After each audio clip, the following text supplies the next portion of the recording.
Welcome, dear listeners. I'm Jonathan Carlin. And I'm Benjamin Carlin. And we invite you to join us through the Griffin Door, your one-way ticket to the enchanting world of Harry Potter. So grab your wands and dust off your broomsticks and join us as we unlock the mysteries behind Prisoner of Azkaban, Chapter 7, The Boggart in the Wardrobe.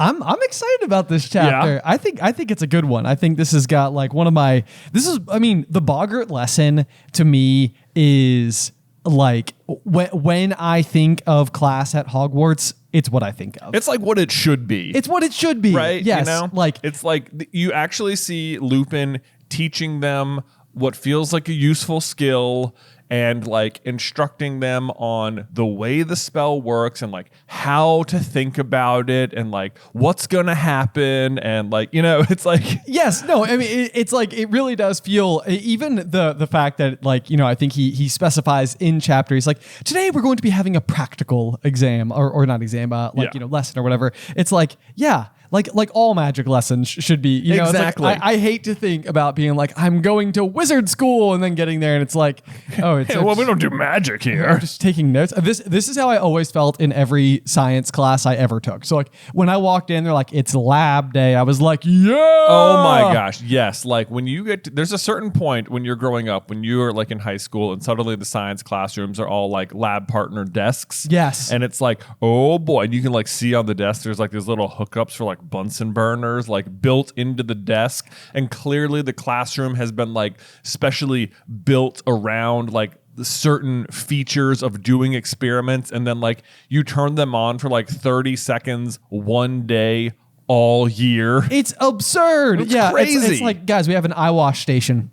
Why? I know. Like, what for? We're not doing experiments that involve that thing. Not doing anything. I mean, know. yeah, I know. Like there were a few lab days and stuff here and there, but just it didn't seem like you were doing nearly enough science. But I always felt like that's like when I was learning the science. It was like when I could like put hands on. It's like, okay, now I get it. Now I get it. So anyway, yeah, that's our rant about science classes. Yeah. But Which, also, like, I guess they are doing like charms and transfiguration and like even in Snape's class, like they're brewing the potions. I don't feel like Snape gives any instruction. Very often. It so often feels like what you witness is like the instructions are on the chalkboard. Begin. Yeah. You know, and it's just sort of like, okay. Like, are you here to like advise or explain any of the ingredients? There's or actually like, a really great example in this chapter. So when we get to it, yeah, we'll harp on it. discuss. I will harp. Right.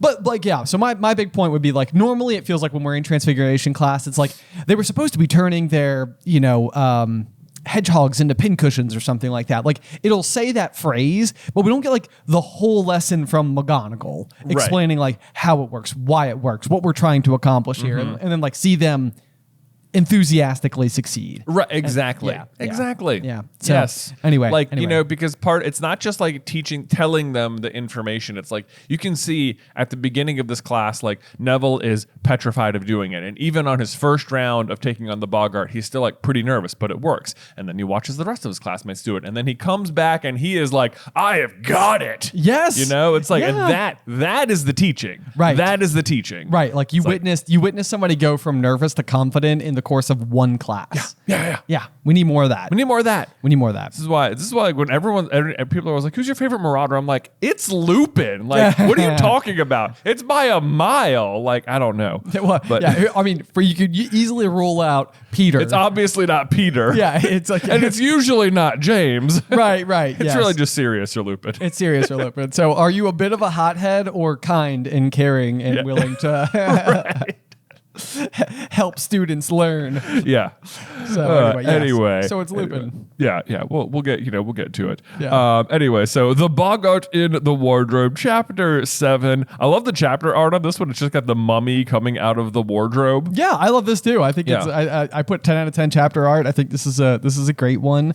Boggarts are I just find to be, you know, endlessly fascinating. It's one of those subjects where it's like right up there with, you know, like what is your Patronus? It's like what would your Boggart be? Yeah, you know, it's like right. It is right. The Patronus like is like the inverse of it. It's like, yeah, what's your Animagus? What's your Patronus? What's your Wandwood? What's your Boggart? Yeah, exactly. So it feels like a question you can always sort of like lob out there to like learn just a little bit more about somebody. So exactly, I do love that. Love the chapter art. It's also like interesting that it's a mummy because like things like like other horror creatures are present in Harry Potter. Like there are vampires in the wizarding world. We just don't like hear a lot about them. Sure. And it's like, I guess like mummies must exist as well, but they just don't really like touch the story very much. Yeah, and it's funny too, because I think this chapter even gives a prime example of it, but it's like, I feel like what a lot of the wizarding world does is it almost like explains like why Muggle phenomenon happen. Yeah. But like, you know, so it's like in Half-Blood Prince, like when there are Dementors like breeding like crazy, it's like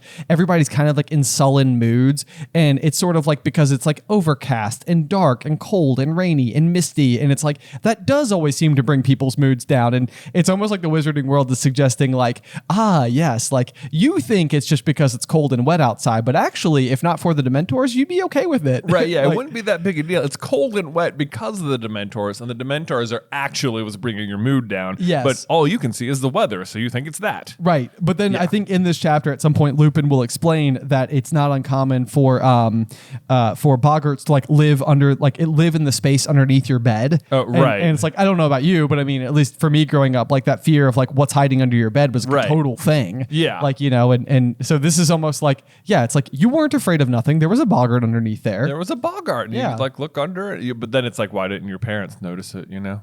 Hey, well, maybe they can't see it. Yeah, I guess. Well, You know, it doesn't come out to scare them. right. Yeah, I guess that's true. Yeah. But maybe it's because it's well, this is sort of like another piece that's kind of fascinating too about boggarts is that they are in a very similar category / classification to poltergeists. Yeah, they are. They're like amortal. Yes, and Yeah. so it's this idea that they are like, you know, a manifestation of fear is kind of interesting because it like in this chapter, for one, we see Peeves, we get reference to Filch, and then boggarts. Yeah. And you know, we of course know that that Peeves is the manifestation of all the rule breaking in the castle. Our longtime theory is that Filch is the manifestation of like rule following. So kind of think like in contrast to Fred and George, maybe like a Percy. Yeah, or like the McGonagalls, or Right, or Hermione maybe a little bit, depending on the day. But then what I also think is kind of interesting is that, you know, the boggart manifests, and I you know, Lupin will say in this chapter that like it just appeared in the school like the day prior, and he asked the teachers to leave it alone so we could use it for a teaching lesson.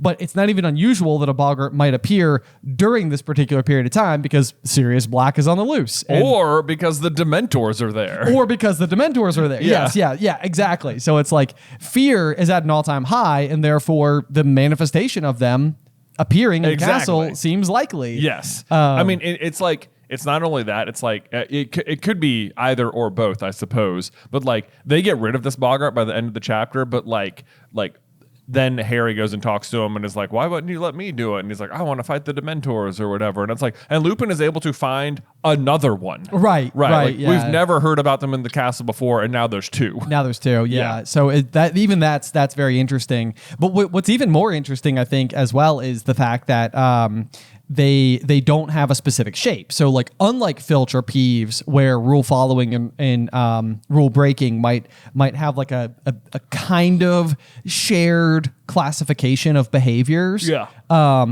Like your greatest fear can shift from person to person. Like not, you know, Malfoy certainly doesn't fear Snape at all. Right. So it almost makes sense to me that the boggart doesn't take on a specific shape until it's faced with its opponent. Yeah. You know, whereas I think other poltergeists would be more able to do so. Right. Yeah. So anyway, I'm just excited about this chapter. I think there's just a lot of fun stuff. So without any further ado, let's go ahead and dive on in and do our page by page combing. All right, well, let's go ahead and do it. So the first thing that happens is Malfoy finally reappears in classes late on Thursday morning. And if you'll recall, he was attacked by Buckbeak Witherwings on Monday afternoon. So he has been incapacitated by this scratch on the arm for 4 days now. Yeah, this is something where like he comes in the sling, and right away I feel like Harry and Ron are like, dude, you know you're fine. Yeah. Like, but the thing is, and they're right, you know, and it seems like Draco is even sort of like, yeah, that's true, but I'm still going to milk it for all it's worth.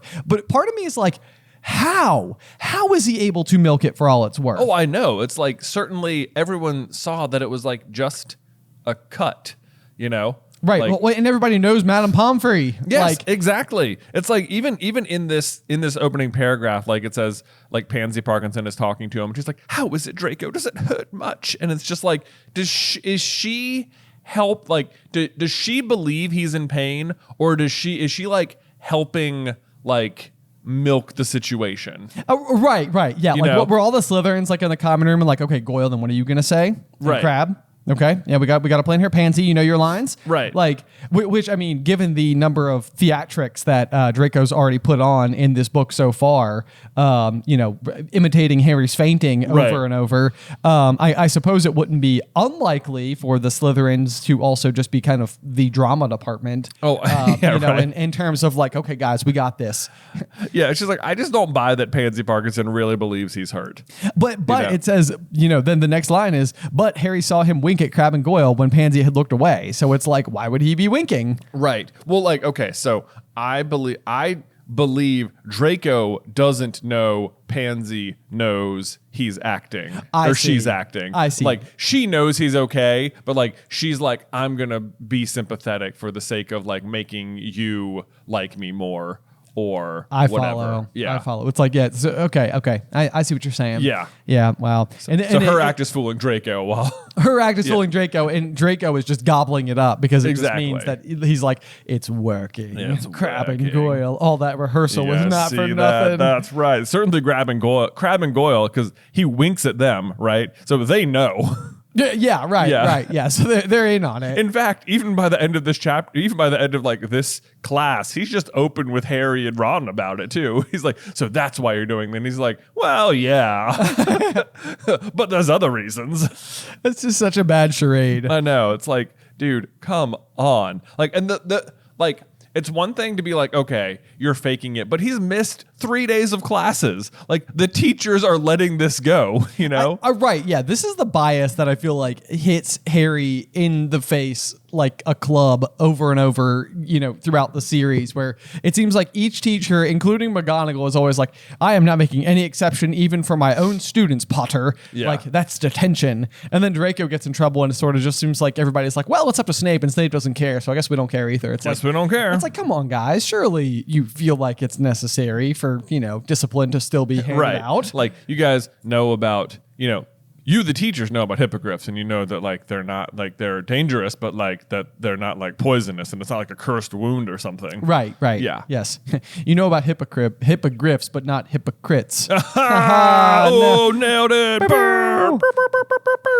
Anyway, Exactly. so they're in double potions. Double potions. With the Slytherins. The line says, Snape was head of Slytherin House and generally favored his own students above all others. By generally, it means definitely and always. Almost explicitly. Explicitly, yeah.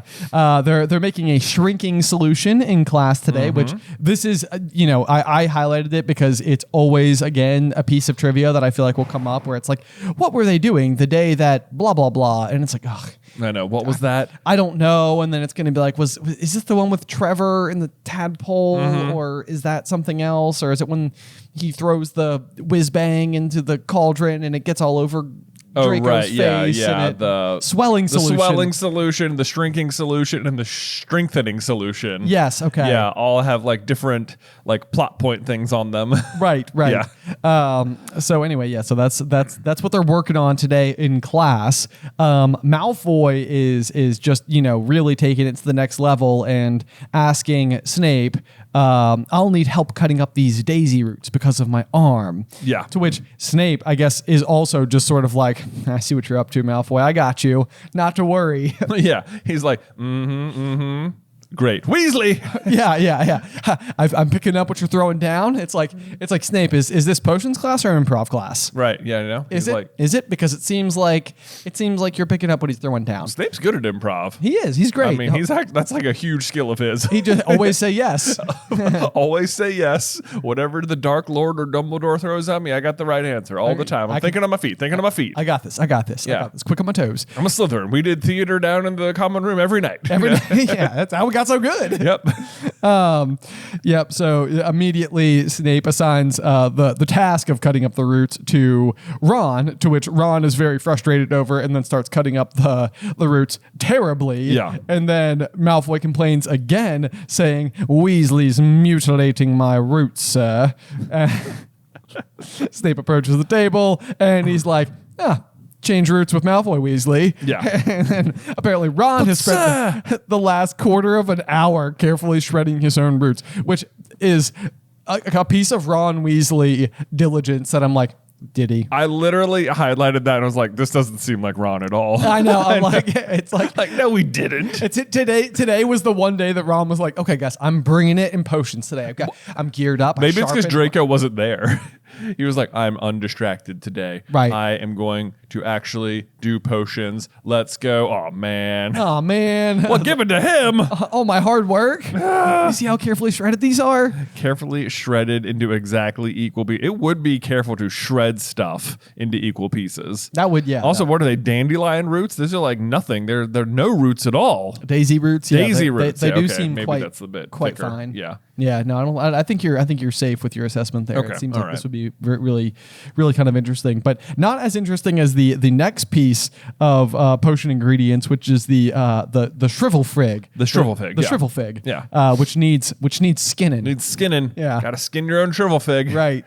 Right. It's like interesting to me that when you buy potion ingredients, you can buy like scoopfuls of beetle eyes, you know? Right. Like those have been removed. We got that. We got that by the scoopful, by like, you know, just hand me a canut, take as much as you need. I've removed the eyes. We don't skin any shrivel figs ahead of time. We're not you can't doing buy that. shrivel fig skins. Yeah, no pre-skinned shrivel figs. You can get the shrivel figs.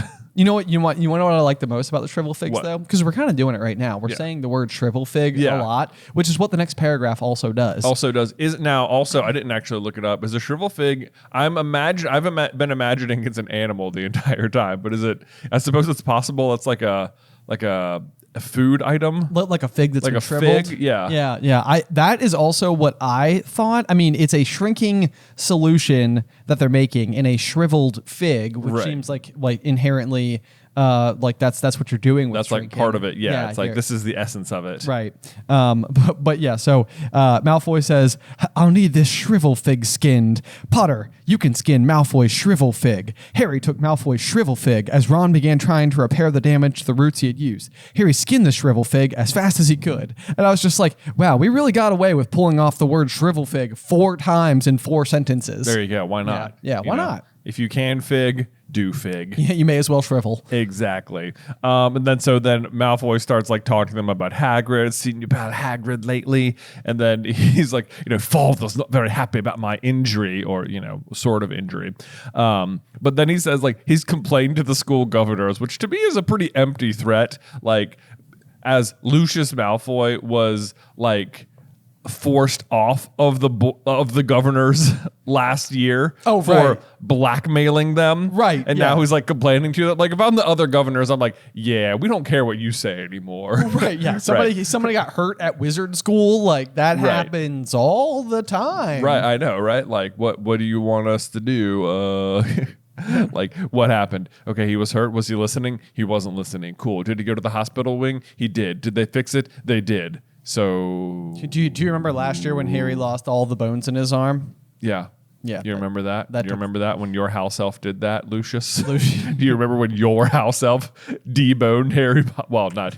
I guess he didn't debone him, but yeah, that's true. do you also remember giving a student a diary that unleashed a basilisk and almost killed her? Yeah. You remember that, Lucius? Right, because that's worse. Because that was worse than this. Because this is basically nothing. Right. Anyway, Father's got a lot of influence, and it's like, well, less than he did last year, it seems like. Well, it really all depends. I mean, I feel like our despite the fact that we're doing a shrinking solution in today's chapter, I feel like the strengthening solution is being applied to the argument that Slytherins are big on theater. Yeah. And so maybe he can be very compelling when he needs to be. I guess so, but then like Harry calls him out, and he says, "Is that so? That's why you're putting it on?" And Malfoy's like, "Well, partly, but there are other benefits." Just like he's just admitting that he's lying. Just like, dude, come on. Malfoy. Yeah, boy, oh boy, Malfoy. But then, meanwhile, a few cauldrons away, Neville was in trouble. And Neville's got like a big role in this chapter in both classes. Yeah, he definitely does. Yep. However, at this point in time, and it does stress it rather nicely, it says, and his great fear of Professor Snape made things 10 times worse. That's in addition to the fact that potions is already his worst subject. Yeah. And his potion is supposed to be a bright acid green and had turned orange Longbottom. Yeah. But see, this is interesting because he says he like comments on the color orange. Tell me, does anything penetrate that thick skull? Didn't you hear me quite clearly say that one rat spleen was needed? This is the weirdest potion ever.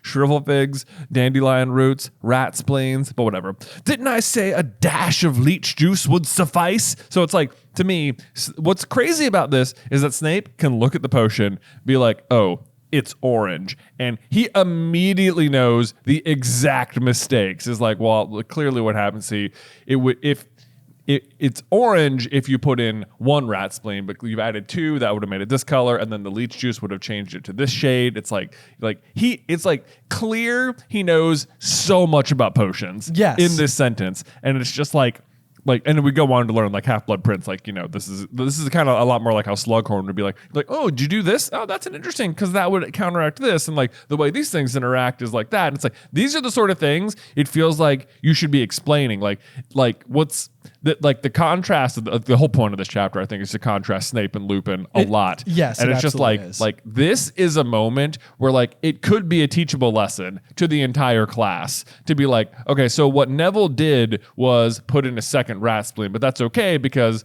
now we can learn about what happens. So the reason you want one is this. The reason you shouldn't do two is because that increases that, and that makes it orange, and that's gonna, you know, like, yeah. Well, I mean, even if you were to just take this sentence and slightly inverse it, because it says exactly that. Didn't you hear me say quite clearly that only one rat spleen was needed? Didn't I state plainly that a dash of leech juice would suffice? What do I have to do to make you understand, Longbottom? And like, it's almost like if you were to like take that and flip it upside down and say, what would be a good way to help you better understand what went wrong?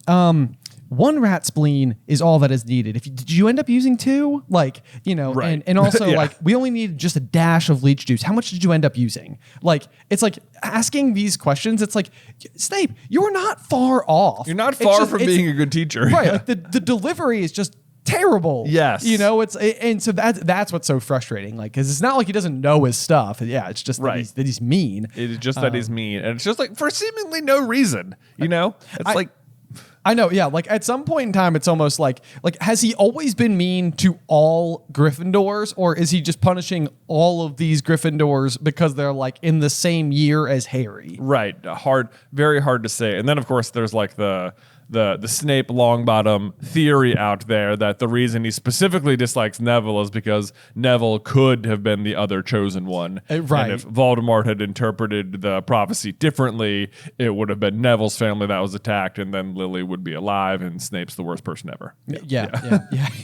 It's sometimes it really is hard to come to Snape's defense. It's just like, I know. It's like, dude, like I know that there's like a long game involved, but like the path along the way it's strewn with problems. Yeah. But then, so just to make matters worse, he just tells him at the end of this lesson, we'll feed a few drops of this potion to your toad, which, okay, couple things here. One, that's terrible. Like, because we're going to learn later, either the potion will work or it will poison his pet. Yes. We have two options here. Kill your pet, or you somehow magically get good at this in the next, like, few minutes. Let's see. Let's find out. So one, that's super mean. But two, why on earth has Neville brought his pet to class? I wonder. Know? Yes, like, I know. Why is the toad there? Right. The whole time I kept thinking, because he's in potions with Neville, which seems ridiculous. But then the whole time that the Boggart lesson is going on, I almost imagine like the montage scene of like people stepping forward, and then it cuts over to like Trevor, who just goes, ribbit. Right. And then it's like, ridiculous. It's like, Trevor, what are you doing there? What are you doing here? Because surely he didn't take Trevor back to, Oh, yeah. you know. Trevor's got to be at the DA lesson as well. Right, yeah, of course. Yeah. He goes with him everywhere. Goes with him everywhere. I can't leave him alone up there in the common room. He'd get lost. You know, like when you used to go to school and you just like bring your pet with you. Yeah, exactly. It's totally fine. Right. You know, like why isn't Hedwig down here? Why isn't Scabbers down here? Bring your pet to school day. Bring your pet to every class, uninvited day. Especially it just seems so like it would be obviously distracting. Obviously distracting and also dangerous to have a pet like just potentially like what if Trevor like jumped into the solution? Yes. Yeah. What if? Yeah. Also, if I recall, you can have what is it a cat? No, it's a cat, toad, or owl. So Yeah, this was an allowed pet. Scabbers is actually kind of the odd one. Yeah, it's like, he's the odd one. Is Scabbers allowed? Is Scabbers allowed? Why are you letting that rat in here? It's like, you want to bring a pet? Maybe we can make an exception. What is it? A rat? No thanks. Yeah, well, we're not interested in having. We're not intentional, and we don't want to intentionally put rats in the I castle. know, right? Like we have a hard enough time keeping them out as it is. Yes. We're not bringing new ones. Not bringing new ones. Ron is. Yeah, Ron is more than a rat. Really, we're gonna Yeah. gross. Anyway, then this is I like this is kind of funny. Is that Seamus speaks up and he's like, "Have you read the Daily Prophet this morning? There was a sighting of Sirius Black not too far from here." And it's like they say it was like a Muggle, and they didn't know. And it's like as he's saying it, it's like, do you take Seamus seriously? It's like because it was a Muggle who saw him. It's like. Maybe it was, maybe it wasn't, but it's like you find out that Sirius Black is indeed camping out near the school. So it's like this is probably a legit sighting. Yeah, I think it is. Yeah. That's how it reads to me at least. Yeah. It's like someone definitely did see him because I mean, we do know that Sirius from like chapter 1 has been all over the Muggle news. So like it's his face has been plastered. Yeah. Kind of everywhere. I'm sort of surprised that he was caught. Oh, me too. Like that seems so like unlikely. But I guess the fact that he can turn into a dog probably explains why he was able to just successfully get away. Right. Yeah. so It's fast. like even if he's seen as a human, it's like it doesn't matter because no one's looking for a dog. Right. Yeah. So then as we move on to our next page here, we get a little bit of like a lean over from Draco. Yeah. Who is sort of kind of being like, he is suggesting to Harry that he would have done something before now and he wouldn't be staying in school like a good boy. He'd be out there looking for him. Yeah, I'd want revenge. I'd hunt him down myself. And yeah, this is kind of like one of those moments where it's sort of like up until this particular moment, we have been told that there are concerns that Sirius is maybe looking for Harry, but not really with any obvious relationship between Sirius that Harry knows about. Yes. So far, we think that Sirius is hunting down Harry because he's under the belief that if he kills Harry, Voldemort will return to power. Right. And like that's sort of his motivation as we understand it. But now it's starting to sound like, and I guess we heard like murmurs of it from Mr. Weasley, like, promise you won't go looking for Black. Right. And it's like Harry's like, why would I go looking for someone to try to kill me? That doesn't make any sense. And now it's like this is sort of coming back again now, and it's like, why would you go looking for him? Because you'd want revenge. So it's like, why would Harry seek revenge on Black? Now you're getting like a little bit more of the puzzle starts to take shape. Like the frame has been built. Right. Like it's not just about bringing Voldemort back. There is like, it's like, Sirius is hunting. Yeah. It's like maybe Harry has reason to be mad at him outside of Voldemort. Right.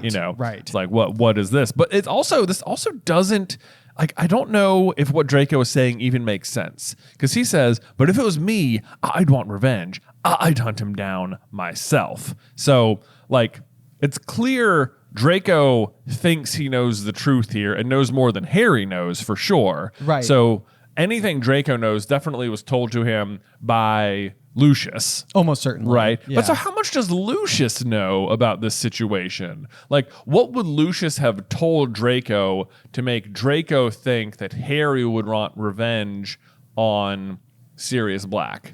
It's a good question because okay, so then you have to go into like the rabbit hole or the rat hole rather of would Lucius have known probably that Wormtail was a double agent back in the day? Right, because like Lucius would know Sirius is innocent, right? Like, he would know Sirius wasn't a Death Eater. Yeah. Right? Yeah, he would know that. You're right. Yeah. Right. That they'd be like adversaries even. And he would know that Peter was the mole. Right. Right? So, like, is he just lying to Draco? Like, based on what is the perceived truth? Maybe he is following the narrative that the Daily Prophet or like whatever has delivered to the world, which is that Sirius attacked a wizard and 12 muggles and blew up a city street, and maybe Lucius is just suggesting to Malfoy that Sirius betrayed the Potters once upon a time, because but the betrayal is based on the belief that Sirius was the secret keeper. Right? Right. So yes. that's that. Like, it sounds like Lucius has told Draco that Sirius was the Potter secret keeper and he's the one who gave them up. Right. Yes. That's what it sounds like. Okay. Yes. But like, Lucius would know that's not true, right? Lucius would know that's not true, but Lucius may also be attempting to like defend his position. Like he's probably I think he's lying to Draco. Okay. Yeah. That's what I think it has to be. Yeah. So he is like it's almost like he needs the lie to be even more true. So he's actually even continuing to reiterate it to his own child. Right. So yeah, I think that's how that would be my read on the situation. Right. Because like otherwise, like wouldn't he just tell them about Peter? Because it wouldn't hurt him to tell him about Peter because Peter is because Lucius would still also think Peter is dead. Right. But I mean, it could also be the case that Peter poses a potential risk. So like the fact that Peter has been missing for all of these years. Well, Lucius may not know that Peter is an animagus. Certainly not. And I guess he wouldn't want to tell Draco that it's Peter because he wouldn't want there to be he wants Sirius to be imprisoned. Exactly. Right. Yeah. Yeah. So he wouldn't admit the truth to any people, I guess. Right. Yeah. So I mean, that's the thing. Yeah. So he has no real reason to tell Draco the truth because as far as he knows, Sirius was the one who was accused, and the actual person who could incriminate Lucius himself would be Peter, and Peter is believed to be dead. Right. So yeah. Okay. That all makes sense. Yeah. Because Lucius still probably just doesn't like Sirius either way, and would rather him be locked up. 100%. Yeah. Okay. Yeah. All right.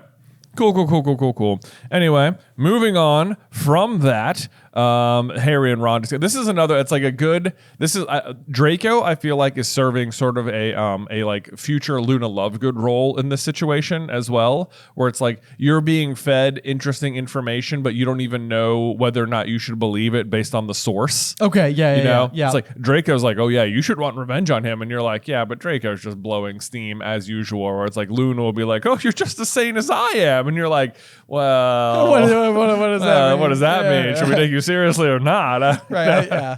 Yeah. Usually so, yes. Yeah. But so immediately Ron is just like, he's making it up. He's trying to make you do something stupid. And it's like, that seems pretty reasonable as well because Draco has literally done that before.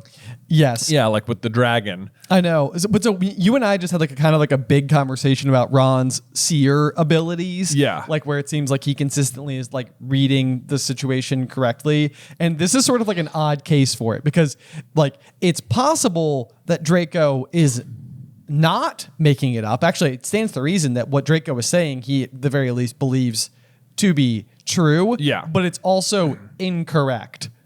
Yeah. So it's like, it's kind of an interesting one because like Ron's version of he's making it up isn't right, but the end result is the same, which is that what Draco was saying isn't accurate. Right. Yeah. Does that make sense? Like what Draco has been told is made up. Yes. Yeah. He's making it up. So it's more like Lucius made it up or is enforcing a made up story. Let's see. So then we get to the actual testing of Trevor with the shrinking solution, which Hermione has helped Neville correct, which is pretty impressive if you ask me. I guess he would have had to have. Well, let's see, because what did he do? He added more leech juice than was necessary and more rat spleen than was necessary. So what I'm imagining is that Hermione just sort of had him double batch it. Yeah, exactly. Yep. If you use too much salt, then you just make twice as many cookies. Exactly. Right. Yeah. So I was like, how would she know how to correct it? It seems like pretty bad mistakes, but I guess if you just double everything, you're good. Right. Now it's the proper amount. Now it's the proper amount. We have too much, but still. Exactly. Too much shrinking. Maybe it just shrinks itself right back down. Yeah, exactly. Yeah. It feeds some to itself. Maybe leech juice is not terribly expensive. Yeah, You sure. know? Yeah. Yep. So there we go. So they successfully do that. Trevor shrinks down to a tadpole. Snape surprisingly has the solution in his pocket and immediately regrows Trevor to the proper size, which to me is a little telling. That's like part of Snape thought maybe Neville could do it. There you go. You know, Yeah. He's like, I might need this. Yeah. Just in case. Just in case. In the other pocket, does he have like Toad restoration? I know. What is in his draft? other pocket? He's just like, and in this pocket, I've got a pile of dirt, Longbottom. Go bury a toad. Oh my God, that's awful. That'd be so bad. A pile of dirt. I got a jar of dirt here. Enjoy. So despite their success, he takes 5 points from Gryffindor, which is so lame. Like, doesn't even encourage cooperation amongst wizards. I know. Yeah, it's like it's so frustrating that it says Snape looking sour pulled the small bottle from his pocket and then takes points away for it working. It's like, oh, come on. I know. So annoying. It's like maybe don't award points. You know, I'm fine with that. Like, right. Maybe this wasn't done in the manner in which you hoped for, but you also put one student, the one who is struggling the most, on the spot. It worked. And then you punished them. Yeah. It's like, dude. I know. So terrible. Yeah. But either way, they lose 5 points. It's okay because they're going to win back a lot in the next class. Yes. But they then head up the stairs and we have some time turner shenanigans where I guess Hermione runs to the top of the stairs with them and that's where she decides to flip it. But then somewhere else in the castle, she flipped it and ran over here to reappear or something. Yeah, I think you're exactly right. So basically, Ron asked her a question, why didn't you lie, Hermione? And then Hermione didn't answer. Ron looked around, where is she? And then just a few lines later, it's like, Ron's like, 1 minute you were right behind us. The next moment you were back at the bottom of the stairs again. What? Said Hermione, looking slightly confused. Oh, I had to go back for something. Oh no. Like her thinking on her feet is pretty solid. It's sort of like, no. I just ran back down the stairs. I went back to potions, which is impressive because as far as her timeline is concerned, she has now left potions, went to another class for a whole hour, and then immediately came back and was able to think on her feet and be like, I was... Where was I? Oh, no, I was 10 stairs in the wrong spot. Right, yeah. I went back to potions class. Yeah. It's like, man, good job, Hermione. Good job. Maybe you would have been a good Slytherin, you know? Look at those improvs. I know. Just really good. Right there. Let's see. And then she's carrying I love that she still, carries around, the dozen books all the time. She has all this extra time, but uses none of it to go, switch books out at the common room. You know? Right, yes. Right? Yep. None of that. And at the same rate, she can do all this magic, is taking all these classes, but doesn't do anything to make, her load lighter or anything. Right. You know? Yes. Eventually, she's carrying around, a small apartment in a beaded handbag, but at the moment is lugging around, 100 pounds of books. Yes. Yeah. And it's kind of interesting too because there's the obvious setup, for all the time turner shenanigans that are going on. But Ron's like, why are you carrying all these books? And she's like, you know how many subjects I'm taking? And it's like, it could just be the case that she's carrying more books than you would think you need when you only had potions this morning. But then Ron's turning the books over and he's like, you haven't even got any of these subjects today. It's only defense against the dark arts this afternoon. Yeah. And so I don't know if that's Ron still not understanding that she's clearly being in multiple classes at once, or if Ron knows her schedule enough to be like, you're not taking these classes today. Why are you carrying these books?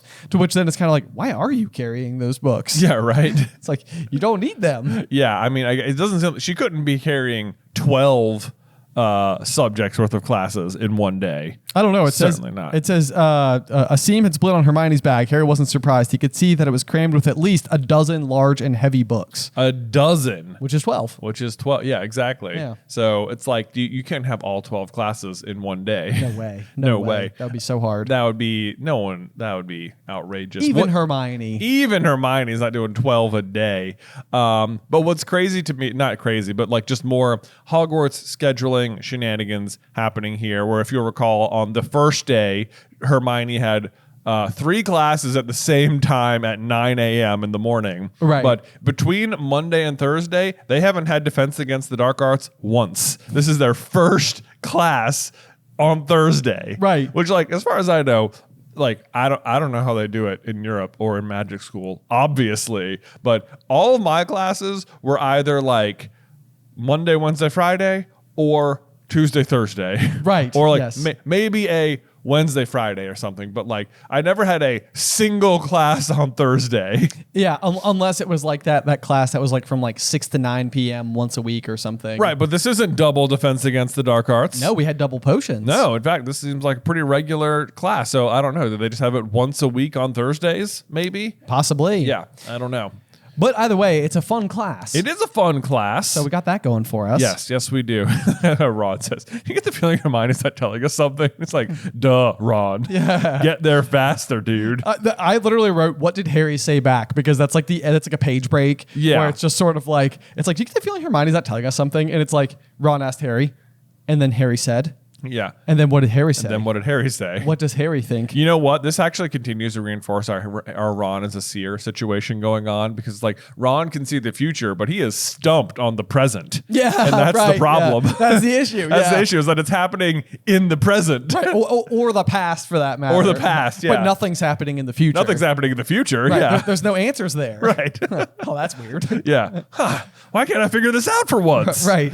Yeah. I normally have this. Yeah. So they finally make it to Defense Against the Dark Arts, where their first Defense Against the Dark Arts lesson of the year, and they find out they're going to have a practical Defense Against the Dark Arts lesson, which they've never had before, except for the Pixies with Lockhart, which to me is surprising. That like we know Quirrell wasn't necessarily like a great teacher, but like you'd think that like Lockhart obviously just couldn't do practical lessons because he couldn't do anything. Right. Like he's incapable of doing it, but like Quirrell could do magic. Like Quirrell yes. is a good wizard. Like it is surprising to me that at no point did he have them cast a spell. Right. In the entire year. That seems very strange to me. And Quirrell almost seems like the one who I just would have imagined followed like a very like, well, here in Virginia we have what's called standards of learning, or SOLs. Yeah. You have to like take an exam. Like to me, it almost feels like Quirrell would have been the one who just taught to the SOL curriculum. Right. Straight to the curriculum. Right. Like lesson 1, this. Lesson 2, Protego, you know? Right, yeah.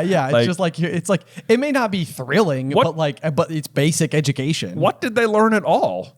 You know? It's hard to say. It is hard to say. It feels like this is the actual first defensive lesson they've ever had. Right. You know, It's what have they learned? I don't know. Nothing. I don't know. Yeah. Well, and I think even in Harry's first year, they say like Defense Against the Dark Arts was the class everybody was looking forward to the most, but it turned out to be incredibly boring. Yeah. And then obviously Lockhart's just a fraud. Right. And teaches no new information at all. So they're pretty much just firing off on this particular subject, which happens to be vitally important to the protection of the wizarding world. It does. It's quite important. But so anyway, we're going to do the Boggart lesson today, the famous Boggart lesson, where we head to the teacher's lounge and we get reminded about Filch, the bad-tempered failed wizard, which I just highlighted because it's interesting that it lists him as a failed wizard when in fact he's not a wizard at all. I know. Yeah, I wrote I underlined that, highlighted it, and then put question marks and exclamation points next to it because I'm like, what do you mean failed wizard? Like, right. that has never been discussed. Right. That has not felt like it's been on the table. You know, squib at best, poltergeist at likely. If anything, successful squib. Successful squib. Hired at magic school. Yeah. Can't even do magic and got a job at magic school. Right. People at Squibs Anonymous are like, Filch. Filch. That guy is a legend. He is doing it. And he's like, oh, I hate my job. Yeah. And they're like, yeah, but you're doing it. Yeah, but you have one, Right, right? Cool. The rest right. of us are like accountants and stuff. You know? Mrs. Fig breeds Neasels or half Neasels. And Right. so, you know, that's pretty good. you guys are icons. There it is. Wow. Yeah. Part of Dumbledore's army, not Dumbledore's army, the Order of the Phoenix. Right? Wow. From there, though, yeah, they also run into Peeves, which brings up one of my my absolute most infuriating spells of the entire saga. Wadi-wasi. Wadi-wasi. Okay, story time. Once upon a time, we were doing a Jay versus Ben years and years and years ago. I would say we had not dissected the story nearly as intensely as we have to this day. We are asked the question, what spell removes gum from keyholes? Yeah. To which I thought was the most ridiculous question I had ever heard in my entire life. I had zero recollection of the moment happening in the story. And somehow, without multiple choice, Jay pulls out of his brain, Wadi-wasi. Wadi-wasi. I remember that one. Yeah. Like, it was like, I had to think about it for like a good couple minutes, and then it just like it crossword brained itself to the present, and I was like, I've got it. I hated it. Yeah. I hated it. I mean, I was impressed. Yeah, thank Don't you. get me wrong. Yeah. But like, you know, sometimes I wake up in a cold sweat in the middle of the night and I'm just like, Wadi-wasi. Wadi-wasi. No. No. And yeah, so I literally highlighted it and just said, oh my God, this spell. But then I love the reaction because I brought this up in last week's episode, but it's Dean Thomas who says, cool, sir. And I was just like, classic Dean. Classic Dean. He's the everyman. He says the thing we're all thinking. I know. Actually, I was reading Chamber of Secrets to my son Luke last night, and it was the chapter where they arrive at the school in the flying car, and like the final part of the chapter is like Seamus and Dean and Neville showing up in the common room and like, you know, shouting adornments at Harry and Ron for their arrival. Yeah. And I should have gone and looked it up, but I'm like, I'm pretty sure Dean, because they each say like one word, and I was like, does Dean say cool there too? Cool. That's just like his go-to, just cool. Yeah. Dean's a real one-liner kind of lad. Yeah, he gets in there. Yeah, cool. Let's see. So they start the lesson, or Snape is, of course, in the staff room. He is headed up from his double potions to go have a lounge in a mismatched chair. Yeah, of course. Yeah. Why not? But before he leaves, he has to warn Lupin that possibly no one's warned you, but this class contains Neville Longbottom. I would advise you not to entrust him with anything difficult, not unless Miss Granger's hissing instructions in his ear, which is just like, dude. Yeah, I know. It's like, to which Lupin, I feel like, could have responded, would there be something wrong with a fellow student helping a fellow student? Right. Yeah, right. Snape, what's wrong with you? I know. That said, like, Lupin does not miss a beat. He is just like, I was hoping Neville would assist me with the first stage of the operation. It's just like, were you actually hoping that, or are you just like sticking it to Snape in the moment? No, he's sticking it to Snape. Yeah. No, I absolutely but like in the best way. Yeah. Like this is what makes Lupin such a great person, is that he's zingering Snape back, but he's not doing it at Neville's expense. He is like, let me prove to you, Snape, what people are capable of when you don't terrify them. Yeah. This happens later. Lupin is so good at this too. It's like he's still good at picking on Snape, even like as an adult, and even politely. Yes, Lupin has good Dumbledore energy. He absolutely does. Like, is Lupin there when the Marauders map insults Snape later on? Like, does he watch it play out? No, I don't know if he may walk up after the fact. Yeah, I would love it if he was just like, go ahead and try. See what happens. Worst case scenario, it insults you. It will. It will. He's like, I know what's going to happen. Yeah. I always am curious about that moment with the Marauders map where like, is it enchanted specifically to say that to Snape, or would this happen to anyone? Because like the four of them particularly hate Snape. I know. Yeah. So it's like they were like, guys, in case Snape ever gets his hands on it, we have a plan. For him in particular. Yeah. Or would it just do it to like anybody who the map deemed not worthy? I just so hope it is only to Snape. Just Snape. That like they came up with that, and like Lupin is rolling his eyes like that would never happen. This is way too specific, you guys. And then like 10 years later, he is like, oh my God. The day is good. It is happening. I didn't even think I'd see that map again. He's like, I should totally go and call. Depressing. Oh man, that is depressing. But anyway, let's see. So yeah, Lupin sends a zinger over at Snape. Says, and I'm sure he will perform it admirably. And Neville's face went even redder. Snape leaves the situation, and then Lupin is just like, "Oh, I know how we're gonna handle that." Well, he doesn't even know that Lupin. What I also love about Lupin in this class is that he knows everyone's name. Yes. Right? Yes. Like right away. Yes. The whole class. They say, I mean, knowing somebody's name is like one of those like very powerful things you can do, like to like be like really not formal. What's the word I'm looking for? Like polite. Yeah. Like it's there's nothing that like means more to people than like when you know their names. Yeah. And so this extra due diligence that he put into like going through and making sure he's like, I got everybody down. Yes. Before day one even started. Right. And it's like, to be fair, he did ride on the train with Harry, Ron, and Hermione, and Neville does eventually make an appearance in the train. True. So conceivably, he could have known those four ahead of time, but he knows the whole class. He does. Without fail. Gets all of them. Yes. Like, I think he talks to every single person in the class, too. I believe so. Yeah. Yeah. I think there's a couple people who go unnamed, but otherwise, yes, I think you're right. Is it? Does anyone go unnamed? Well, there's a couple of Boggarts that I don't know who they belong to, is what it comes down to. Oh, no, I think it's just the Boggart being confused, like the rattlesnake. Oh. Yeah. So it's just becoming things. It's just becoming things. I see. Yeah. Okay, maybe I've misread that then. Yeah, I think the only people whose Boggarts we don't see are Lavender, Hermione, and Harry. Okay. Yeah. Got it. Yeah. Got it. Okay. But yeah, so then we get the explanation that there's a Boggart inside of the cabinet.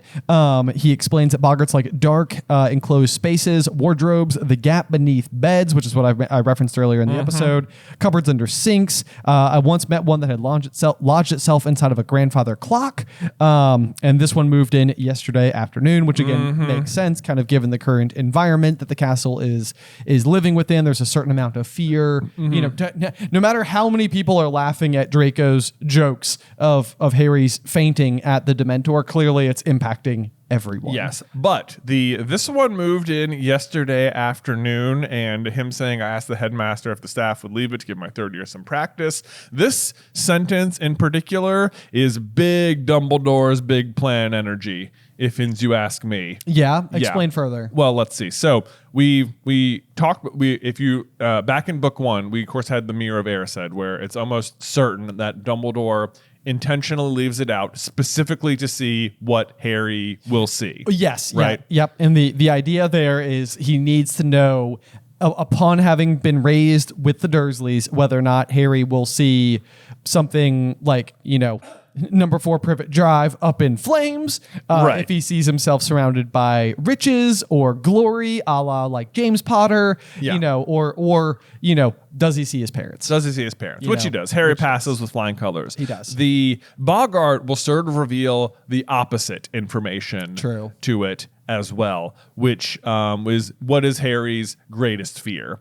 And if you're Dumbledore, who knows the prophecy and is certain that Voldemort will return someday, like you are also then aware later on, because the moment Voldemort returns, his very first thing he tells Fudge is, we have got to remove the Dementors from Azkaban. Yes. Dumbledore hates the Dementors, and he understands that we got to get rid of these things. They are going to turn on you at once. The prisoners are going to escape. They are going to be weaponized against you. Yes. They are bad news. He recognizes way far out that the Dementors are a huge problem for everyone, which is one, possibly why he hires Lupin, who is like a Patronus expert, to teach Harry. Right. And two, if you watch in Fantastic Beasts, we know that Dumbledore teaches this exact same class the exact same way. That's very with true. the Boggart. Yes. So yep.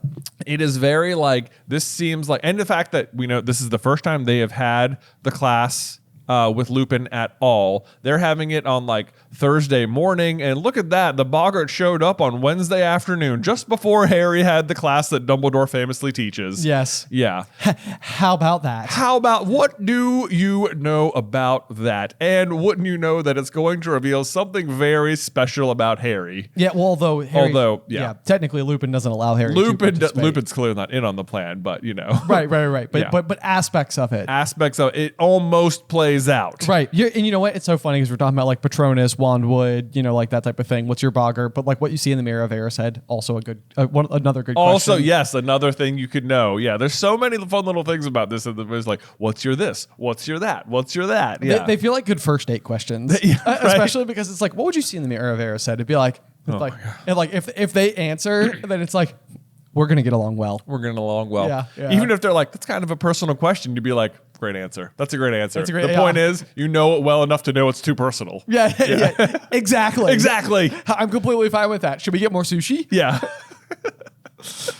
Like, we're at a barbecue place. I know. Do you want to get sushi? We're leaving here to go there. We're leaving here to go there, right? I know a great spot.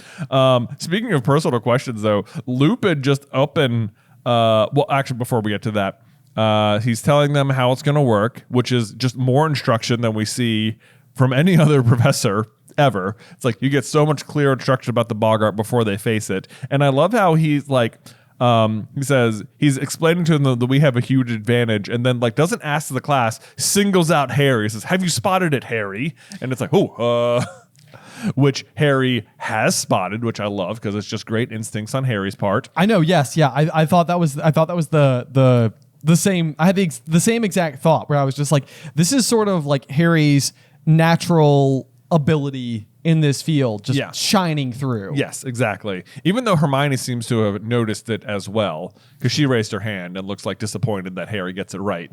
But so I actually think that that's relevant because I think that's like the example of like Hermione is so great when it comes to like learning the knowledge from books, but Harry, on the other hand, I think is answering from instincts. Yes. And it's like, so he's drawing like information from within himself. Right. Because he's sort of like, this is his field. Right. Like Hermione knows this because she's read it, but Right. would she have known it had she not read it? Because Harry does. Because know it Harry there. does, Yeah. yes, and that's exactly the difference there.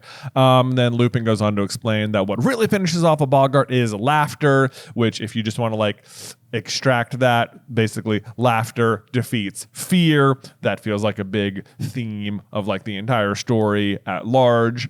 And draws back to that, like, there's that sentiment from Dumbledore that, like, of children's stories and candy and innocence. So, like, Voldemort knows nothing. Right. And this is, like, the same thing. It's just Yes. like, he does not understand laughter. No. He does not understand laughter. I know. And it's kind of I think that we made a theory once upon a time that Boggarts are sort of like baby Dementors. Yeah, I think we did. And the idea is that basically it's like we know that Dementors breed when there is huge amounts of like despair, in the environment. So the sadder and more depressed in general that people are, the more Dementors there are. And it almost feels like the Boggart is like stage 1. Like this is like smaller amounts of concentrations of fear that are existing. But then it also sort of plays into this idea that like when the Boggart does become a Dementor for Harry, because that's his specific fear, it also does still actually possess an amount of the Dementor's Powers, yeah, which is like surprising. Right. Like could like a Boggart of a basilisk like destroy a Horcrux? Right. You know what I mean? Feels like no. It feels like no. Like it could look like a basilisk, but could it bite like a basilisk? Right. Yeah. No, I don't think so. I don't Like, think so. How could it possess the venom? I don't. Yeah. How could it possess the venom? It could look dangerous. Right. But like the Dementor, it does activate its powers. It does. Yeah. Yeah. Yeah. So that feels like a huge distinction there. Kind of a fun little thought as well. Yeah. So there's that. And then like Luke, I mean, it feels like it's too personal of a question to say, what would you say is the thing that frightens you most in the world? Like, man, okay, all right. Yeah, just ask me that in front of all of my friends. But at the same rate, like based on the way the lesson is going to go, like everyone's going to see it anyway. Yeah. For the whole definitely. class. So. Right. That's a good point where it's kind of like we are doing this in front of everybody and it's sort of like an equal opportunity offender. Yeah. Like where it's like everyone's going to have to face it. Yeah. But we're in it together. Yeah. Whether you tell me or not, everyone's about to see. They're gonna see it. Yeah. Yeah. But so Neville reveals Professor Snape, which sucks. And then I love how it says even Neville grinned apologetically, like he's like, "I'm sorry. I know he's my teacher and I shouldn't be, but But then this I also like is a very interesting line where he says, Professor Snape, Neville, I believe you live with your grandmother, which is just like either he's like taking the time to really like learn about each student, or this reveals a lot more about Lupin, because like you could then realize like, wait, why does Lupin know this information? No, I that's what I would attribute it to, because like it seems as though Lupin is able to make a leap that is so successful that it almost feels like it has to be coming from some type of base knowledge. Yeah. So because I mean, basically it seems like he says, I wonder, could you tell us what sort of clothes your grandmother usually wears? Oh, like, but he already knows. He already knows. Yeah. Exactly. And then of course, like what he knows is that Neville's grandmother dresses, slightly ridiculously. Yes.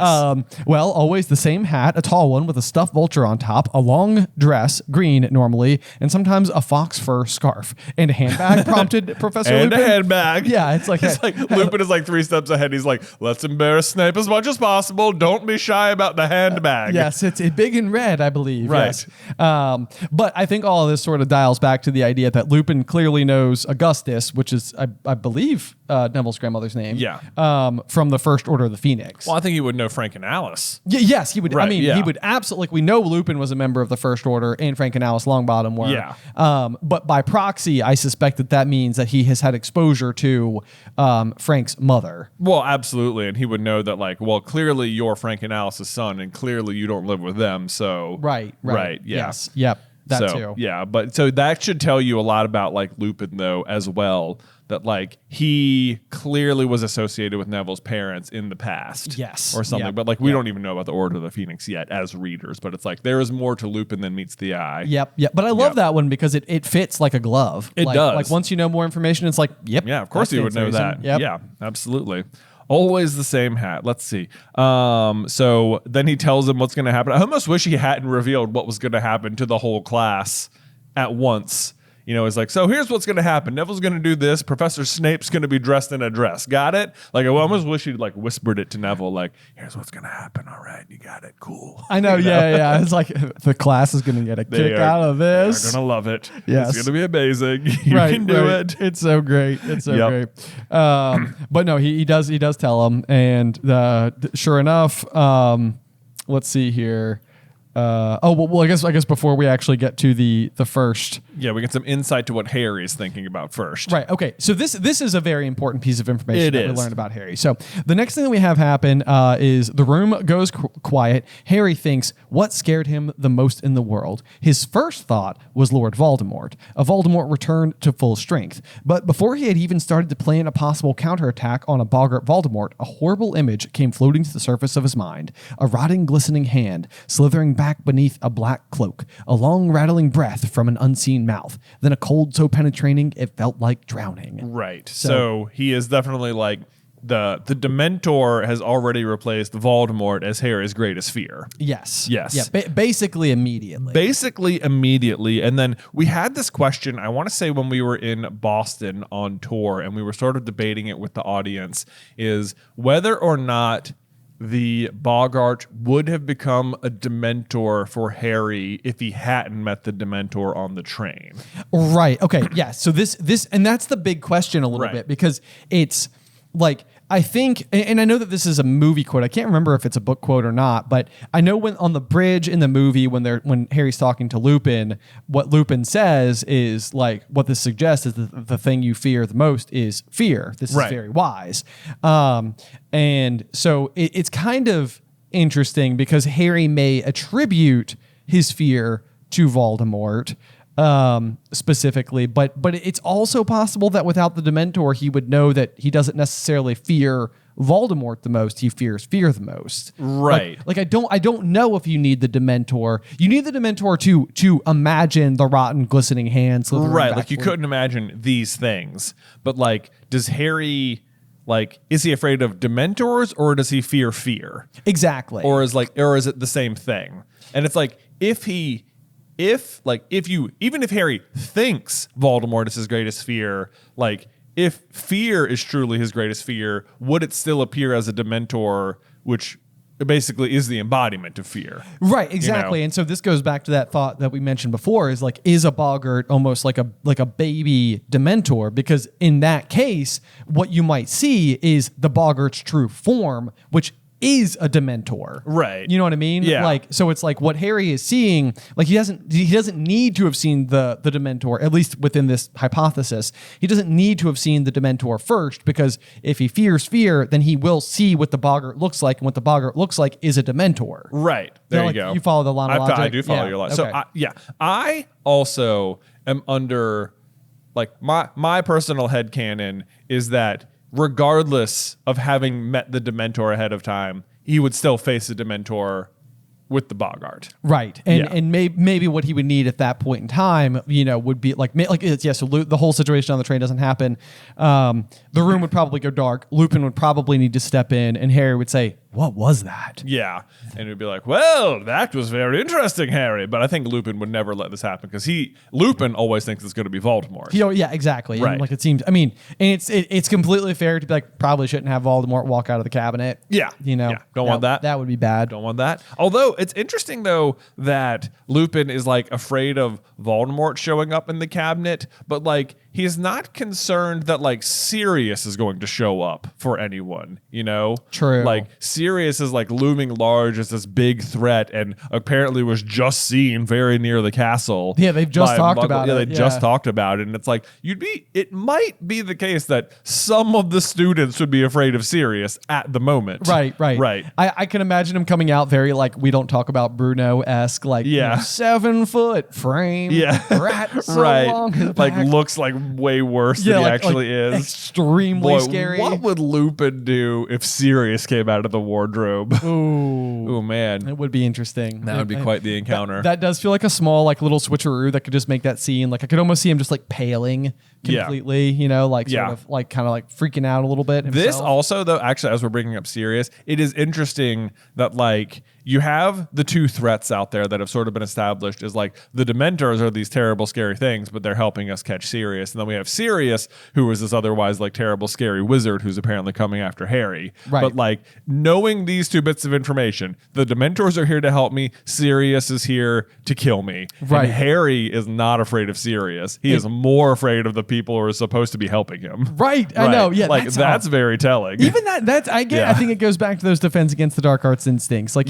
he's worried about the right thing, and eventually, this information to Dumbledore must be like, man, this kid is just batting 1,000. I know, because he's like, he fears the Dementors. That's his biggest fear. Boggart. It's like, yes, this kid gets it. Dumbledore is just like, yes. I know, yeah. I love to think him just like pumping his fist as he like paces back and forth. That's what he's doing when Fred and George are like, he's like, is this Dumbledore pacing in his office? Does that a lot. What we're witnessing right there is Dumbledore learning the information. Right. He's like watching the tape back. Right. It's like, oh boy, my boy. He's like got the pensive. It's like showing images. He's just like, wait, show Harry in the mirror again. Show Harry in the mirror. Yeah, there he is. Oh man, I love that. Like you just gave me like such like magic mirror from Shrek. Yeah, right. Show me again. Show me again. Oh man. So anyway, finally Neville actually takes on the Boggart, and he is nervous about it. He sort of stutters the spell out, ridiculous, and boom, it works right away. Noise like a whip crack, and Snape stumbles out wearing the dress. Yeah. I love that he was just in the teacher's lounge. Oh, too. I know. It's like the class is like, we just saw you. We just saw you. I wish he'd stayed. I know. Oh, it would have been great. Would have been great. Might have been worse. He would have been brick red for sure. Yeah. Then, as you mentioned, there's a roar of laughter. The Boggart paused, confused. Professor Lupin shouted, "Parvati, forward!" And this is sort of like the beginning of like the montage, if you will, of each person sort of like stepping forward. He calls Seamus forward. Let's see here. It's called Dean. So Parvati comes forward and has the bandaged mummy. She takes that on. Seamus comes up. Seamus comes up past Parvati at Lupin's command, and it turns into a banshee for him, which we should just bring this up because as we were researching what video recently about, it was whether or not Lockhart had attacked, what the Quirrell was the hero of Travels with Trolls, Yes. who Lockhart had stolen the memory from. Right. Yes. We were yes. looking into that, and we were trying to figure out, could you figure out any of the other people who Lockhart had memory wiped? And like weirdly, as we're going through it, it seemed pretty possible that Seamus's mom was the hero of Break with a Banshee. Yes, Yeah. and I think that there's like only like a couple of references in the entire saga shy of those book titles to banshees, and I Yeah. think that the other two both have to do with Seamus, and this is the first one. Right. And so it's like okay, very interesting that Seamus fears banshees of all Right. things. Yeah. Because there's a strong possibility that his mother, and I even think it's the case that like Dad's a muggle, Mom's a witch. Yeah, Mom's a witch. So Yeah. we know that that's why we know it would be Seamus's mom and not his dad. Yes. But then we know it's the Bandon Banshee.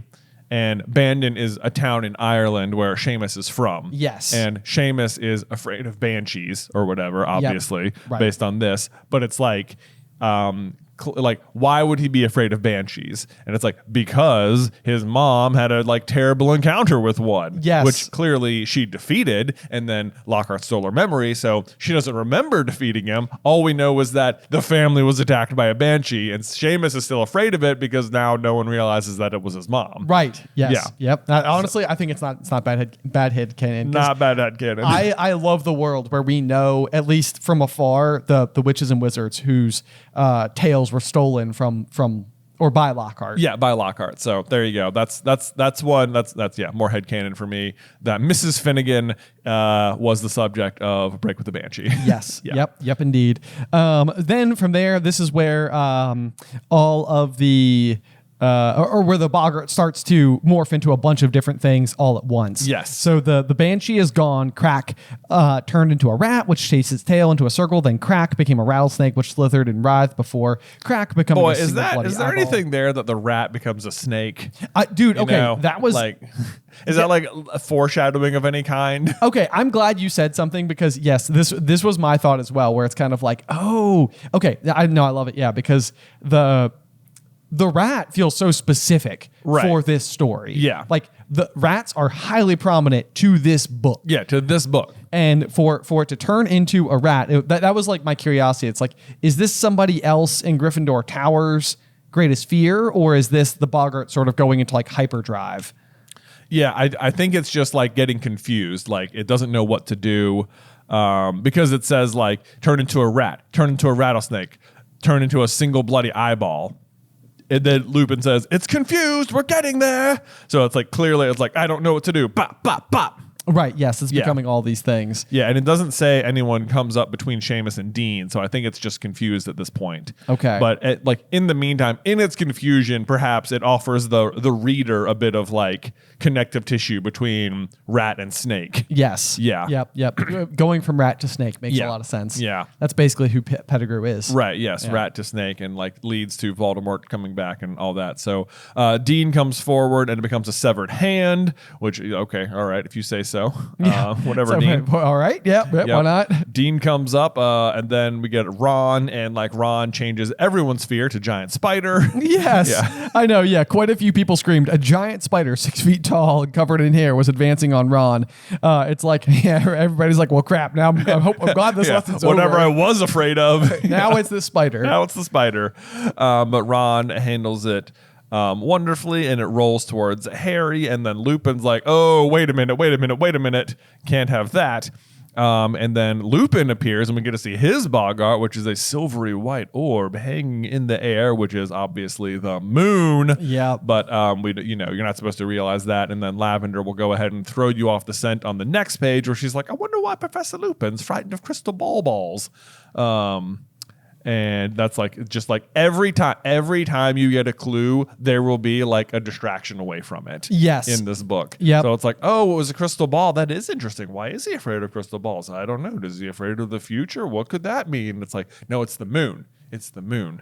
No, I know, but I do love this too because we've only just been introduced to divination, and like sort of like it feels Right. It feels like Yes. like very whimsy. It feels very non-real. Like McGonagall seems to be like, poo-pooing it a little bit, and it's like crystal balls. That's interesting. Like, Yeah. does it add like a layer of sort of like maybe there is something to this whole divination thing? It does. If, It just adds like the clouds of your the mystique. Yeah, the mystique of Yeah. it to your mind.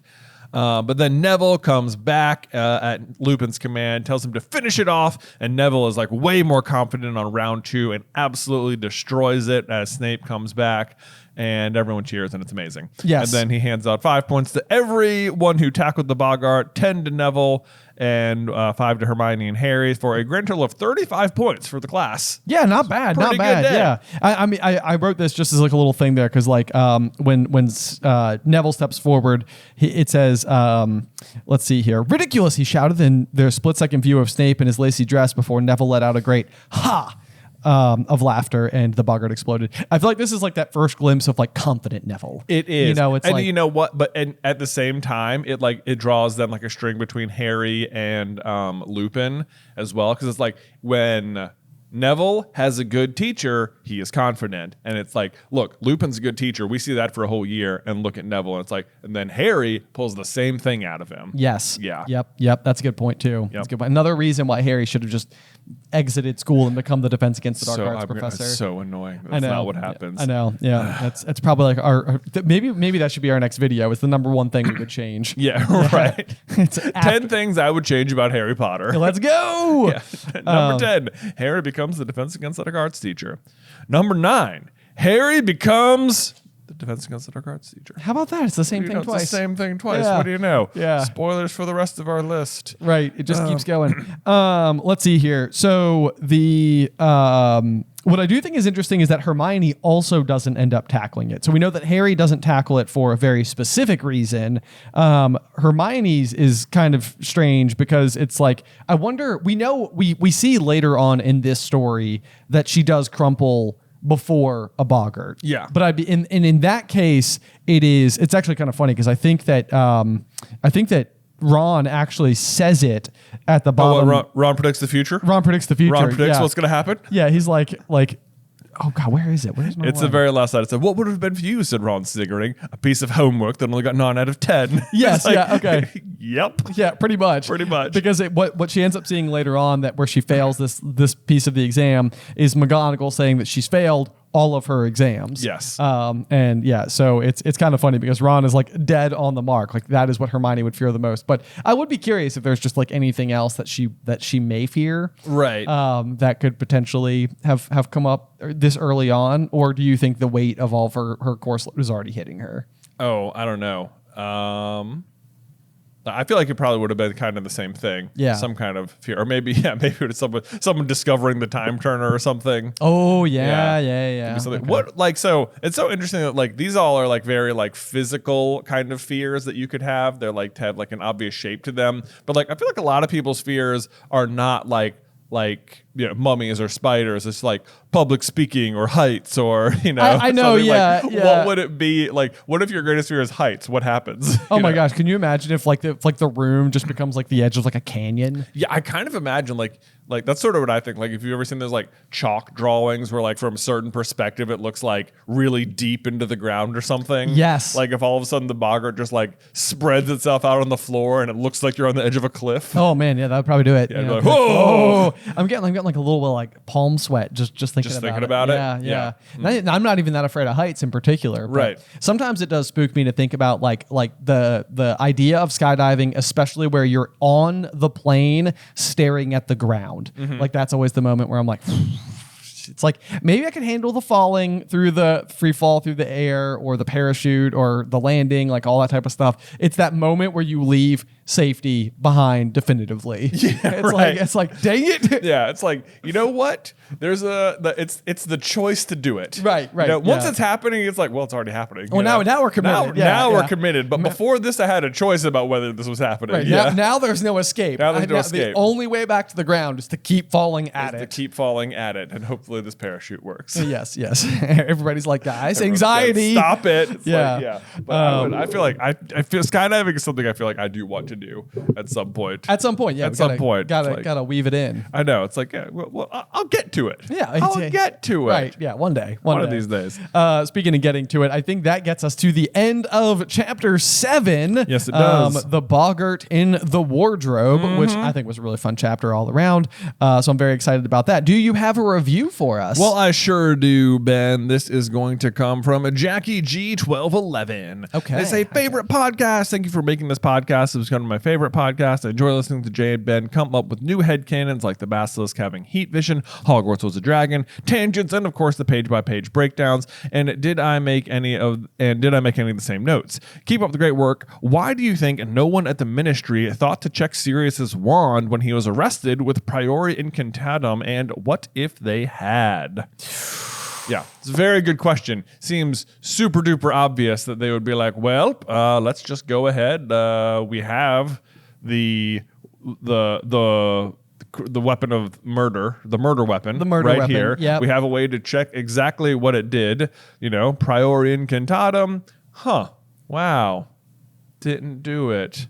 Whoops. I know. Yeah. And it is a really interesting question because we also will eventually learn that Sirius was basically sent directly to Azkaban without a trial. And I think a lot of what you can peg it back to is going to be like Barty Crouch and his position, as this like incredibly fierce, very no nonsense, like had become remarkably attached to the like battle against Voldemort. Yeah. And so I think like in this instance, given the... Yeah, that's who's in charge right now of this particular thing is Barty Crouch Sr. Barty Crouch Sr., yeah. And so I think that his sort of like no nonsense policy, the fact that there were so many witnesses... Yeah, there's like 50 witnesses. I think that's probably why they were like, don't even need to. Right. Yeah, like this is actually the same thing I think happens to Morphin Gaunt, who... To be fair, in that particular instance, Morphin Gaunt is the one who confesses to the crime of murdering the Riddle family. And that is like a memory that Tom Riddle has placed inside of him later on down the line. And in that particular moment, I'm pretty sure Tom Riddle uses Morphin's wand to commit the act of murder on his father and family. Yeah, so even if they check it. So even if they did happen to check it, however, like I think what Dumbledore explains to Harry in that instance is like they got a full confession out of him. He admitted to it. He was right there. He had reason to do it. Right. Like, and I mean, it's obviously different, but I think the space and time that the wizarding world would find itself in, having been, right on the edge of being overtaken by this dark lord who is casting a huge amount of doubt and fear over all of society, and his downfall is then immediately followed by the death of the Potters, the unusual circumstances with young Harry, and then the very next day, like the Potter's best friend is acting like a maniac, appears to have blown up a city block, a whole bunch of people are dead, but like the key problem is over. And so I think, to me, in my head, what they're doing is like we can't let a new problem start to be. Right. We're taking this guy away. That's it. Like we're not asking any more questions. And he doesn't it's like he doesn't give like a full confession or anything either, but he doesn't say like it wasn't me, it was Peter. Right. Because like as far as Sirius is concerned, Peter is dead. Yeah.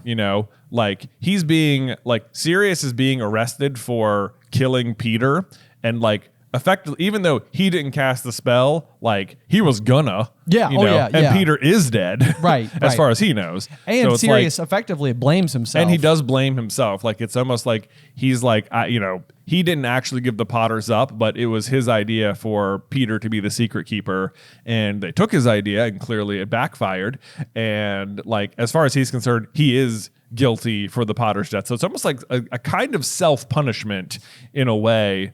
Like, because he doesn't argue the fact. He's not like it. Like that's the other surprising thing. It's like, why doesn't he just say like it wasn't me? Peter Pettigrew was the Potter's secret keeper. Yeah, it's almost like Sirius is just like. He's had a complete mental break. I think a breakdown in this situation, and like he doesn't really come to his own defense, and maybe is even just sort of like, what's the point? Yeah. You know, like I don't want my freedom without my friends. Like, so, and I'm going to have to live with the guilt of having not been their secret keeper. And, you know, Sirius says like, I would have died to protect my friends. And I genuinely believe him. I absolutely do as well. So it's like, it's also possible that even if they checked his wand, like he might have still even shot Avada Kedavra, you know? Oh, sure. You sure. know, Yeah. like, you know, he might have missed and like Peter blows up the block before anything like hits or anything, obviously because it doesn't die.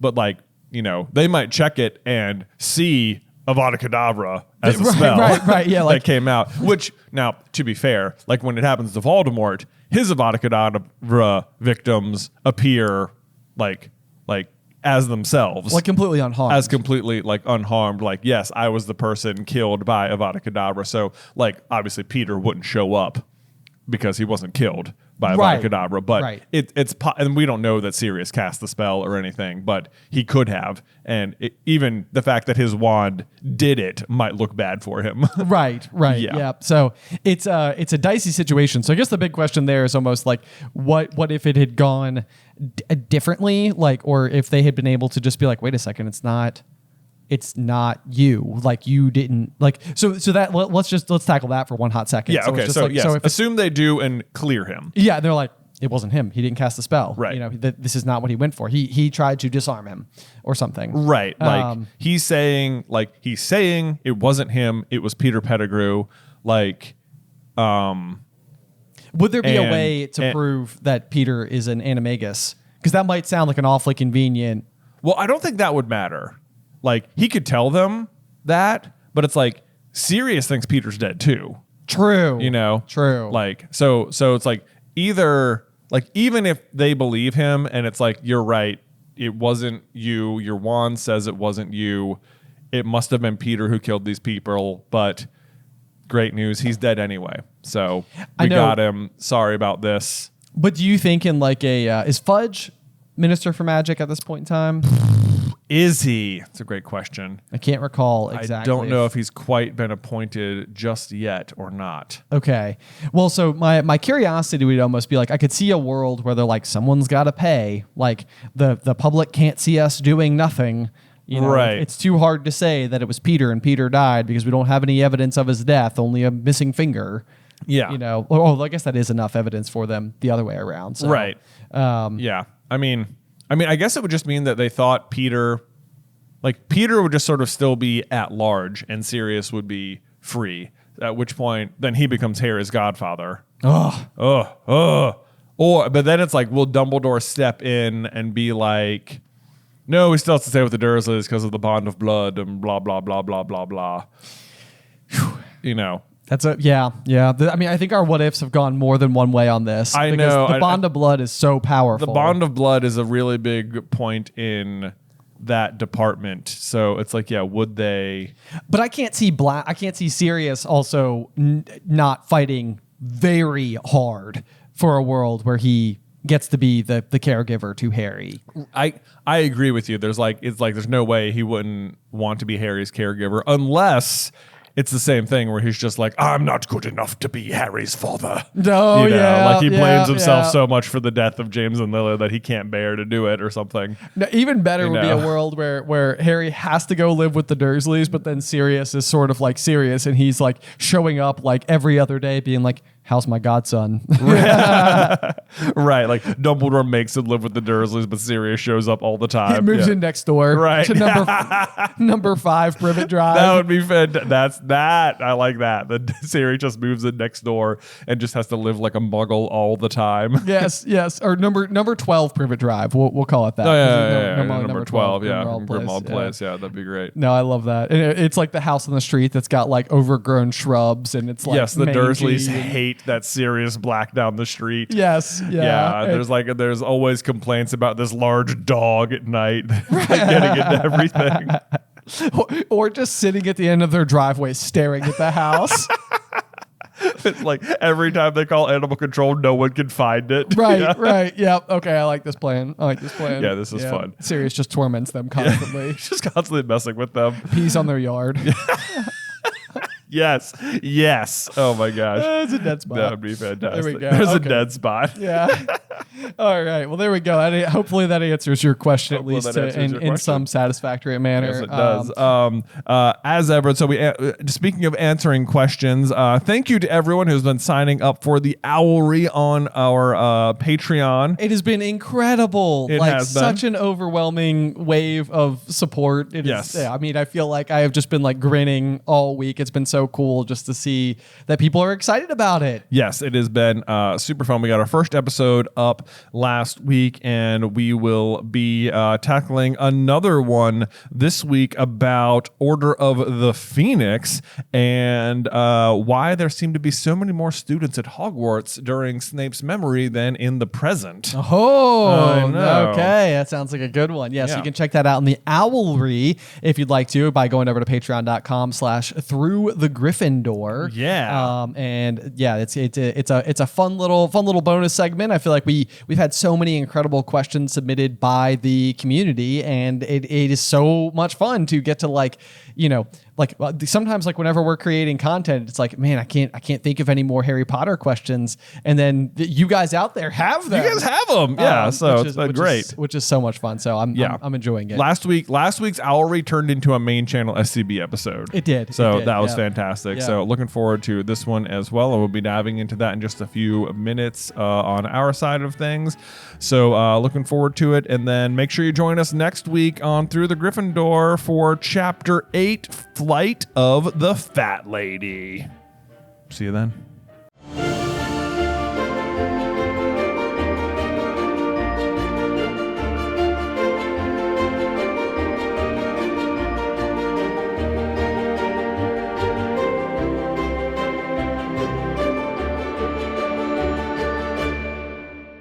Welcome, dear listeners. I'm Jonathan Carlin. And I'm Benjamin Carlin. And we invite you to join us through the Griffin Door, your one-way ticket to the enchanting world of Harry Potter. So grab your wands and dust off your broomsticks and join us as we unlock the mysteries behind Prisoner of Azkaban, Chapter 8, Flight of the Fat Lady.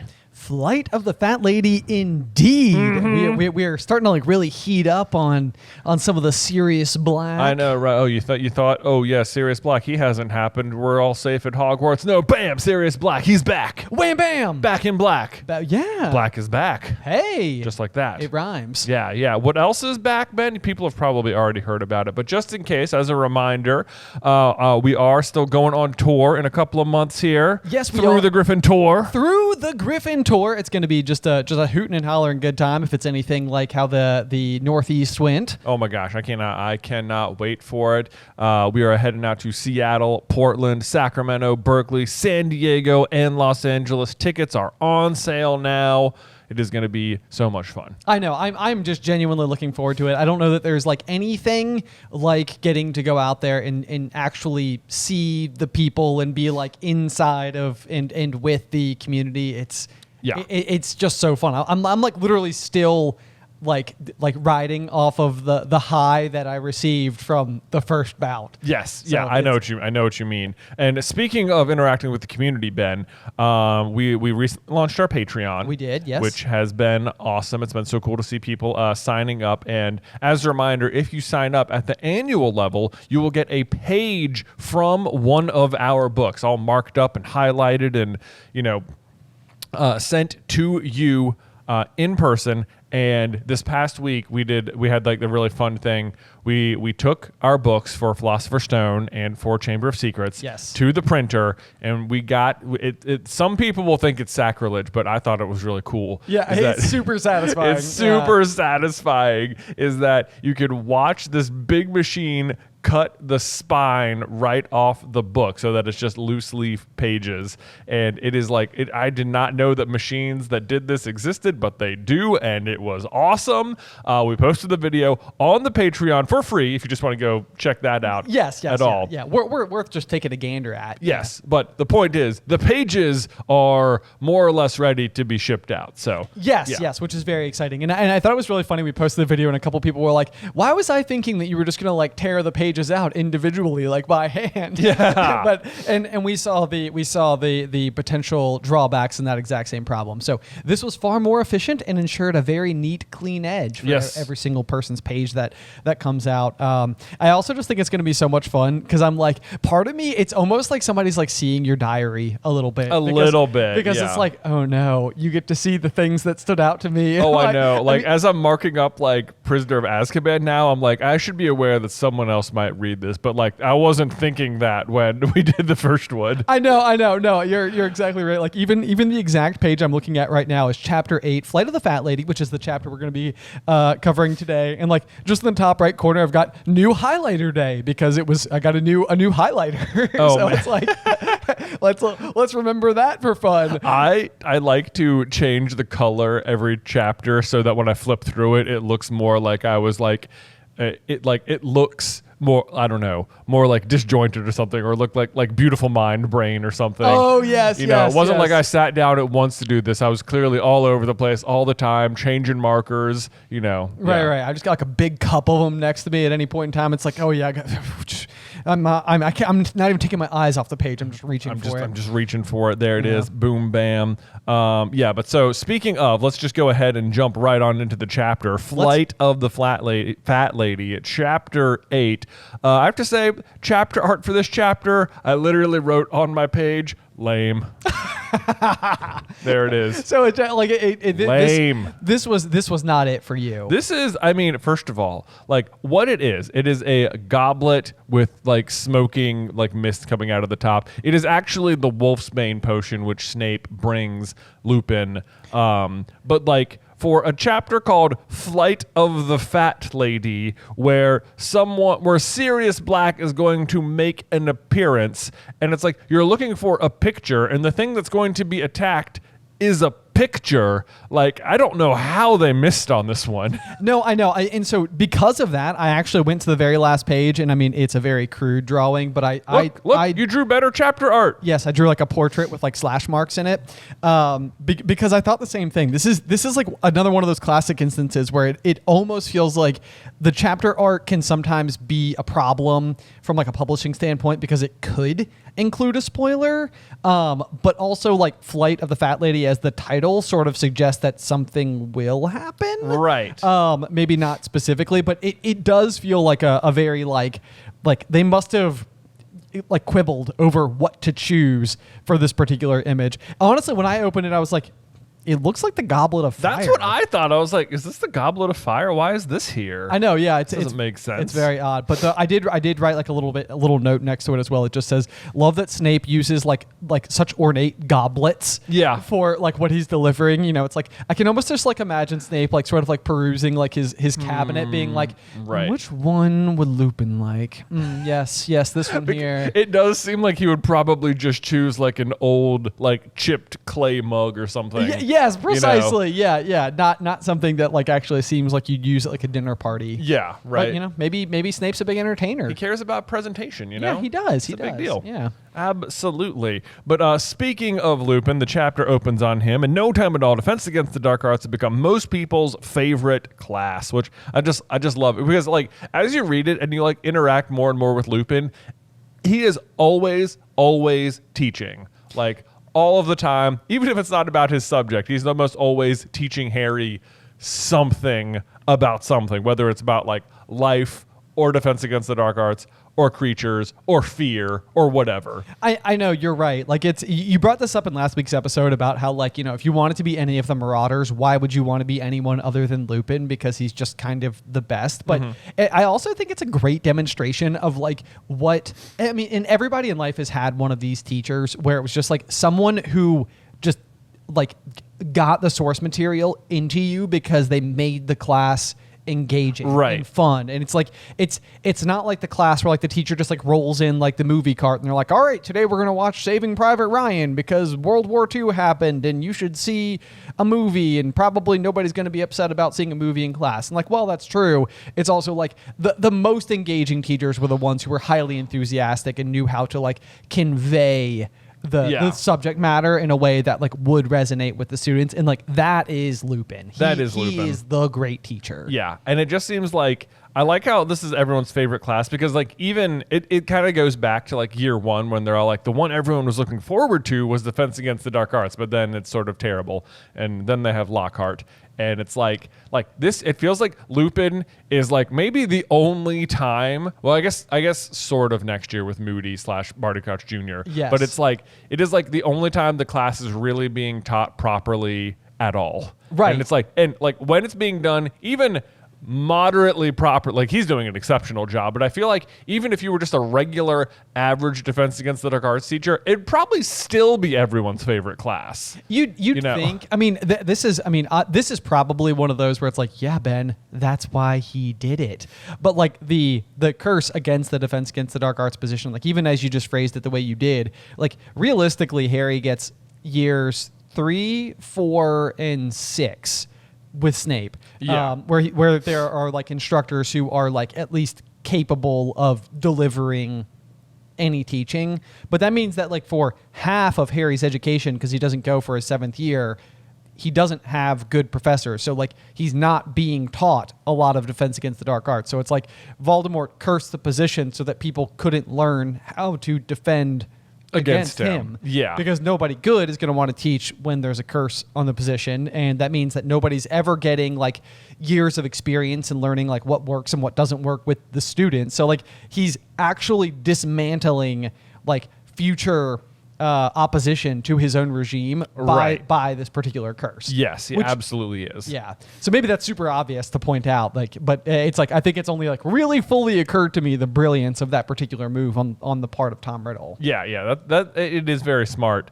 I guess you could also argue that Dumbledore is teaching him some Defense Against the Dark Arts, just not like the kind of stuff you learn in the classroom. I think that's true. It's like all the stuff about like love and Dumbledore had at least taught him as much about a certain kind of magic or stuff like that. Yeah. Or even like when he says like music. Yes. It's like more powerful than any magic we learn here. Right. Yeah. Like all that is like actually Defense Against the Dark Arts. Right. Yeah. Right.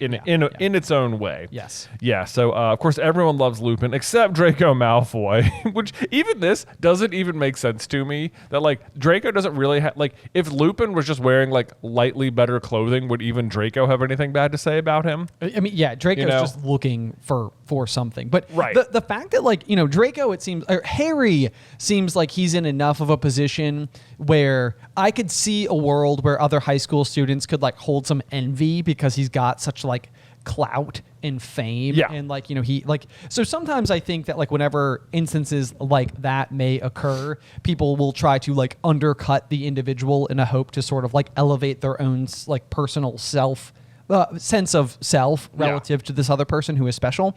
But so I could see why Malfoy can get people laughing at Harry at times. Like I can mentally get into the world of that. But it's like Malfoy is not preaching to the choir when it comes to Lupin. Everybody else loves him. So like this is like one of those where it's like, Draco, you're digging your own grave, man. I know. People are not going to agree with you. I know. Like you've taken a very bad tack on this one. Yes. Like, yeah. I mean, most of them. I know. Most of them. Yes. Yeah. But like, yeah, you're right. It's like Slytherin.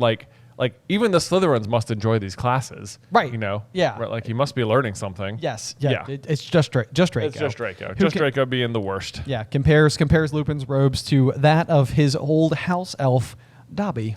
This is just like one. It's a dumb insult because it's just like that's so rude. First of all, and then 2, it's just like your old house elf who you lost to Harry. Yes. Right? Yeah. Like you're just bringing up your own failure in a way. Also, it's just sort of like I feel like it's not like it's like this is like a classic like weird flex, but okay. But like in this particular instance, like you dressed your own house elf poorly on purpose? I know. Like he's like, does that make you look good or like that really right? That exact thing is like the real like look into Draco's soul at this time, where it's just like Draco is saying he dresses like our old house elf. It's like you're the one who dressed him, and he's like exactly, and we did it really bad because that's how house elves are, and it's like gotcha. What a weird. I know. Like your line of reasoning is just revealing so many worse things about you. Yes. Okay, so on the next page, though, we're going through the rest of the classes, and while Lupin's classes are going great, worst of all was potions, because Snape is in a particularly vindictive mood these days, and no one was in any doubt why. But I highlighted that because what it says the reason is because Snape like because Neville made Snape come out of the wardrobe wearing his grandmother's clothes and everyone thinks it's hilarious or whatever. But like, is that the real reason why he's in such a vindictive mood? Or like, is it just because Sirius is like out and because Lupin is teaching at the school? Yes, and I think that there's another clue later on, in not only in this paragraph, but I think also towards the end of this chapter where we're at the Halloween feast. But yeah, this is like one of those moments where it says like, let's see here. The story of the Boggart assuming Snape's shape and the way that Neville had dressed it in his grandmother's clothes had traveled through the school like wildfire. Snape didn't seem to find it funny. His eyes flashed menacingly at the very mention of Professor Lupin's name. And he was bullying Neville worse than ever, which I suppose could corroborate the theory that it's because of the Boggart lesson. I'm sure he's not happy about that. But it doesn't seem like something Snape would like dwell on, maybe. Right, exactly. And I think that the line that comes up later in the chapter while they're at the feast is that like Harry couldn't help but notice that Snape kept like was it in Harry's mind or was Snape like continuously like looking over at Lupin the whole time?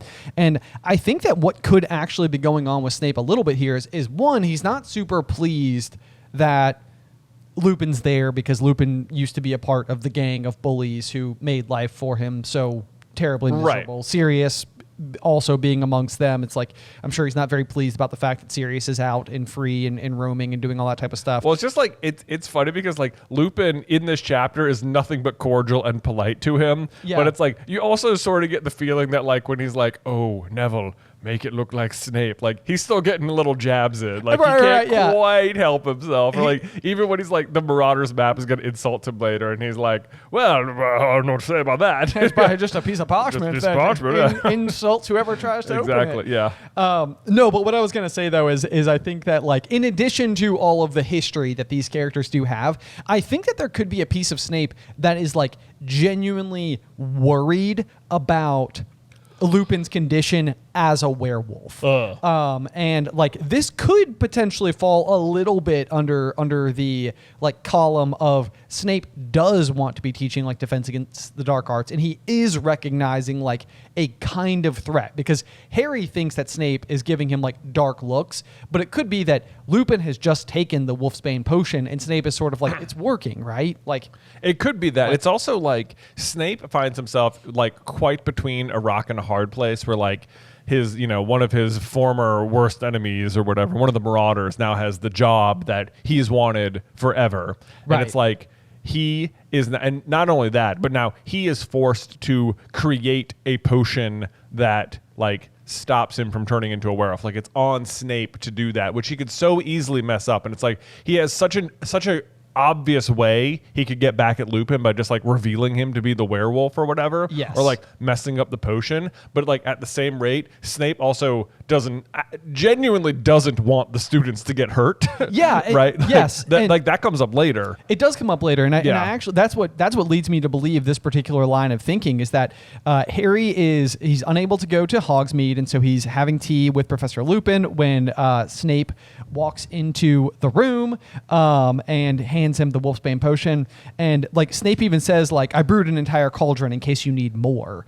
And it's like, it like to me that actually comes across as like either kind or at least reasonably cautious. Right. Like I think all of that is suggesting that like Snape being on edge, especially even at this particular point in time, especially if it's now when Lupin is taking the Wolfsbane potion, means like the full moon is coming. Oh yeah. You know, like absolutely that could have him on edge as well. Also that, yeah. Yeah. But I mean, like even when they come out of like the Whomping Willow later in the book, like, and Lupin actually does transform, like Snape still steps in front of the students. Right. Yeah. Right. Yeah. So I think you can say with some amount of certainty that like we're seeing a little bit of like the like bias coming across towards Snape, but I actually think that he is acting kind of responsibly. He is acting responsibly. I think it just hurts him to do it because he doesn't like Lupin. Well, yes. Yeah. That's fair. Yeah. But if I had to guess, in Lupin's defense, my suspicion is that out of all of them, Lupin was probably the least mean. But I also suspect that, kind of to your point with like the handbag and having, you know, Snape get all dressed up, it's like Lupin's like, Yeah, it's like, I got my own digs yeah, in. I I am a marauder at the end come of the on, day. come on. You know, like, old past times die hard. You know? Exactly. Yeah. Oh, goodness. Let's see. So moving down the page here. Also, divination's not going super well. Harry is dreading the hour spent up there. There's a weirdly phrased sentence there. It's like, he couldn't like Professor Trelawney, even though she was treated with respect, bordering on reverence by many of the class. Like, he couldn't like her. Just like, I can't. I've tried. I can't. I know, but I mean, I think that this is like, again, part of I think it sort of speaks a little bit to like Harry's, let's see here, like lack of need for attention. And even regards the attention like that Draco seems to like envy so very much as more of like a an annoyance than something that he's like basking in as much as or even Snape at times. It's like our latest celebrity, and Harry's like, I don't want this. Right. Like, my parents got killed. Okay. Like, this is not a good reminder for me. I don't want to be famous for this thing. Right. And I think Trelawney really presses that button. Absolutely, she does. Yeah. Yes. But what is this reverence coming from? Like, this is the thing where it's almost like Lockhart all over again, just a tiny bit.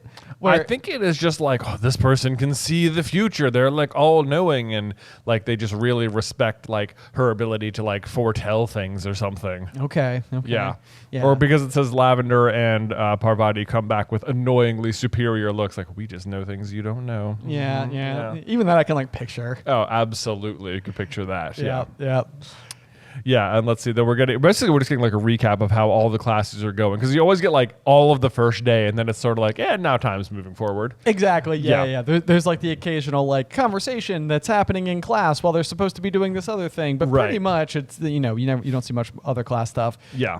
The care of magical creatures rather has now very quickly gone from hippogriffs to flobberworms, which I feel like they like cover for like ever, it seems like. To me, flobberworms, it's like I can't begin to understand, because they just seem like, in my head, I picture them as like larvae.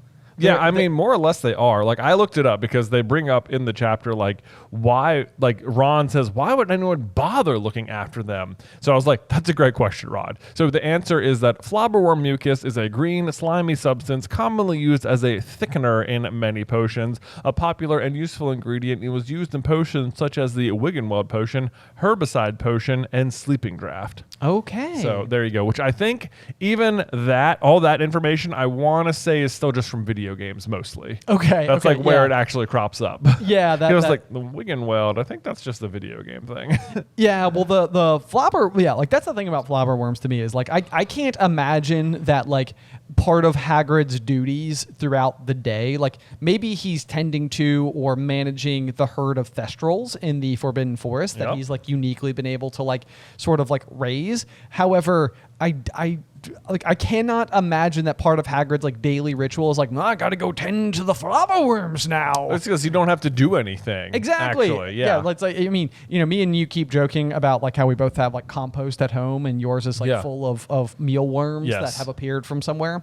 And it's kind of like one of those things where I'm like, I don't really think you like. There is nothing to learn. Like, to me, this is almost like just a chronic waste of time. Right. Like, there's no, like, it absolutely is. He's just basically lost all of his confidence and is saying, like, these you don't have to do anything for, so let's just do nothing. Yeah, we'll just sit here and, like, I can't mess up if I don't do anything. Feed them lettuce. Which I think he overfeeds them. He, over-tends to them. It's like, come on, man. Yeah. Messing up flobberworms? Come on, Hagrid. Come on, Hagrid. Yeah. On the next page, though, we do kind of get, like, our first real big intro to Quidditch. Yes. Where we get a little bit of like a recap.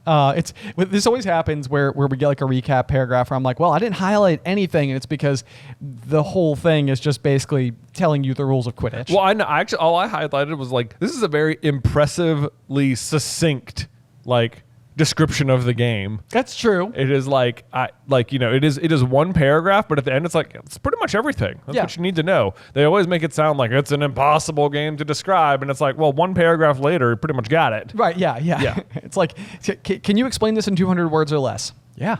Turns out. Certainly can. Mm-hmm. Let's see here. So Oliver Wood, who me and you have sort of been like circling the drain on this belief lately that maybe Oliver Wood is like not very good at Quidditch. Right. Or potentially as like part of a limited amount of potential talent available. But we know that like when Harry becomes captain, I think is it Alicia? So Angelina Johnson after Wood, okay, and then Harry, and then who is it? Is it Katie Bell? Someone comes up to him and they're like, he's like, you don't need to try out. You've been on the team for years, and she's like, that's the first mistake. Like, don't just include the old players. Like, right. You got to see if anybody else is out there. But Oliver never holds tryouts. Harry has had the same team from the start. Yeah. We're 3 years in now. There's been no modifications. Nobody's graduated.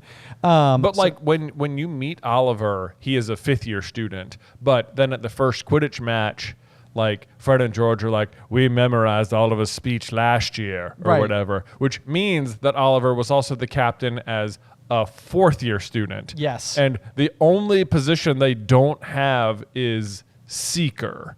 Right.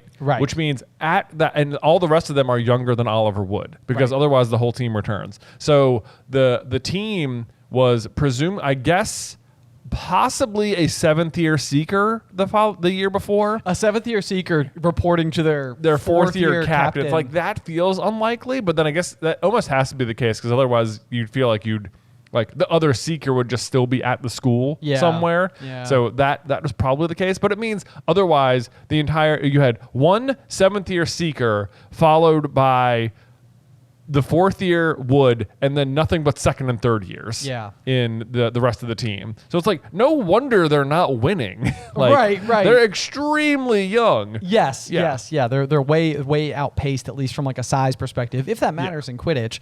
But I love the phrase here that says, there was a quiet sort of desperation in his voice as he addressed his fellow team members in the chilly locker rooms on the edge of the darkening Quidditch field. This is our last chance. My last chance to win the Quidditch Cup.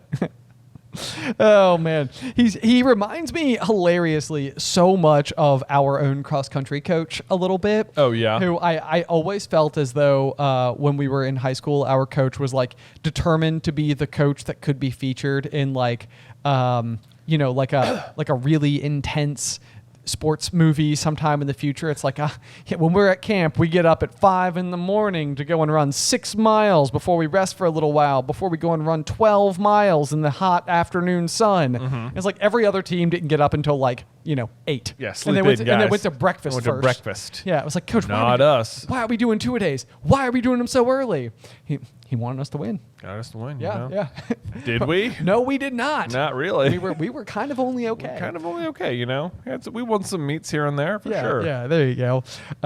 Let's see here. We find out that Gryffindor has not won for 7 years now, which I think is supposed to be like a rather significant marker as to when Charlie Weasley would have last been on the team. Right. So I guess you can just backdate when he graduated on that, because they would have won when he was Seeker. Yes, that's what you would at least believe. Yeah. Let's see here. I even like the way he refers to the tournament being called off last year because the Chamber of Secrets was opened. Oh, I know. And it says Wood swallowed as the memory still brought a lump to his throat. It's like I know kids were being attacked and stuff, but canceling Quidditch? I mean, where do we draw the line, Professor? Come on, McGonagall. Let's, and then I love how he goes through the team. He, compliments the ball. We've got 3 superb chasers. We've got 2 unbeatable beaters, and we've got Harry, the best Seeker who's never failed to win us a match. It's like, and me. And it's like, yes, we think you're very good too, Oliver, which I just added yes, you are absolutely Puddlemere practice squad material, Oliver. Just absolutely. Yes, I love Fred's response. Spanking good keeper. Spanking good. Yeah, the twins are just on fire. They are on fire in this book. They got some real zingers. I do think it is the fact that Oliver only goes on to make the practice squad for Puddlemere United is so telling, because we just made a video last week about wizarding populations, and we were talking about how they're if you've got Wales, Ireland, Scotland, England, yes, and then just in the English, the UK, wherever, Puddlemere United, that is a 13-team league. Yes, which if there's 14 people on it times 13, I think it was I can't remember. I can't do the math in my head. It's I don't know, like 130 players or something. Yeah, I think like 165, 170. Yeah, somewhere in there. somewhere in there. But it's like there's and when the only schools feeding into this particular league is Hogwarts. Yeah. Right? And it's like, as far as we know. As far as we know, right? Well, we know it's the only wizarding school like in this area, right? You know, I guess like there could be players from like Durmstrang or Beauxbaton or something coming over here, but you'd think like France would have its own Quidditch league. You would think. Yeah. Maybe not, but you'd think. But like, if that's the case, then like Hogwarts is only graduating like upwards of like 5 7th year Quidditch players a year, or something, so like there's not that many eligible people feeding into this league, right? Yeah, and I think there's probably like an upper end limit as to like how long you could even play Quidditch for. So it's like I think even during that particular video, and it's math based on like the Hogwarts population sort of like extrapolated, but it basically suggests that there's only somewhere in the proximity of like 3,500 total wizards living in England at any given point in time. Right.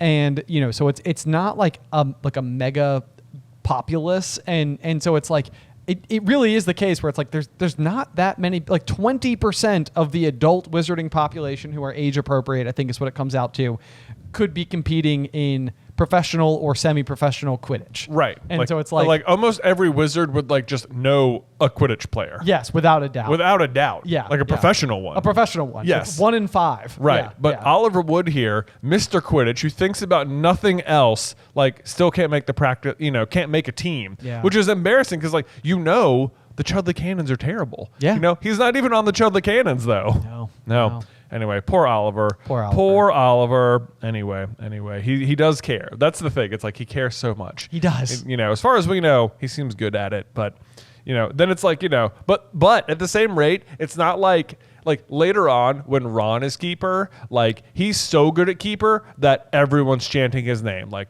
that's not the case with Oliver Wood. Yeah, when was the last time we ever heard Oliver Wood is our king? I know, yeah. There's no Wood is our king. Yeah. I don't think so. Look, Harry is playing at the same time as Oliver Wood and as Ron. Harry's the captain when Ron is playing, and they're still cheering Ron's name. They are. Right? That's how much better Ron is at keeper than Oliver Wood. Which is hard to think. I know. Yeah. It is. Yeah, that's hilarious. Especially with as much anxiety as Ron has about the sport. Because Oliver seems to have none. None whatsoever. No. Yeah. His anxiety is that we won't play. Right. Yeah. Yeah. Anyway, so as we continue forward, we also get the news that the first Hogsmeade weekend is going to be coming up the end of October on Halloween. Is it sort of weird that it's taken 2 months of school to go to Hogsmeade? It does seem kind of odd. Yeah. If anything, it almost seems like the kind of thing where it's like, hey, this is a new privilege. So it's like you guys have been back to school for a whole week. Let's do a Hogsmeade weekend to kick things off. It feels to me like there's almost no reason Hogsmeade isn't just like an open thing students could do every weekend. That does seem odd as well. Yeah, it's like you have free time. You're old enough to go and walk down there. It's like, couldn't you just like? Also, who is keeping these shops afloat? I know. In the meantime, if not like the students. Right. I mean, this is a college town, basically. Right, yeah, it's a college town. Yeah. Get those kids over there. Come on. Who is keeping Zonkos in business if not the students? Right. And they get to visit like 4 times a year. Come on. No wonder Fred and George buy this place for nothing. Right. Yeah. Maybe it's like Black Friday every time it's Hogsmeade weekend, and they're like, it's gotta be. All right, guys, time to make all the money we can make for the whole year. We got 4 days to do this. Let's go. Yeah. Yeah. That's basically what it has to be. Let's see. But Harry is full of determination. Oliver's speech gets through to him. It says, no amount of mud, wind, or rain could tarnish Harry's wonderful vision of finally winning the huge Quidditch Cup. And I think that is an important line right there. Like, this speech spurs Harry to such desire to win the Quidditch Cup that, like, this is why he goes and talks to Lupin about fighting the Dementors. It's like, it is not because he, like, cares about overcoming Dementors in general. It is because I need to be prepared so that I can win Quidditch. Yeah. Right? Yeah, so it's like, this speech from Oliver leads to Patronus's. That's not so bad. There you go. So Oliver Wood actually has quite the legacy, There you even go. if it's not as a Quidditch player. Right. He doesn't even know. He doesn't even know his importance, you know? Right. Way to go, Oliver. Way to go, There we- Oliver. a little redemption arc. A little redemption, you know? for this episode. Let's see here.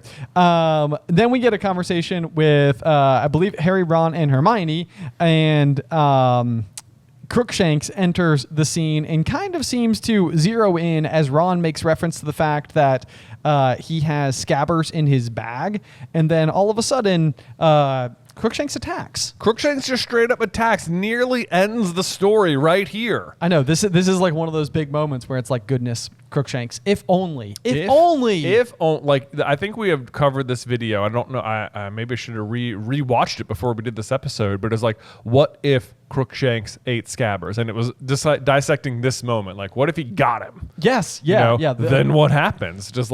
Does Voldemort just not come back? Does Crookshanks win the war right here? Right, because the big thing that's going on in this particular situation is that Crookshanks, as a half-Kneasel, is capable of recognizing that Scabbers is not all that he appears to be, and is, of course, instead actually just like an animagus who is hiding in plain sight, and Crookshanks is like nothing doing, partially or potentially due to the fact that Crookshanks could have belonged to the Potters once upon a time, and specifically knows this rat in particular.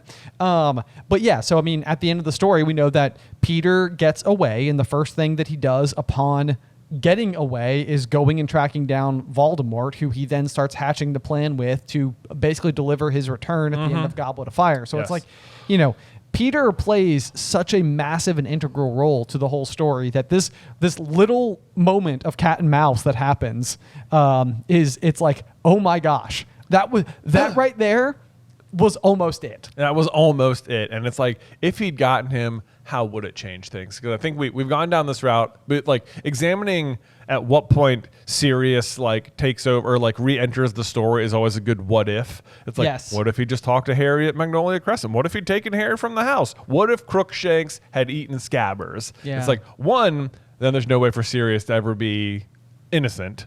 So there's that. True. So he's sort of stuck in that regard. But I don't think he would even care because Peter's dead, and that's like, you know, his main mission at this point. Right. But the other thing is that, like, you might think, oh, would Voldemort just not come back? But I think he still does come back because Trelawney does still make the prophecy about, like, the, you know, servant of Lord Voldemort will return or whatever. And it's like that. It is usually Peter, but if Peter's not there, like, it can also apply to Barty Crouch Jr. Yes, and this is like one of those things that me and you tend to come back to whenever we're writing a what if, which is that like I think in like the Marvel universe, to like borrow a term, there's like nexus events, which basically just means like it doesn't matter which timeline you're dealing with, like Thanos will always attack. Like that happens in every single version of every single universe ever. Right. That's a nexus event. And so we would sort of like take that logic and apply it to things like true blue prophecies, because they are so important. They're so integral that it's like, even if it's not Peter, like someone is going to return to Voldemort, because we also know that Voldemort has not been defeated, right, and has all of his Horcruxes still in place. So it's like that threat is not going to go away until the entire rest of the plot of the story unfolds. So someone at some point in time has to go find him. And if it's not Wormtail, it almost has to be Barty Crouch Jr. Yeah, because he's the only other like free servant who is motivated to do so. Exactly. Yeah. Exactly. So there you go. There you go. Plus, then the book's so much more about him, the prisoner of Azkaban, you know, the other escapee. But Ron is like batting 1,000 in this chapter here and dropping. There's like some hints too that like Scabbers isn't all he's out to be. Well, besides the fact that Crookshanks is interested in attacking him for some reason other than being like cat and mouse. But like Ron holds up Scabbers and says he's skin and bone, you know, and it's like, right. So if you have this like basically non-existent rat, like why would Crookshanks even be interested in eating it? You know, not a very good meal. Just trying to kill it. Just instinct. I guess that's what you're supposed to think. But it's like, why the interest? It's like, because he's not a rat, a rat. But then he says there's something funny about that animal, which is that is actually pretty true. He is correct. Not as funny as what's funny about your rat, Ron. Yes, but- which is exactly what I wrote. I highlighted that same thing. I said, actually, it's your animal, Ronald. Yeah. Then he says, it heard me saying Scabbers is in my bag, which, yes, totally did. And it said, that cat's got it in for Scabbers. And it's like, yes, you're on fire, Ron. You got like all of it. You're all correct. Yes, yeah. All of those things, accurate. All of those things are true. Which, Yes. like, of course, Hermione's sitting there like, rubbish. And it's like, no, Ron is like 1,000%. Ron is actually right. The problem is that if he knew why he was right, he would have a completely different Exactly. interpretation That's the funny of what's part. going on. Yeah. Yeah. So anyway, that this leads to Scabbers seeming like particularly like ill due to being attacked once again. Even that part when it's like, he's ill. And it's like, still? Because it's been 2 months of rat tonic now. Like, Oh no, yeah, know? it's like Ron. It's not working, man. not working, dude. It's not working. Yeah. Bring him to Hagrid or something. Bring him to you know? Hagrid. Yeah, someone needs to take a look after That'd be that. funny if Hagrid holds it. It was like, oh, this is a person. That would be so interesting. Yeah. It's like, well, Ron, I don't know how to tell you, but this is not a rat. Yeah. Do you think Hagrid could tell? No, because Hagrid has him later. Yeah. I guess Yeah, and that's he's true. like, oh, Ron, I got something for you. It's your rat. Yeah. So, no. I'd like to think that if Hagrid looked closer, Right, you yeah. know, maybe You know. maybe he's just like, it's like, it's a rat. Why would I think anything twice about it? Well, that's exactly the thing, though. Yeah. That's what we're looking for, Hagrid. I know. Yeah. Yeah. Oh, well. Anyway, Oh, well. so the next day, this is like Ron and Hermione. I feel like the like start of just them arguing what feels like for 5 books. Oh, You I know, it's right? Just forever. Forever. But yeah, Hermione does ask very timidly, "How's Scabbers?" Checking in on things. Oh, and then they're working on the puffapods, which as I was reading this, I was like, I have zero memory of even the word puffapod. Oh, same. Yes. I literally had to go back and be like, wait, what are they doing? Because at some point in time, Ron is accidentally dumping them on the floor, and Professor Sprout needs to come by, and it's like, careful, Weasley. And it says let's see here.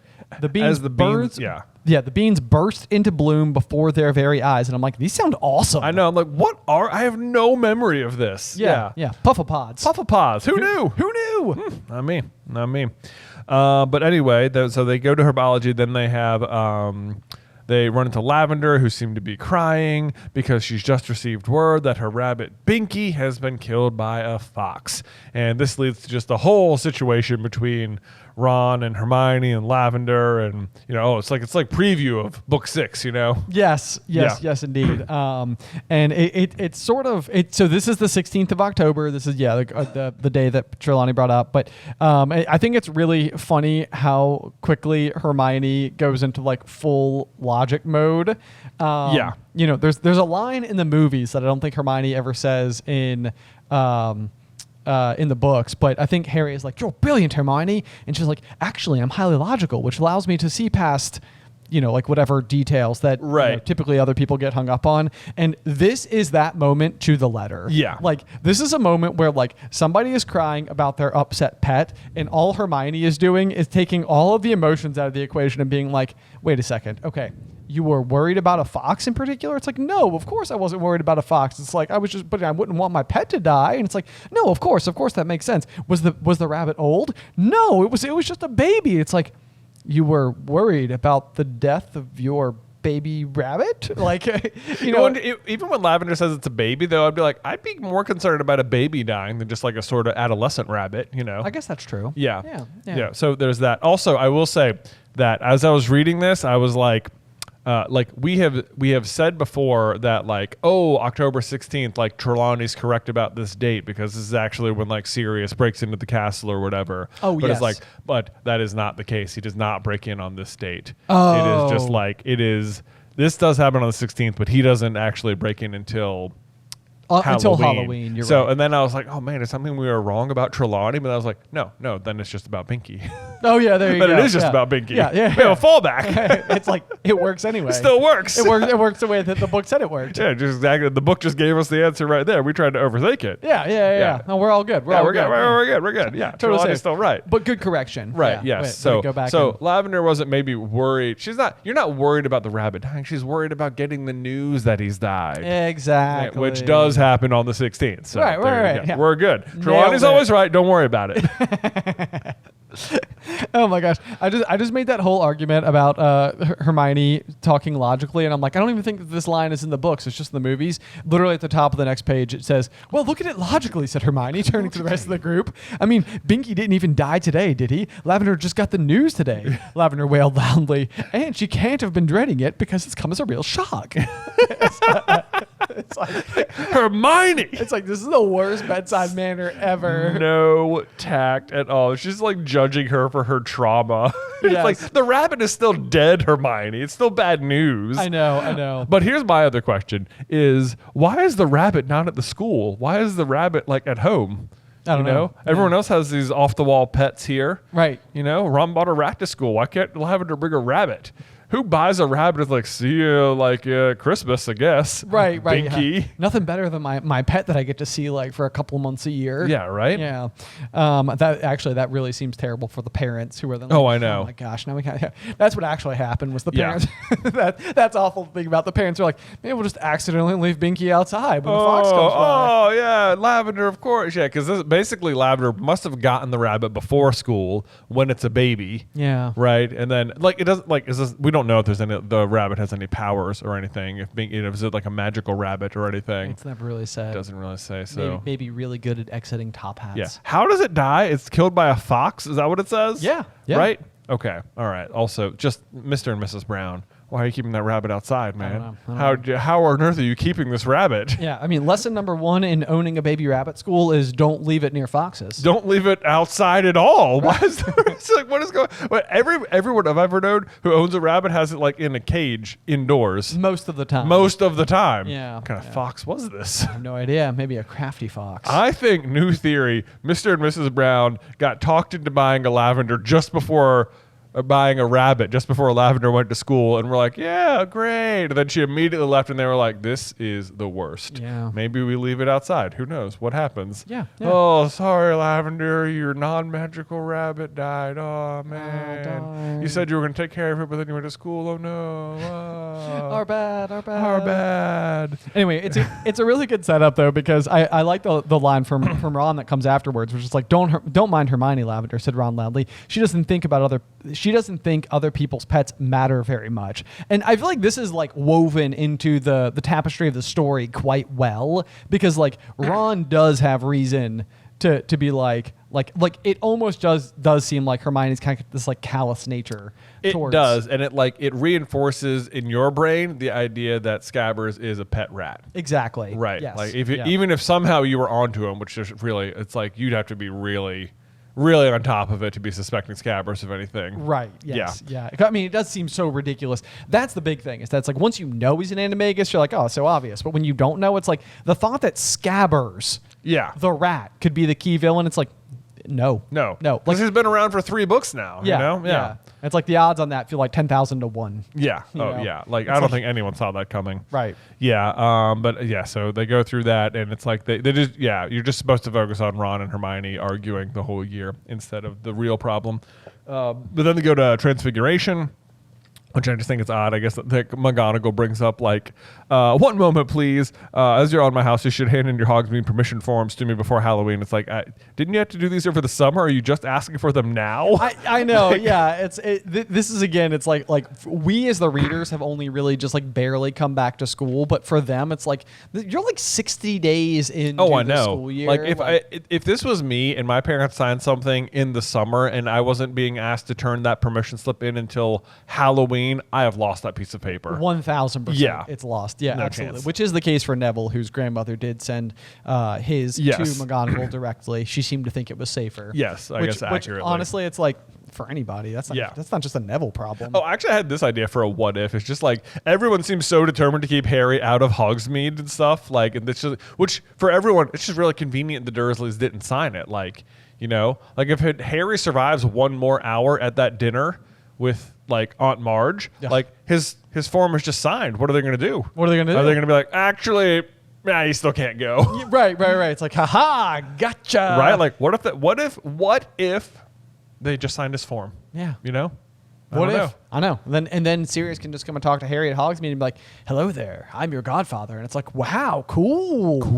You really scared me that one night on Magnolia Crescent." And it's like, "My bad." And it's like, "No worries." And it's like, "Can we live together?" Yeah. Let's do it. Then Your friend Ron over there? That's your friend? Let me tell you something about his rat. he sucks. He is the worst, Harry. He killed your parents. Scabbers couldn't have done that. Yeah. Well, he did. Well, he did. Yeah. Yep. If only. If only. Yep. Let's see here. So then, as we move forward, Harry does try and go and ask McGonagall whether or not it would be okay if she could sign the form on his behalf. And this is like one of those moments where I do think you get like a little bit of like the softness from Professor McGonagall. Where she's very firm and she's like, "No, I cannot do that for you." But like, I think that this is kind of like one of those moments like where even Dumbledore wants, like, all throughout this entire story, like why is he like allowing Harry to just go to school and like do all these things? And it's like he's attempting to allow Harry to just have a normal childhood. Yeah. He just wants him to go and have experiences and get to live like any other regular kid. And I think that this is like one of those moments where McGonagall is like, he should be allowed to go. Like, this is an experience that is being taken from him for things that are completely outside of his control. Absolutely. Like, so do you think if not for the threat of Sirius Black, but otherwise everything else is the same, like she would just let him go? I think that she has the power to let him go. Yeah. I would say. Like, I think that she has the out, which is just that like rules are rules, but it's also like I think that McGonagall knows who the Dursleys are. I mean, she's the one who's like watching them all day on Privet Drive before Harry's left there, and she's like, they're the worst sort of muggles. Like, yes, you're right. You're right. She knows they suck. She knows. Like, I feel like, maybe if not for Sirius Black, I feel like this conversation goes more like, I shall speak to Professor Dumbledore. Precisely. Yeah. It's like, I mean, after the other thing too is like she arranged for him to get like a Nimbus 2000 racing broom. Yeah. Like, she's broken the rules on his behalf before. Yes, definitely. Definitely. So I can absolutely see a situation where that goes differently. But I think that this is again one of those moments where McGonagall knows more about Sirius Black than anybody's willing to tell Harry all of. Yeah. And therefore, he's kind of like and it's not her position probably to tell him. Yeah, either, probably not. Then they consider using the invisibility cloak. This was an interesting line, I thought. It says like Dumbledore had told them about Dementors being able to see through them. So it's like, oh, they can't even do that. But it's like, this is a weird line because like Harry, of course, has like the very special invisibility cloak, the Deathly Hallows cloak. Yes. Like the cloak of invisibility. So it's like, could they see through that one? But at the same rate, it's like Dumbledore, like when you're reading that line the first time, it's like Dumbledore adds like as an afterthought, even invisibility cloaks. But it's like he's definitely just talking to Harry. Yes. When he says that. And it's like, would the cloak protect Harry from Dementors? Or like, could they see through it? But like Dumbledore actually does know it is one of the Deathly Hallows. So he might also be aware that like, no, even that Dementors can see through that. So you're suggesting that Dementors can see through the Deathly Hallow invisibility cloak? Well, I just don't know. Like, maybe they could. Like, Moody can see through it. I know. So it's like, it's not completely impenetrable. Yeah. Like, there's that. But then, like, also Dumbledore could just be like bluffing at the start of term just to be like, nah, really, Harry, just don't do that. You know? Don't even try. Like, yeah. Oh, I know what you're thinking, Harry Potter, invisibility cloak. Nope, they can see through that. You want to test it? Test it. See. Go ahead. Test it. See what happens. Crap, it works. Maybe you can totally call my bluff. Oh no, yeah, I know. Like, yeah. Yeah. I mean, that's like where my knee jerk goes. It's like I tend to feel like they wouldn't be able to see through Harry's cloak in particular. I think the fact that Moody can see through it is ridiculous. It's bonkers. Yeah. What is his eye made of? We don't know. We don't know. We have theories, but maybe it's made out of Dementors. maybe it's made out of Dementors. That's always a good thought. I feel like the Dementors would still affect you underneath the cloak. I just don't know if they could see you. Yes, I agree with that completely. Yeah. Yes. Yeah. I don't think you'd be protected from the effects of the Mentor. Okay. Yeah. Nope, All right. 100%. All right. Let's see here. Then as we go forward, Ron is trying to cheer Harry up and reminds him that there's the Halloween feast in the evening after the day. And Harry says, yeah, great. And then it follows up with, the Halloween feast was always good. And I was like, minus the fact that in year 1, it's when Quirrell busts in, is like, troll in the dungeon. And last year you went to the Death Day party and missed it, and the Chamber of Secrets got opened. So it's like, what do you mean the Halloween feast is always good? It hasn't been good once for you so far. Right. Yeah. You didn't go one year, and there was like maggot-infested fish. Yeah. And maybe flobberworm. Maybe flobberworms, fish. And then the other one, there was a giant troll attack, which, I mean, to be fair, did forge your friendship. But that wasn't really the feast's doing. Right, know? yes, exactly. Yeah. Yep. So there's that. I love when then Percy comes up and he says, they make a fuss about Hogsmeade, but I assure you, Harry, it's not all cracked up to be. All right, the sweet shop's rather good, and Zonko's Joe's joke shop, frankly, dangerous, and yes, the Shrieking Shack's always worth a visit. It's like, Percy, stop being the worst, man. Percy is always the worst. Yeah, always. He's just, and it's like I think I've just known.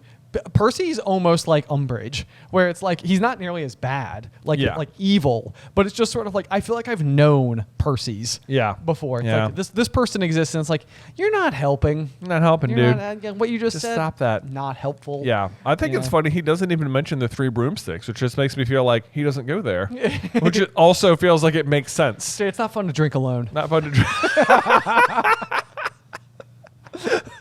My headcanon, Percy hasn't even tried butterbeer. Yeah, you're right. Oh, man. Him and Penelope Clearwater, they just down at Madame Puttyfoot's. Oh, yes.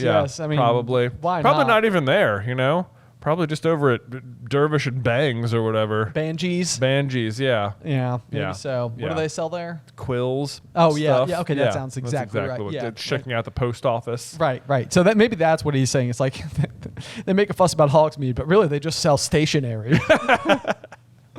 Where you go, Percy. Where you go. Yeah. Exactly. Oh, right. Sorry. Before we change the page, there's one thing that I thought was just kind of interesting because it was a different sort of change from the original copy of the text, which is reflected in the audiobook. At the end of the page here, they're talking about how they'll bring loads of sweets back from Honeydukes, and Ron's like, yeah, loads.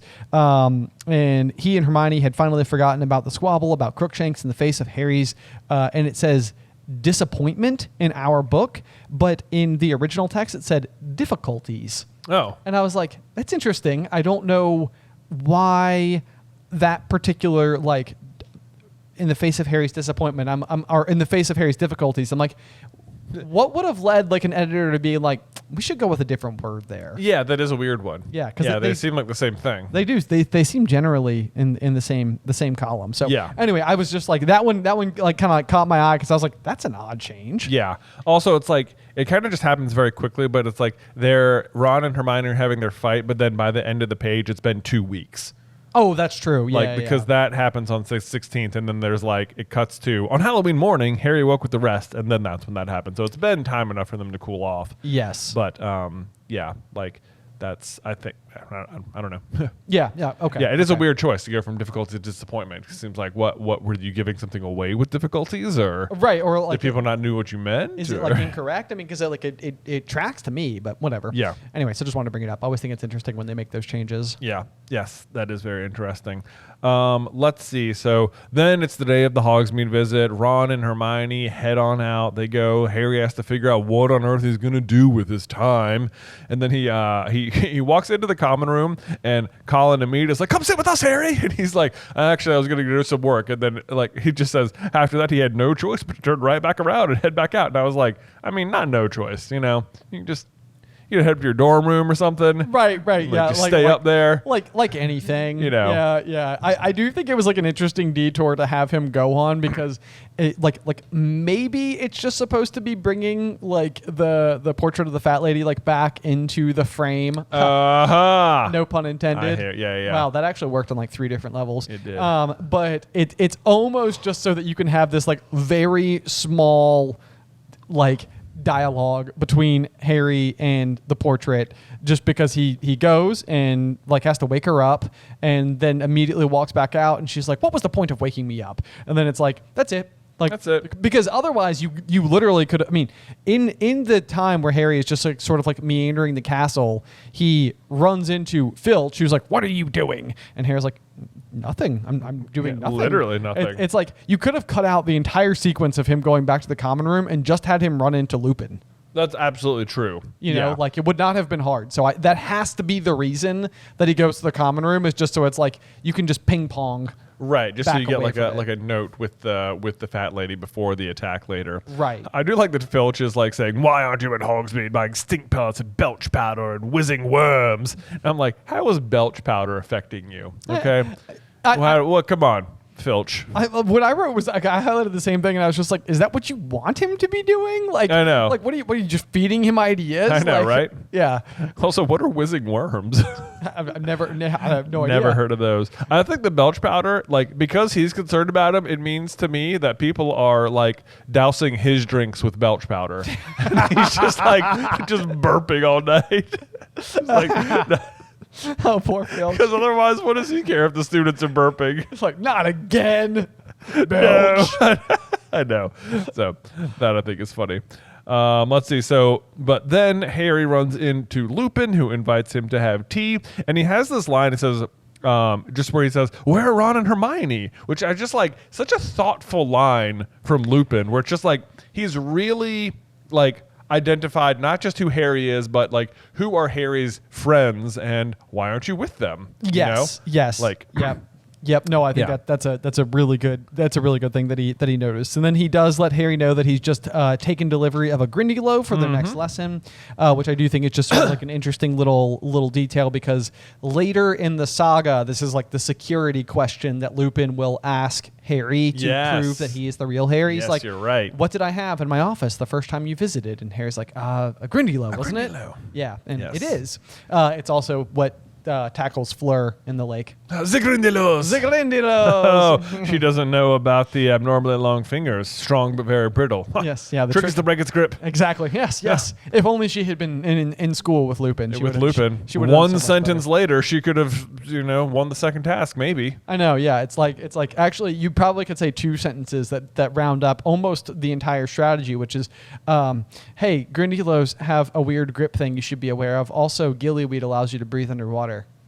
Yeah, That's it. that's it. These are like things that feel like they'd be commonly known. They're just the gillyweed is such a weird plot problem Yeah. for Harry, where it's just like we Muggles have solved breathing underwater. We have. Okay, we got it. Like you guys, magic people, this should be so obvious. Like there should just be known, obvious, clear ways to do it. Especially because we can only breathe underwater because of technology. Your plants and herbs have probably existed for centuries, if not Ever. millennium. Yeah, Right. So you have had hundreds, if not thousands of years to zero in on what allows you to breathe I underwater. mean, I'm surprised there's not classes being taught on the bottom of the lake. With the you mer know? people. Yeah. Yes, with the mer people. You take Mermish. Exactly. Exactly. But all of this, Yeah. Like, there should be a day in Care of Magical Creatures where you visit the bottom of the lake with gillyweed. That would be cool. Right? I It like would be cool. Dumbledore speaks Mermish, How did he learn? How did he learn? Gillyweed, probably. Doesn't make any sense. Doesn't make any sense. Oh my goodness. Okay, all right. Well, let's see. Moving on. So he goes in there and he says, "I only have tea bags. I dare say you had enough of tea leaves," which I'm wondering. It sounds like he's heard that Trelawney said he was going to die in class, but did he know that Harry specifically saw a Grim? Because like that must have such meaning to Lupin, because Sirius would resemble. Right, yes, because Grim? because Lupin would know that Harry seeing the Grim because of Sirius in particular, not because of whatever like the textbook says the Grim means. Like he knows that Sirius can turn into a dog. Yes. Okay. So now what's almost going through my head a little bit here is like, imagine reading this story and not knowing the eventual outcome or the fact that like Sirius is the big black dog. Is there any world where at this point in time, you, the reader, could have hypothesized on the basis of like Lupin seeing the crystal ball Boggart that Lupin is the dog and what he's actually seeing isn't a dog but is a werewolf? I guess you could. You could like think, oh, the crystal ball was the moon. Lupin's a werewolf. The Grim was was Lupin. Was the wolf. Because in this exact moment, like while they're talking about like the tea leaves and stuff, he does say like Professor McGonagall told me about it. You're not worried, are you? And Harry says no. And then in that moment, Harry thinks of telling Lupin about the dog he's seen at Magnolia Crescent. If only he'd brought it up. I know. I could see a version of us who are writing fan theories as the books are coming out, being like, dude, it's Lupin. It's Lupin. Lupin's the dog. I mean, yeah, because like you've learned about Animagus at this point. Yes. Yeah. You know, like briefly in parentheses. Yeah. But still, I think I can like hear us creating that video. But that's what you're supposed to think. Like Lupin is supposed to be like who you think is letting Sirius into the castle. Right. Yes. Like that. That's what, because there's otherwise, who else would it be? You know, he's the only new character. Right. Yeah. Yes. So there's that. But anyway. And it's been like kind of like the Defense Against the Dark Arts teacher has been a problem for the past 2 years as well. Exactly. It's like been the villain the past 2 times. So why wouldn't it be this time again? Maybe even now you'd be suspicious because you'd be like, they're just trying to lull us into thinking he's not a threat. Yeah. Right. Exactly. He's too nice. Right. And then she actually saves that particular plan for next year. Yeah. You know? Exactly. It's like, ugh. But with Moody. It's so annoying how well the tricks work. I know. It's like, we fell into all the traps. That's okay, though. But so then Harry does drink some tea. Harry, he has a moment of honesty where Lupin says, anything worrying you, Harry? And he says no, but then decides, yes, something is bothering me, and asks him about the Boggart. I love that. That's actually like one of those moments where I was just like, thank you, Harry, for finally talking to an adult. Oh, I know. Like, because this comes up all the time. It's like, I think it's even a huge plot point in Chamber of Secrets where like Harry has an exchange with Dumbledore. It's like, is there anything else you need to tell me? And it's like, it reflects the conversation that Tom Riddle has had with Dumbledore where he says like the same words. I know, it does. And it's like, is there anything on your mind, Harry? And it's like, it would be so classic Harry to be like, no. Yeah. It's like, Harry! Like, Harry, why don't you just say, like, well, I can hear voices in the wall saying they're going to kill somebody or deal with some spider webs or something. I don't know. Rip. Yeah. I forgot about the spider webs joke. Anyway, so Harry asks, why didn't you let me fight the Boggart? Yeah. And Lupin's like, well, I thought it would be Lord Voldemort. And it's like the first time someone says Voldemort. Other than himself, I guess, and Dumbledore and Hagrid, who told him. Okay, yeah, and I wrote that in there. I said, and Hagrid, right? Hagrid has also said it because he can't spell it. Yeah, but Hagrid is telling him under like the pretense of like revealing the name. He's not saying it like bravely. He's like very uncomfortable, even just telling him. But he's like, I guess you need to know. Right. So that's more like whispered tones versus somebody who's just saying it. Like referring to him by name. But you're right. So that is also very telling, but could also be piling on to the suspicion. Again, kind of going back to our thought from before, where it's like, man, he's willing to like say the name. He even calls him Lord Voldemort. Yeah, it's like that's either bravery or allegiance. Right, exactly. You know? I'm not afraid to say it. I'm like pals with him, dude. Yeah, we totally go way back. Of course they don't, but yeah. But let's see. But then we have like one of the most revealing moments, maybe like in the series so far, where he says, "But then I remember those Dementors," and Lupin says, "Well, I'm impressed. That suggests what you fear most of all is fear. Very wise, Harry." It's like this is such a revealing moment, just about Harry's entire character. No, I know. Yeah. This is huge, and I have a couple of notes I want to touch on here as well. This kind of goes back to the thought, like, are Boggarts baby Dementors? Because, like, if what Harry fears the most is fear itself, and what he sees is a Dementor, and the Dementor has the ability to sap your, like, you know, your emotions the same way a Dementor does in Boggart, like as a Boggart. Yeah. It's like, it just stands to reason that these two creatures are very closely related to one another. Yes. The other thing that I think is interesting is that there's another modification from the original text where Harry says, I did think of Voldemort first, is what he says in the present day in the text. Yeah. But the original text says, I didn't think of Voldemort. Yeah. So I guess when you go back to the chapter, it like talks about Harry thinking of Voldemort. Right. Yes. Yeah. So maybe that's a correction for that, because like you, the reader, is like, yes, you did. It's like you did think of it. I know. Yes. That's a good point. But that was like one of those where I'm like, okay. So like that almost does reinforce a little bit that like it wasn't even Harry's first instinct, at least on some basis of the original writing, that he was like, no, I didn't think about Voldemort. I thought about the Dementors. You know, it's like that's what I would have feared. Because the big question we've had in the past is, if he hadn't seen them on the train, would he have seen a Dementor? Right. And my argument is, yes, he would see mine too. A Dementor, which means that you don't need to be like that. A Dementor looks like what fear itself looks like, which is what a Boggart must look like. Exactly. So anyway, that's me attempting to pull back the layers of that. Yes. Pulling that string. Let's see. So anyway, we get past that, and Lupin says, "You didn't think I thought you were capable of fighting the Boggart?" And Harry's like, "Well, yeah, I guess so."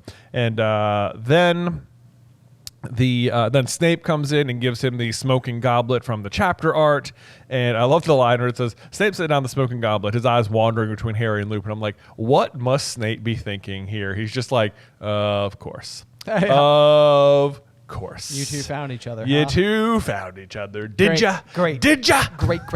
Yep. Everyone thinks I'm crazy, but here it is. Here it is. Yeah, I know. And especially because Harry looks so much like James, it must just look like... It must just be terrible. Yeah, like he's just having like total flashbacks. I know. I'm so curious what's going on through Snape's mind right there. Let's see. Then Lupin says, "I've never been much of a potion brewer at all," which is interesting. It is interesting because they always kind of describe Lupin as being like the Hermione of the bunch, going back to the Marauders. Yeah. Well, we have always interpreted it that in that particular way, and that he was sort of like the book smart one. Yeah. But then there's also always like, Lily was one of the best in her year. She was a member of the Slug Club. James and Sirius were regarded as the best at everything. Snape Snape himself would have been in that year. And Slughorn. So I highlighted that. I was like, this kind of tracks with Slughorn. Like Slughorn would have like noticed if Lupin was really good at it. True. You know. True. Yeah. So like you mean like that's probably part of the reason why he wasn't in the Slug Club? I think probably Slughorn had his own. I think he probably didn't like the shabbiness of Remus, as well as anything else. You cannot judge a book by its cover. You really cannot, no, especially not at all. Is there a joke to be made in there about like you can't judge a book by its cover, but then like the cover of the textbook that Hagrid assigns to them is ferocious? Oh, you know what I mean? It's like maybe. Yeah, it's like the opposite. Right. Yeah. Could be. Yeah, because like that one is it's I don't know. Yeah, it's dangerous on the outside, but safe on the inside. Yeah, maybe a little bit of a flipperooski. Anyway. It's kind of like, I think it's supposed to be like Hagrid himself. Like on the outside, he looks dangerous, but inside, he's fine. He's fine. Yeah. Just gotta rub the spine. Yeah, rub the spine. There you go. Then there's a random thing where he says like, I guess the potion tastes really bad, and he says pity sugar makes it useless, which is like, that's interesting. It made me wonder if there's some sort of like werewolf lore that like werewolves don't like sugar or something. That would be really interesting. Yeah. And I highlighted that one as well, just because I was like, this is just good trivia. Like, what makes the Wolfbane potion like not work? Yeah. You know, what simple substance? You know, because then it would be like, if you asked me that question on a quiz, I'd be like, this also maybe is like, if you're really reading into it, like maybe like some more red herring for Lupin, because like he's the one earlier who was like, you should have chocolate or whatever, and it kind of makes you think like, oh, there's like chocolate does have a magic about it, right? Like, and now it's like, and now sugar clearly has some sort of effect on a magical potion. So it's like sugar is magical or whatever. Yeah. But it's like, no, I can't ingest sugar or something. Like I'm not so good or something. I don't know. Maybe that's why he's always got chocolate left on him. He's like, I like to keep it with me. Yeah. You know, I can't eat it, but like I carry it. Right. Yeah. Pity sugar makes it useless. What do you mean? Like if you put it in it, what if you took a spoonful of sugar after you ate it? Would that still make it useless? Probably. Yeah. Best not to risk it, I suppose. Probably not risk it. Yeah, don't because the worst case scenario is pretty bad. Worst case scenario is turn into a werewolf, kill somebody. Yeah. Yes. so just avoid the sugar. Yes. Deal with the bitterness. But so Harry can't believe what he's seeing. He's just like, no, please don't drink that. Like, what are you doing? That's a very bad idea. And he says, Professor Snape's very interested in the dark arts, and Lupin is just, I love this. He says, really, said Lupin, looking only mildly interested as he took another gulp of potion. And to me, this whole line is just like, it shows you how much Lupin like trusts Dumbledore. He's like, he is not concerned about Snape poisoning him at all. It's like, Dumbledore trusts Snape, so I trust Snape kind of thing going on. And it's like, yeah, I understand why you probably don't like Snape, because Obviously, he's an annoying git, but yeah. But also, I'm not concerned about it. I'm not concerned about it because Dumbledore. Yes, and then there's like Harry saying some people reckon he'd do anything to get the Defense Against the Dark Arts job, and I'm like, that is such a teenager thing to assume. Like, you think the thing he would do is murder Lupin? Is that what you think? Right. Is that what you're saying, Harry? I don't think even Snape would go that far. Okay? Right? Yeah. No. I think we're safe. That's Harry's own prejudice working against him a little bit. Yes, where it's it like is. you're assuming the absolute worst in Snape in this particular moment, and if anything, Snape is actually doing Lupin a kindness. Yeah. So let's see. Then Ron and Hermione return. They bring Harry all sorts of candy, which is super nice. They tell him about the 3 broomsticks and the butter beer, which that line alone, everyone in the world is like, gotta try this butter beer stuff. I know. Yeah. It sounds amazing. I love though how they're like, the post office, Harry, about 200 owls. And it's like, okay, you guys know like 200 owls fly into the Great Hall every morning, right? I know. Yeah. It's like I was like. The post office. Yeah. All right. And then they're like, Honeydukes got a new kind of fudge. And I'm like, okay, that's like that's just a regular candy shop thing. That's not even Wizard. If I go to the Muggle candy shop, they'd have new fudge. Right. You know? They even offer samples. Yeah. That's like the thing about fudge is that you can almost only sell it if free samples aren't involved. Exactly. No one's ponying up for fudge most of the time. Yeah. Let's see. And then he tells them that Lupin that Snape brought Lupin a potion, and they're both just like, he drank it. I guess they all. It's like they really. I think what's revealing here is that like, as much as Harry is beginning to trust Lupin and how much the other students like him, it's like their distrust of Snape is greater than their like trust of Lupin. Sure. Like they think Snape is worse than Lupin is good. Yes. Yeah. Yep. So there's that. But obviously Lupin is fine. He's looking as cheerful and as well as he ever did. But come the feast. So they're not doing it. Then here's the line you were talking about earlier. Was he imagining it, or were Snape's eyes flickering toward Lupin more often than was normal or natural? Yeah. So again, this is the moment that I come back to. It's like, if you're Snape and you're the one being tasked with brewing the Wolfsbane potion for the person that you know is a werewolf, and it is circling the full moon, because that's probably why Lupin's taking it right now. It's like there's a non-zero amount of pressure that's like, I hope I made it right. Oh, I know, because Lupin even says it's a tricky potion. Yes, know? Exactly. Like, yeah.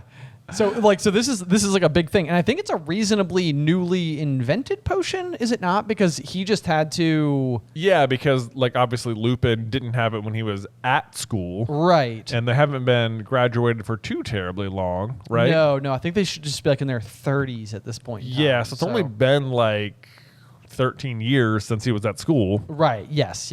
Yeah. Okay. So anyway, I think Snape's eyes flickering towards him has more like it is flickering more often to Lupin, because Snape's sitting there like, I hope this works. I hope this works. Like, please don't turn into a werewolf. I'm gonna have to step in, and like it's gonna be super scary for everybody if all of a sudden one of the but I guess like even that though, it's like he still transforms. He just keeps his mind. Yes. Yeah. So you are correct. Yeah. So I guess he's afraid that it could just happen though. I mean, it would be scary if it happened anyway. Yeah. Yeah. I mean that's gonna shock people. Yeah.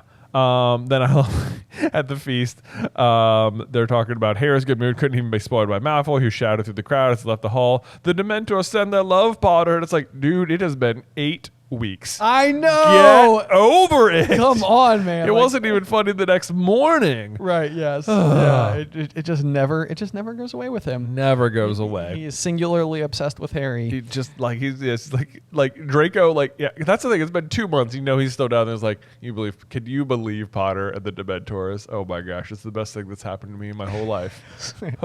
He was afraid of something, sort of. Yeah. I mean, I was too, but he passed out. He passed out. Oh my gosh. Oh, Potter. Wow. Those Dementors, they got him. They got him. Man. Oh boy. Okay, so then we get out of the Great Hall, or we get out of the feast. We go back to the portrait where there's a big backup. Percy comes fighting his way through. He's like, "What's the hold up here? You can't have all forgotten the password. Excuse me, I'm head boy." Mm-hmm. Some gasps have been had, and Dumbledore is called to the scene because, in fact, the fat lady has been attacked. Although I think this is one the movie might do a little bit better, because like the fat lady is not there at all. And like in the movie, it's the fat lady who tells Dumbledore that it was Sirius Black or whatever. Yes. But in here, it's Peeves who was telling Dumbledore of all characters. I know. Yeah. It's like, do we believe Peeves? That's exactly what I said. He's like, he got very angry when she wouldn't let him in, you see. Nasty temper he's got, that Sirius Black. And I'm like, okay, but it's Peeves. Like, do I believe him? I know. Like, Yeah. probably not. I can't be certain, but I feel like there's a line like that. It says, "What do you mean, Peeves?" said Dumbledore calmly, which I highlighted. Said Dumbledore calmly. Said what did you mean, Peeves? Probably what he said. That's a Goblet of Fire movie reference. He didn't dare taunt Dumbledore. Instead, he adopted an oily voice that was no better than his cackle. Ashamed, your headship. But like, I feel like what they're maybe like a little bit of like, okay, like he's not going to screw with Dumbledore. Right, a little bit of that, I guess. Like we need to believe him because like he's not going to lie to Dumbledore, right? You know, in this particular moment. But yeah, so this is kind of wild. So this is like Sirius Black has basically been communicating with Crookshanks and fought his way into the Gryffindor common room. Yeah, basically. Yeah. And at this point in time, I guess by Crookshanks reporting, he's like, Wormtail's in there. Oh, yeah. Yeah. Oh, he's in there. Yeah. Which this is kind of like one of those points where it's like you want to have a little bit more faith in like the wizarding government, that it's like, okay, serious. I understand that you're heavily wanted and it would be very difficult to like step forward, but could you not like leak to just anyone? Do we know how he got in here? Is it through the Honeydukes entrance? I guess he would know it. Yeah. I don't know if we know. Yeah, because he somehow makes his way into the castle. Right. Yeah. But he would know. I mean, as a marauder, he would have like literally created the map. Right. Yeah. Exactly. So he knows the secret passages. Exactly. Yeah. So possibly. I guess he could come. No, I was gonna say the Shrieking Shack too, but like that doesn't really help. It doesn't get you. I guess it could get you inside the grounds. It gets you inside the grounds. Yeah. Yeah. Then maybe you could just go through the front door. Yeah. I suppose that could be it. Right. That seems like such an obvious. I guess maybe they think. Well, no. I don't know if he can get through the tree. Can he? As the dog. Like normally they have Peter do it. Yeah, that's also true. Seems like we'll probably figure it out. No, if you're coming out of the tree though, then you could just touch it. You just touch it. You just climb out. You just touch it because and you're get right back in. there. Yeah. Or I guess you just magically like touch it with a stick or something. Look at us thinking it all the way through. Okay. All right. Well, whatever. Either way, he makes it to the castle. Of all people, Sirius would know how to do it. Yes. Yeah, uniquely. Yes. So that's kind of a big one, which does bring us to the end of Chapter 8, Flight of the Fat Lady. It absolutely does. Really good chapter. This is one where it's like you don't even know, like you hear Peeves say it and they'll go to the Great Hall and like sleep there, but it's like you don't actually see him, you know? No, yeah. You know, it's like, was he there? Right. Yeah. Right, yeah. It's like, it could be a bit mysterious. Like, like, was somebody mistaken? Like, you know, what could be going on here? Yeah. But we'll just have to find out in the next chapter. We will. But in the meantime, I've got a review for you, Ben. Okay, lay it on me. All right. This is from Pseudonymous. Pseudonymous? I don't know.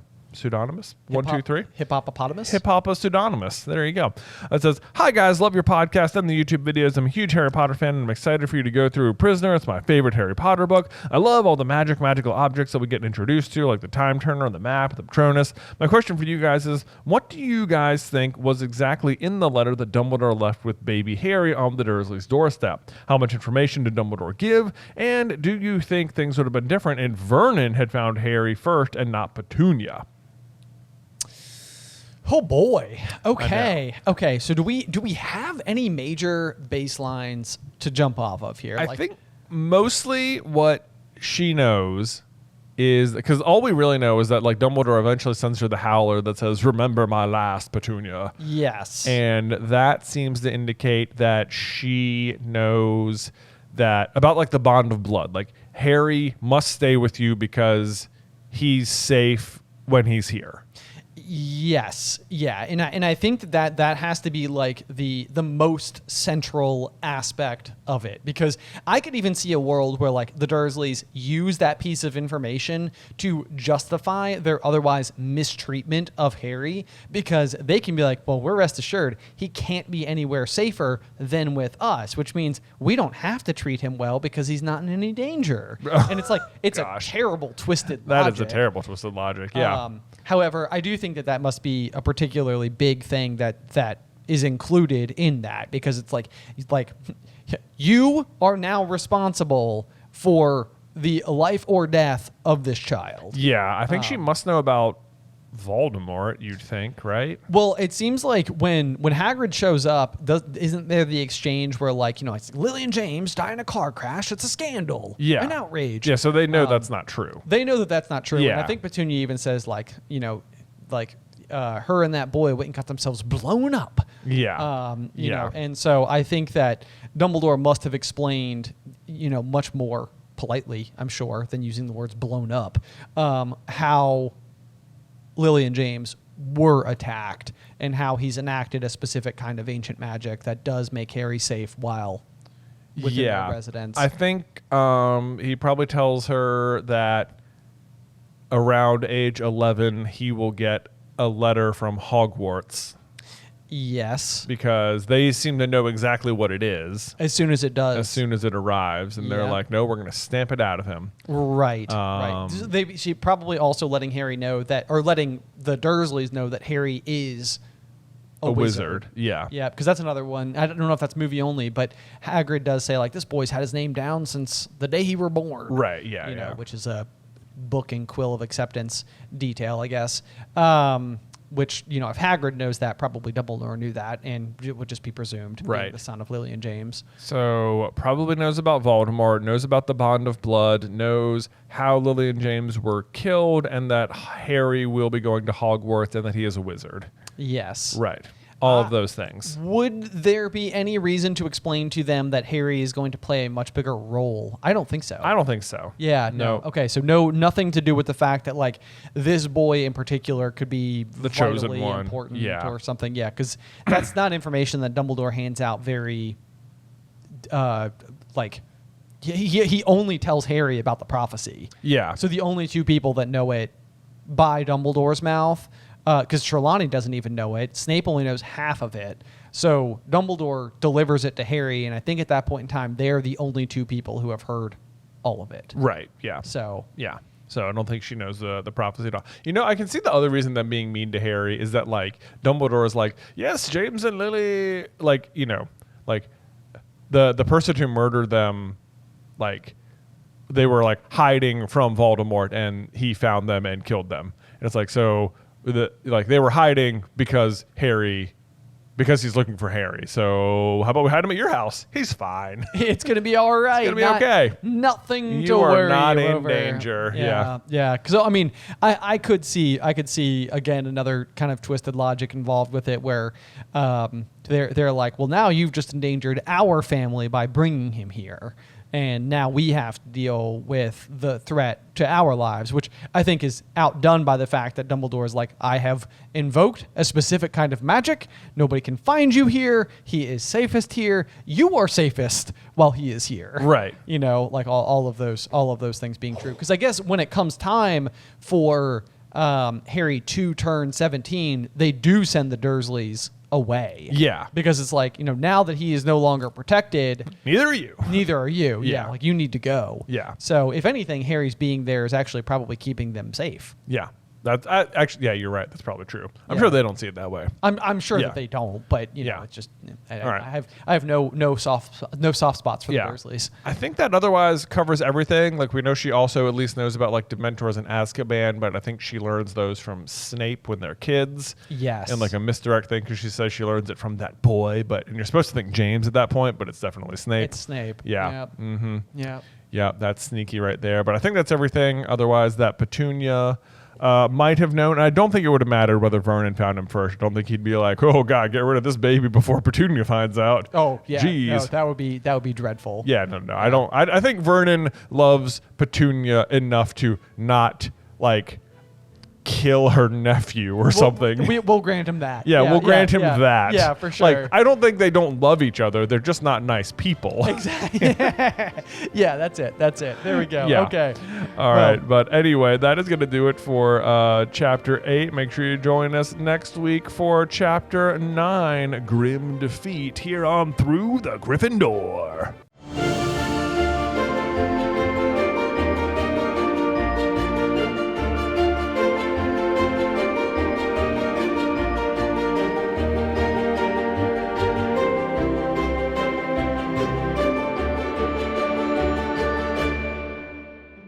Welcome, dear listeners. I'm Jonathan Carlin. And I'm Benjamin Carlin. And we invite you to join us through the Griffin Door, your one-way ticket to the enchanting world of Harry Potter. So grab your wands and dust off your broomsticks and join us as we unlock the mysteries behind Prisoner of Azkaban, Chapter 9, Grim Defeat.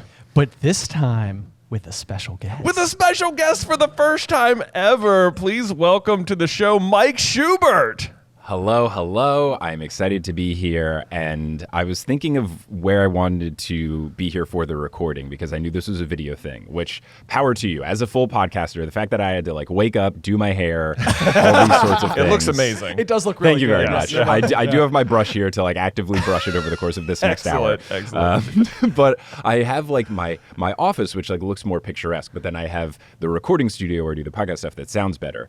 And it is literally a closet. But I like it for the lore of this episode that I'm just behind you guys in a closet. Yeah, right. I'm off screen, just we invited Mike over, but there was no room, so he had to be in the closet. I'm hello, it's me with my knickknacks.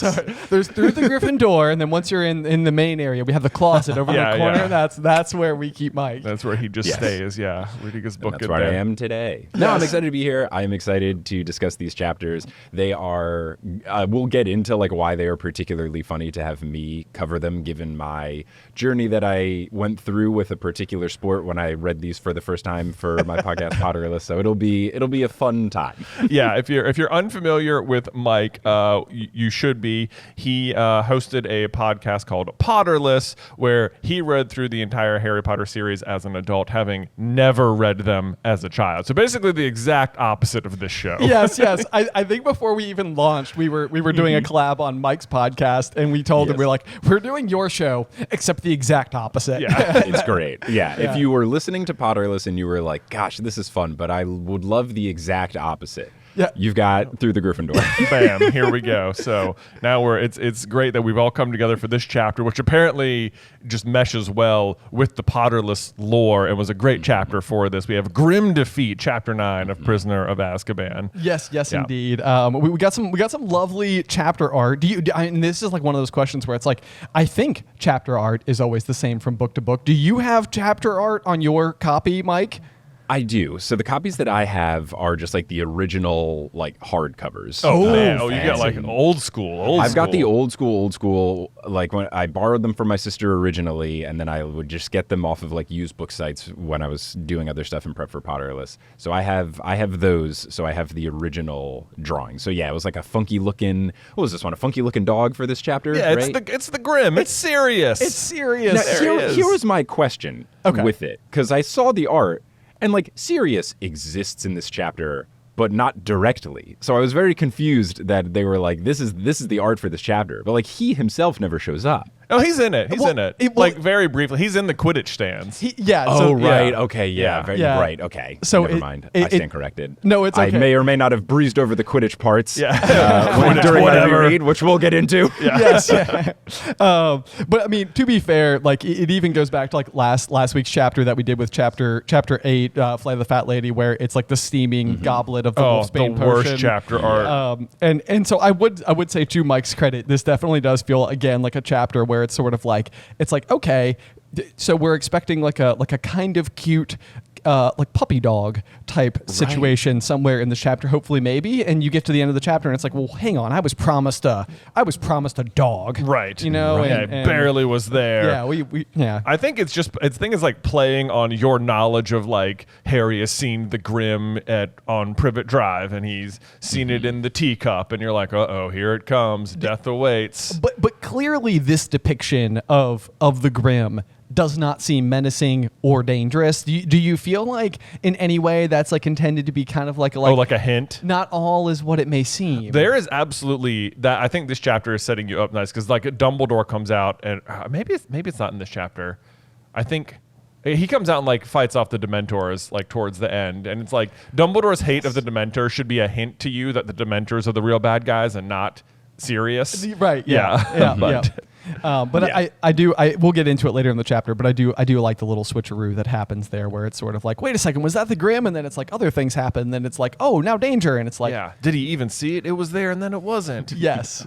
Good fun. So anyway, as Mike, I don't know how familiar you are with the show, but the fact that we're already now a few minutes in and we've only discussed the chapter art is about the pace. Yes, I did watch an episode in prep to make sure I knew the vibe of it all. And look, I'm familiar with that sort of situation of you go on a tangent about a thing and you're like, oh, cool, 15 minutes in and all we've talked about is something completely unrelated. So I'm here. I'm ready for it. I'm a professional podcaster. I know these things. We got this. Yeah. Nothing like a good tangent. Cool. So we're coming out of the end of chapter 8 where the fat lady has been attacked and Sirius Black has apparently broken into the castle. And right out of the gate, first sentence, Professor Dumbledore sent all the Gryffindors back to the Great Hall where they're joined by the rest of the school. And I love Dumbledore's logic here where his belief is that Sirius Black is still in the castle. And the other 3 houses safely in their common rooms. Right. The Gryffindor common room, they can go in and check that real quick and discover that it is safe as well. But Dumbledore's plan, while he thinks Sirius is in the castle and dangerous, is get everyone back in the hallways. Everyone back in the hallways. The fact, Hogwarts is so poorly run. The fact that they don't send the kids home for this. Yes, we know Sirius is innocent, sure. But at the time, the knowledge is that he is a convicted murderer of 13 people, right? Yeah, 13 people. He's a 13-time convicted murderer, believed to be in the school. And the answer is not, we should send the kids home. It is slumber party. Slumber party in the cafeteria. Ridiculous. What ridiculous. Oh, but classic Dumbledore, Classic Dumbledore. I know. Yeah, it's like let's just bring everybody out in the open. I don't know where this falls in a typical disaster response, but maybe Dumbledore is like, I am locked and loaded with this sleeping bag spell that I want to show off. It's like I by myself can muster 300 purple sleeping bags. Can you imagine this happening in the real world where there's an escaped convict out and someone sees him in a school and the students are kept there? Yeah, no, right? No. They're filing out to they are Hogsmeade out. at We are minimum. gone. Yeah. Oh my The sleeping bag goodness. spell is my favorite spell in the whole books, though. So I was very happy to get this chapter because we don't hear what incantation he does or if it is a nonverbal one. But it's a pretty good spell, just to make 300 or so sleeping bags. And does it say they're purple, or am I imagining that? They're purple and squashy. Purple. Yeah, come on. I know. What's not to love? What a good spell. This is the kind of thing where it's like it's too bad that there's the grave circumstances of a convicted felon being potentially patrolling the halls, because otherwise it'd be as cozy as can be. I know. It'd be like, they should Can just we run this back in a fun situation? Right. They should bring this back. This should just be like an annual event at Hogwarts. It's like, oh, it's time for the annual Great Hall slumber party. Right. Yes, and all the kids get excited about it. And Yeah. Right. We serve butterbeer and things. It should be the night before they reveal who won the House Cup. It should be this whole big slumber party of let's stay here and terms over. Yeah. Right. What a good way to be like, it's like we're still unified even though we're about to declare 25% of you the winners of this year. Exactly. Exactly. I also love, not only does he bring them there to the less protected Great Hall, but then he has the prefects stand guard over the entrances. And it's like, is that the best people? You don't think Sirius can get past the prefix? Yeah, that's probably where we've been introduced to the concept of Aurors. That it's like, even that, it's kind of like why there aren't Aurors just patrolling the school while the Dementors are there. Even Hagrid, right? Yeah. Hagrid in front of the door. He's big. He's a big guy. Yes. And he's virtually spell-proof. Yeah. So Hagrid, it'd be a great idea, but also the worst. He'd be like, oh, there's a dog. He would be distracted. Yeah. Maybe not for this particular case. Yeah. But it is funny that they're like, let's put children at the doors and Percy Weasley in charge. Yes. We've done it. Everyone's disaster safe. Relief. We're ready. Right. Teachers, you go ahead and scatter yourself around the castle. Yeah. Yeah. In the meantime. Then we have Hermione come in and say, it's very lucky he picked tonight. And they're all under the assumption that it is very lucky that Sirius Black has lost track of the calendar, that he doesn't know what night it is, because otherwise we'd all been in the dorm room. And it's like, this is such otherwise good reasoning by Hermione, but it's like it really throws you off the scent, because it's like, clearly once you know the full story, this is why he chose tonight. Right. It's just like, yes, Peter will be alone in the dorm room and I can get to him with no problem. Good opportunity. Right. Good opportunity for the attack because the feast is going on. But you're right. That's another one of those where it's just the classic sort of like ever so slightly like, let me send you down a different pathway. Yeah. This was a fun reread because by conceit of my podcast, I've only ever read the books exactly one time. So this is my first time like rereading basically anything in the Harry Potter world. Oh, wow. So it was fun for me to reread this chapter and then think, oh, right. Like, it's the first time I've had the I know what's coming angle while reading it. And it was very fun. And I did have to Google a couple of things of like, why does Crookshanks like Sirius? Like, what was going on? Like, why are they a team again? I don't know if you know the mutual hate of Peter Pettigrew, which what better way to bond than the mutual hate of a third person? Well, Mike, let me maybe blow your mind and give you the boy. theory that Crookshanks used to belong to Lily and James Potter. Oh, I feel like I've heard this of the SCB theories out in the ether that have floated around. That's a good one. I like it. Yeah, well, we know they had a cat. I think Lily mentions it in one of her letters. And that's pretty good. When Hermione buys Crookshanks at the Magical Menagerie, he says like, oh, no one's wanted this cat. It's been here for ages. And it's like, okay. Granted, it's like, what happened to the Potter's cat? And then it's like, why does he like Sirius? Because he would know Sirius. Yeah. Like, why does he recognize Scabbers the rat? Because he would know Peter. It's like, I like that. I like that a lot. This is great. It's canon now. I'll there take you it. go. Exactly. Crookshanks belonged to the Potters, and now it belongs to Hermione. Hermione needs to give Harry his cat back. No, Harry. You know who'd be a terrible pet owner? Harry Potter. I wouldn't trust the kid. He does lose, Hedwig does get murdered, so. Well, there's that. Yeah, just to put it lightly. Just, Maybe not his fault. Maybe not.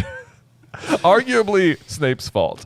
Although possibly saves his life. I don't know. There's another theory there. Yeah. It's more of a Deathly Hallows theory. So we'll continue down the page here. I love there's another bit of confusion. I feel like it's just like clever writing where like Hermione is explaining like why it can't be apparition. She says, you can't apparate in here, and I'd like to see the disguise that could fool those Dementors. And it's like, this is a good like mixing of like one fact, like one correct thing and one wrong thing. But like you trust Hermione all the time. So it's like, yeah, correct. You cannot apparate in here, but there is a disguise that is fooling the Dementors, and it's a dog. And it's a dog, yeah. That is the thing that is actively happening. It's how he was able to escape from prison. Yeah. But even that, though, there's the line that says, like, maybe he knows how to apparate, said a Ravenclaw a few feet away. And, is this the first time we're ever introduced to the term apparate? No, I don't think so, because even earlier in Chamber of Secrets, Ron's like, how will your parents get home from the station? Like, they can apparate. Oh, okay. Yeah. You're right. I also wondered if it was the first time because the way the student who says it talks about it is like someone having to explain something to the reader, because I think the line is,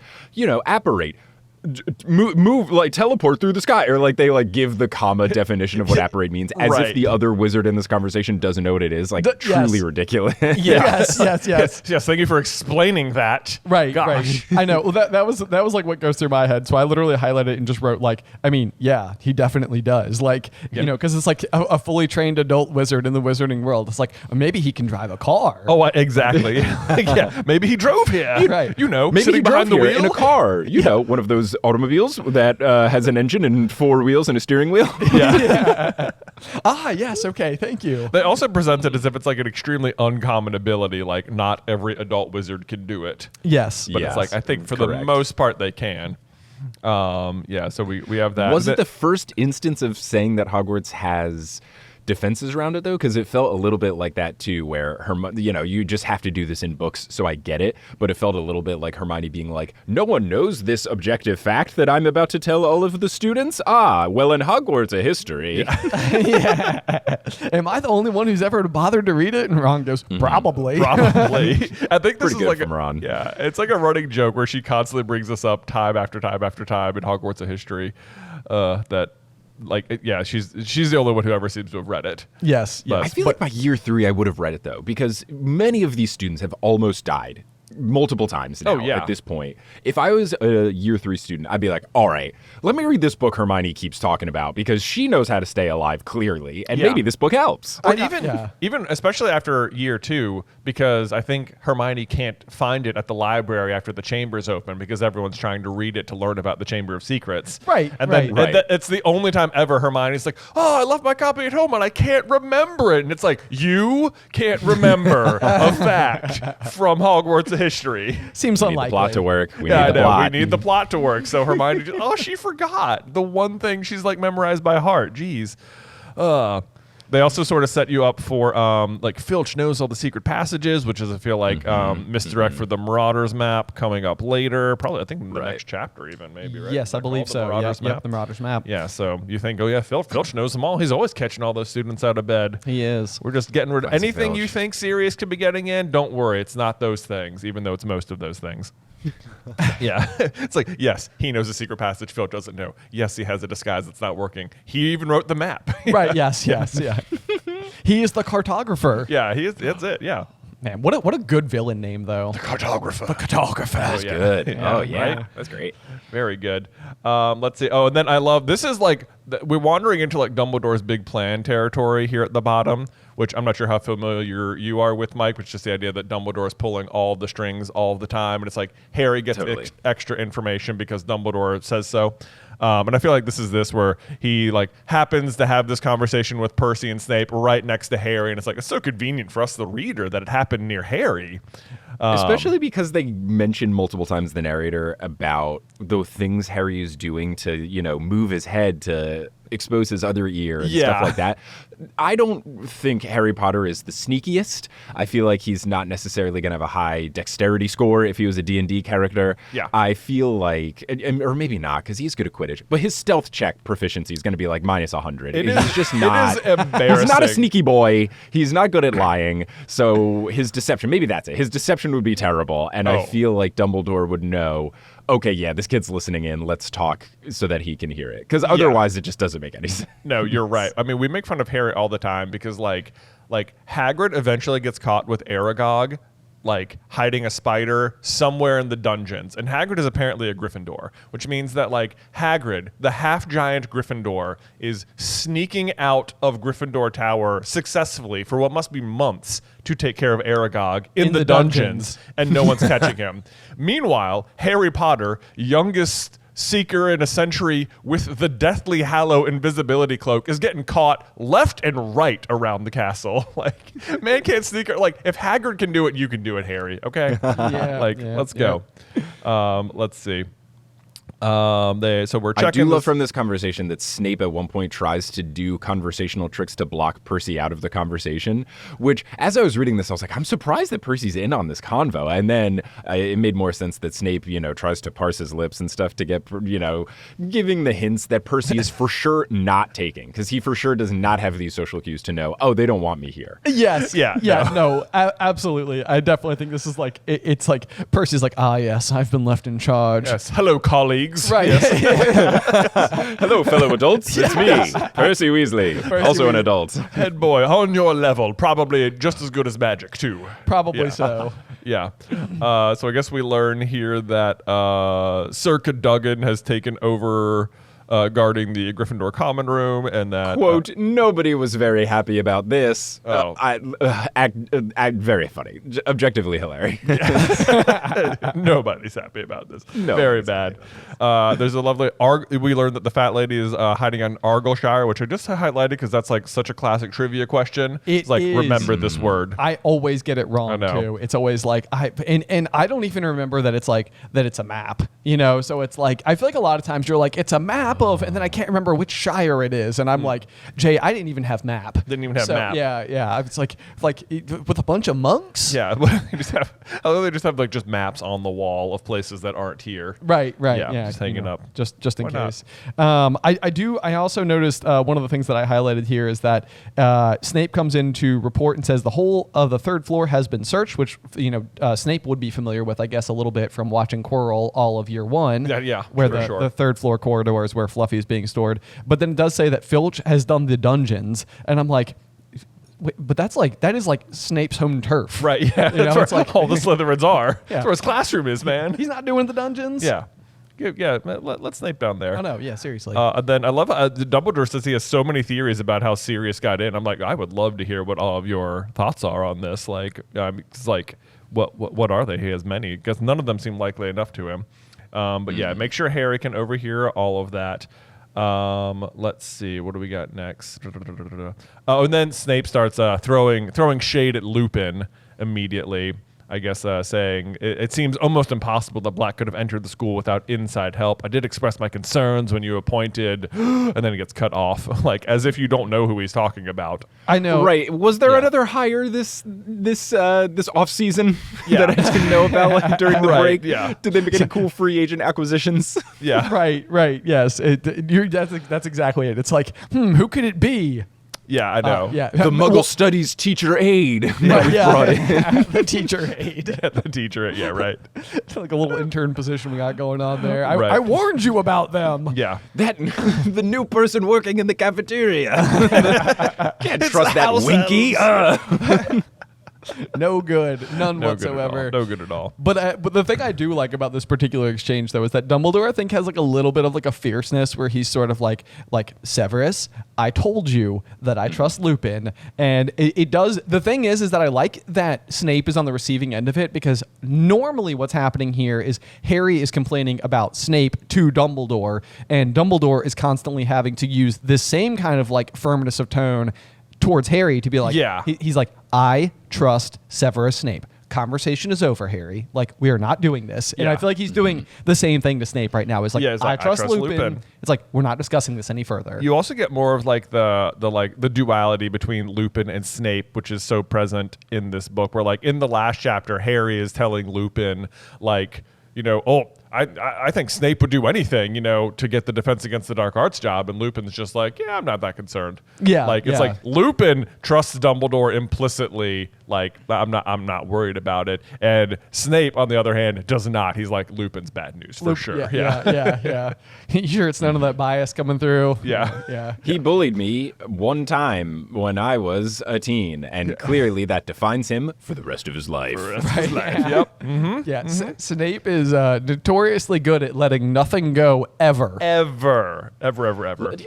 He holds a grudge so much that he is a 40-year-old man beefing with a teen, Harry Potter, because he kind of looks like his parents. Oh my gosh. Like, I gotta hold this grudge forever. Now let me make fun of Hermione's teeth because she's friends with the kid who looks like my bully. Like, this is logical reasoning, Snape. Yes. It's not great. I'll never forgive him for the teeth thing. Never ever. Dude. That's the like that and his treatment of Neville are the two It's so if you're a bad. pro-Snape person, I can't understand you. There's that. Those It's like- two things. Yeah. There is a line. He crossed it. Yeah. Mike, have you ever considered, would Snape have hated Harry if he was a girl and looked like Lily? No, he would give her special treatment, and she would get 100 points. And anytime she did anything, Right. like, oh wow, Harrietta, you're so fantastic. You're Yeah. amazing. I love you so much. know. Yeah, no, he would love her. Love her. Absolutely. Okay. All right.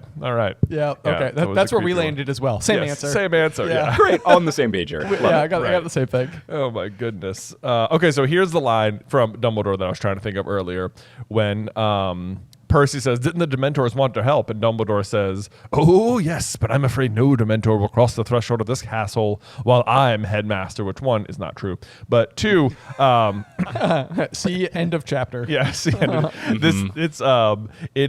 this should be telling to you, the reader, that the Dementors are the bigger threat than Sirius. It's like, they're supposed to be the good guys, but like, clearly they're not. Right. Like When he did say this line, I was thinking the same thing. I was like, oh, wait, they definitely come in, not knowing that this chapter was the Quidditch match chapter. I was like, don't they come in during the Quidditch match? But then I took another step back and I was like, well, technically, does that count as the castle? Is the castle the building, or is the castle the grounds? Like, what is the actual definition Dumbledore's going with? Is he right? Does he get partial credit? But then little did I know, a handful of pages later, it's like very quick foreshadowing. Yes. It's like they're inbound. But I even think in like, you know, inside of this scene, the fact that like it feels so like Percy, who very clearly is going to like walk to the beat of the like Ministry's drum. Yeah. Like the fact that he's like very like, oh, we should be using the Dementors. It's almost like you can't see the forest for the trees kind Right. of problem. Like, yeah. So I feel like that's even like a little bit of a setup for like what Percy will be like as soon as 1 year later. Yeah. In terms of like where his position is and For stuff. sure. Yeah. I also love further down the page, the rumors start flying about how Sirius got into the school, and I decided to highlight Hannah Abbott's reasoning here because it says Hannah Abbott from Hufflepuff spent much of the next biology class telling anyone who'd listen that black could turn into a flowering shrub. To which I was like, okay, Hannah, how would that help him get into the castle? How? How does this get in the castle? Even if you're right, which you're not. Right, You know? yes, It's not. It seems, you know, honestly, we don't get a lot of Hannah Abbott, but this is a low point for her. This is who Neville marries. I'll never forgive. He should have married Luna, right? Yes! Like that Yes. feels like a put it up on a tee, hit it out of the park. Come on. I was floored when you do the 19 years later. And it's like, remember that girl who got mentioned because her last name starts with AB? Neville married her. Neville married her. Well, okay. Yeah, right? Cool. Oh, fine, sure. That one, and then that Harry doesn't just become the Defense Against the Dark Arts professor. Yeah. Is, No, is like, let's make Harry a police officer. like his Let's have Harry work for the place that he hates Yes, for 7 right. years straight. Right, yeah. He has demonstrated his great ability to lead others and you know, sort of like his connection with people in Dumbledore's army and the way that he was able to overcome the Dark Lord who created the curse on the position that he learned the most in and his best possible ability. like and Hogwarts is his home, and it's like, yeah, no, he's a police officer. yeah, No, he's a cop. He's a cop. Yeah. He's He's going to a write cop parking tickets. At the eat donuts. recommendation of a Death Eater, right? yeah. So anyway, good times. Good times. Yeah. Anyway, Career that, paths. yes, that I will never understand why he's not the professor at the end, but whatever, it's fine. Let's see. So moving on, we have none of the other pictures wanted the job, which is to me hilarious. This is where I guess Circa Very Duggan is, smart. yeah. They're good. Yeah. I want to do this. Actually, on the note of the Defense Against the Dark Arts professor, that was another little note that I wrote there, is that it's like, it's almost the same problem where it's like getting somebody who wants to teach that class is very difficult for them. And so the fact that this is like another sort of like perceived danger-based situation, Yeah. like it's kind of like, oh, okay. Like that's, you know, like she's kind of being brave. Yeah, in you're her being brave. You normal got to be brave to be position. Gryffindor. Exactly. Except she doesn't want to come back. Well, that's true. Yeah. Do you think she was a Gryffindor? Never considered that before. It almost feels like she had to have been. Had to have been. Yeah. But then who guarded the entranceway then? Oh man. Right? Well, actually, now that's going to send me down a whole thought process. I know, right? Who was the Okay. fat lady? Yeah, we'll circle back. Yeah, maybe it was just her as a human beforehand. Yeah, Sitting yeah. there. She just sat like on a stool. Yeah. Nothing to see here. Nothing to see. Just guarding Yeah. my hole. Yes. Let's see. Moving down here. We're getting towards the Quidditch match here. Yeah, next note I had was Harry convincing McGonagall to let him keep practicing Quidditch Yes. despite the dangerous grade. McGonagall's like, you can't do this. And Harry's like, but we got to win. And she's like, good point. Fine. Watch over the practice. I know. Yeah, that was also my note. It seems to take them a while to decide that Harry's in danger out there. Yeah. Yeah. Yeah. Because Okay. like this isn't even, I think, the first practice they've had since then. It is like they're coming up anyway on the field, or that they haven't just thought to have a teacher out there anyway watching them before now. Truly, no chaperone, no coach. That's ridiculous already. And then Yeah. the Quidditch only gets more ridiculous in this chapter. I'm glad you've brought me on for this because the fact that they will change what team they are playing instead of rescheduling the match for a different day is absolutely wild because there are 4 teams in the whole league. Yeah, I don't know how many total matches they play. 6. Doesn't seem like that. 6 matches. 6 matches. are I don't know how played long the all school year. year. Yeah. Like, you can move it. You can There's move it. Like the moving it for not having the teams switch because of Draco's fake injury is ridiculous. Oh. Then not moving it because of this terrible weather that just like lasts an entire week, which I guess tracks for the UK, that they were just like, it will rain this week. Right. And they were just gonna keep going. Like, it's so ridiculous, the scheduling thing. And then there's other situations, either earlier or later in the books, where people have major injuries and then they don't change the schedule at all. Like, isn't it book 1, Harry's passed out from saving the school, and they're like, we gotta play this match, guys. Yes. But then Draco has a fake injury that was his fault, and they're like, ooh, you're playing Hufflepuff now. Yeah, I know. It is ridiculous. I completely forgot. That Harry is passed out from saving the Sorcerer's Stone, and they still have to play Ravenclaw, which they lose. Later in book 6, Katie Bell is going to touch a necklace and be like possessed and like cursed for like half the year, and they're like, I guess we'll just have to. Harry is just like, Dean, do you want to play Chaser? Right. You know, Yes. find a sub. That's what you have to do. Whoever you are, like you can't reschedule the team based on an injury. Even if here's the thing, even if Draco is genuinely injured, that doesn't matter. Right. Like, who cares? It's But never. even if it did, even if we were gonna say, hey, everybody should be healthy, which is fine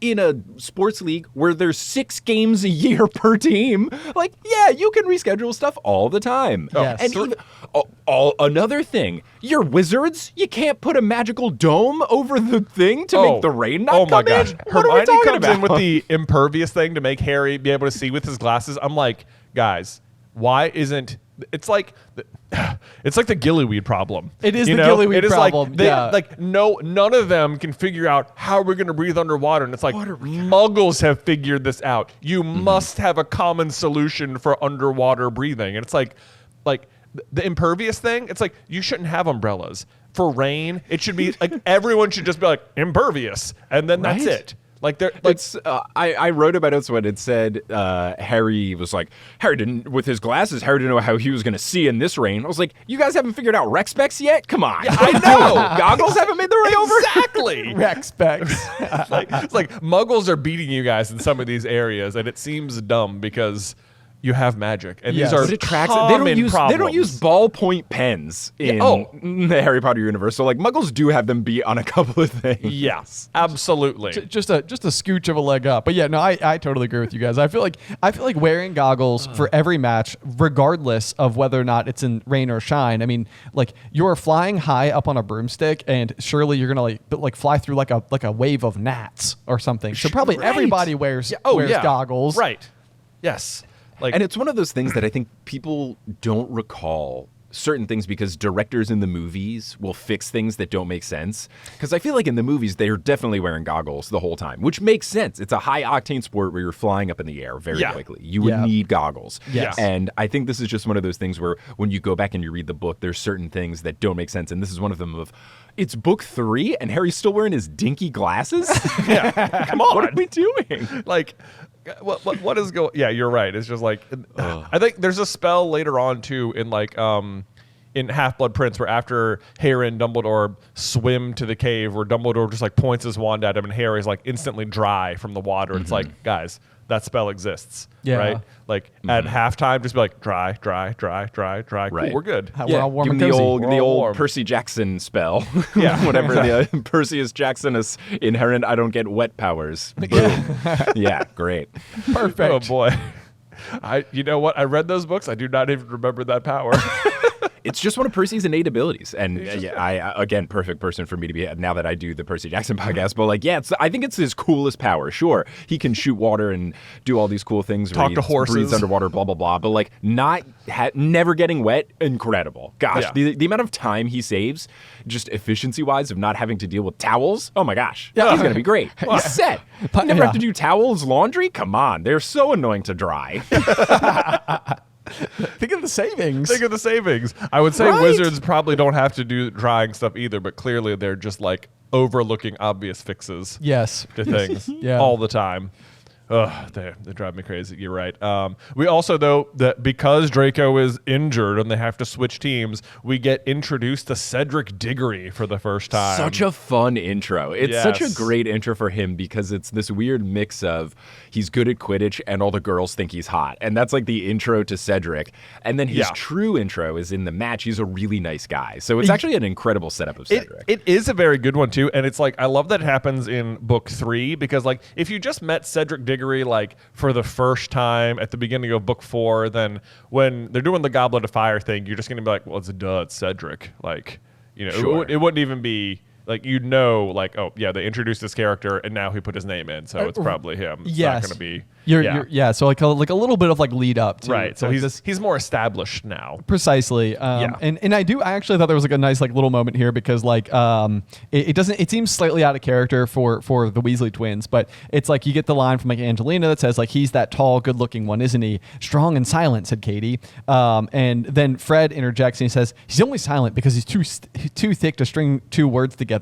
But the thing is that like Cedric is just like a genuinely like good guy, and it sounds like anybody who knows him, and even inside of this chapter you get to see that. So like I think this is like a little bit of like Fred jealousy because he does invite 100%. Angelina Johnson to the Yule Ball. Yes, he does. next You're year. Right, I forgot. Yeah. Yeah. Ooh, Right. That I makes think sense. he's like, wait a second, no, Cedric dumb. Yeah. It's like I don't know that guy. He's the worst, probably. Right, Oliver? He's actually not that tall either. He just wears heeled boots. I've seen him with his shoes off. He's not that tall. I've seen him with his shoes off. Have you seen him with his shoes? Because you should. You should. Make sure you check that out. Oh man, Fred he's having a moment here. He says, "It also tells Oliver, I don't know why you're worried, Oliver. Hufflepuff's a pushover. Last time we played them, Harry caught the snitch in about 5 minutes." And I'm like, I feel like that says a lot more about Harry than it does Hufflepuff. Thank for you. what it's worth. Thank you. Glad you brought this up. Another one of my gripes with Quidditch is that like one person on the team is so much more important than the rest of the team, which I think ruins like the importance of team sports and the lessons that they teach children about life and cooperation and everything. Yeah. But yes, that was exactly my note, which is, that doesn't mean Hufflepuff's a pushover. It means Harry's good. Right. Yes. What if, but the other thing is like the snitch is this huge variable. Like what if the snitch is not out within the first 5 minutes and you just start losing to Hufflepuff 160-0? Like you can't just bank on Harry catching the snitch, even though if you do know that Harry's the main character of these books and you take your step out of the book series, then for sure. But like, come on, Fred, you got to be on top of the game. I know. Like, think about it just a little bit, dude. Right. Yeah. It's like have you finished every game in 5 minutes? Because that would basically need to be like, they're like we are unstoppable. We have Harry. He always catches the snitch in 5 minutes. I feel like there needed to be like a Quidditch game at some point that Harry is in that lasts for like 4 hours or something, where the score actually like the gap widens beyond 150 points and it matters. Yes. Yeah. I'm like still so confused that they never we kind of got that with Crumb, but the fact that you have this interesting scoring situation that can happen. Yeah, I mean, ugh. And then you never get a thing where a seeker is intentionally trying to just prevent the other person from scoring to let the team get within 150 and then catch it. Like that's such an obvious silver platter, like cool thing where Harry is just trying to like swat Draco's hand away until he notices that Ginny scores a quaffle and then they can grab it. Like I was waiting for that for 7 books. Oh, and it absolutely. never happened. Absolutely. Stuff like that should be happening. Like the rest of the team has got to make more of a difference along the way. Or like when Ron in a couple like books, they're like, he's such a good keeper and he saves so many balls. And it's like, yeah, but who cares? It's just about who catches the snitch. Like, whatever. Right. Even if he let those in, like Ron could have let 8 goals in and Ginny still catches the snitch and it doesn't matter, right? Right. Like, Yes, it's true. It's true. Yeah. But I mean, on that exact note, like there's even a line here at the end of the page where Wood keeps like, grabbing Harry in between classes and it says like, Diggory's got a very fast swerve, Harry, so you might want to try looping him. And it's like, and so I highlighted it and wrote a little note, like as if the Seekers really have anything to do with each other at all. Like in my head, when I'm imagining it, it's not like the Seekers are like flying in tandem, like across the arena, like doing little feints and stuff towards one another. It almost just sort of seems like they're both just high up above the action, avoiding bludgers, but otherwise just scanning. Yeah, I mean, I guess you got to like maybe mark each other because like if the other one sees it before you, you want to make sure you can go. You can go. Yeah. But that does sound like one of those things that could fall into the category you guys were just discussing, which would be like, all right, you need to know his moves because like if we need to like stall the game, like to get more quaffle points up, like then you need to know his like what his maneuvers are. Yeah. So I guess. Yeah, you're right, but but it doesn't happen. It doesn't really happen. Too interesting. Yeah. It's like maybe Wood has thought of these things, but none of them come to pass. So. Right. So there's that. But so let's see. Before the Quidditch match, though, we also have Defense Against the Dark Arts, not taught by Professor Lupin, but taught by Snape, who is just really trying to make it super obvious that Lupin is a werewolf to the class. It's low-key hilarious that he does this. Like, I hate Snape. I'm #1 Snape hater. But him coming in, kicking the door down, and being like, we're going to learn about werewolves, especially when they try to disguise themselves, maybe as professors at Hogwarts. Hi, it's me, your new teacher. And all of them are like, yeah, right, like that would ever happen. You know who else you can't trust? People with mustaches that like chocolate. I'm not pointing fingers. Just saying. Just saying. Pretty weird. Yeah. Also, you can't. People with 2 Latin names. You can't trust them either. That's pretty unusual. Let's learn a little bit of Latin today. What does Remus Lupin mean? Wolf? Wolf. Suspicious. Anyway, werewolves. Well, we were talking about them, right? We're talking about them. Yeah. Can't help but notice that. What is it? The full moon tonight, and Lupin's not here. Whatever. It's weird. Can't. Yeah, but I was so honored you all asked me on for this chapter. This is the turn to page 394 chapter. Oh, what an iconic chapter. It is. Turn to page 394. I didn't do this. I wonder if there's like anything particularly impressive on page 394 of. I guess it would change between what copy of the book every you single had. edition. It's something different. I know. Yeah. Hold on. I'm on 394 now. It would be so funny if there was just like something to do with. Right. It's like when the reveal of Lupin it's like being when he turns into a werewolf. Oh that my would be gosh. amazing. That would be the most incredible thing. That would be the most incredible. That would be such a printing problem then. It'd be like, we always must print the book so that this happens on 394. Right. It just changes every single time. Like turn to page 196. I guess you could do that. I guess you could change it based on how the printing was. That would be a better solution. Someone figured it out. Yeah, one of the editors would be like, "This job sucks." Yeah. Do you know how many different languages it's been translated into and different copies? Yeah, but it would be amazing. On my copy though, 394 is when Hermione uses the time turner. So okay. It's still an exciting page. Yeah, not a bad one. I think that's what I have as well. Yeah, because I have a PDF version of the original book as well on my computer because it makes note taking easier. And yeah, it is basically time travel time. It is the Hermione secret chapter. So unfortunately, not perfect, but there is a page 394. There is that. Yes. Yeah, okay. So we got that going for us. There we go. So Snape comes in and he has kind of the same thing that Fred just did, where he's just like, where they're telling him where he's at, and he says, "You're easily satisfied. I would expect first years to be able to handle with red caps and Grindylows," and it's like. You understand you're insulting Quirrell and Lockhart and not Lupin in the moment, right? Like he wasn't here then. Right. It's not. We're pretty early into the school year at this point. Still, come on. Yes. It's like he didn't really have a whole lot of coverage over that particular time frame. Exactly. Yeah. So maybe he was just catching up. Maybe he thought the same thing on day one. He exactly. Was it's like, oh, we're all behind, aren't we? Right. Yeah. Yes. But then I love when he gets to werewolves and the class reacts like, oh, we couldn't possibly be ready to learn about a thing. We're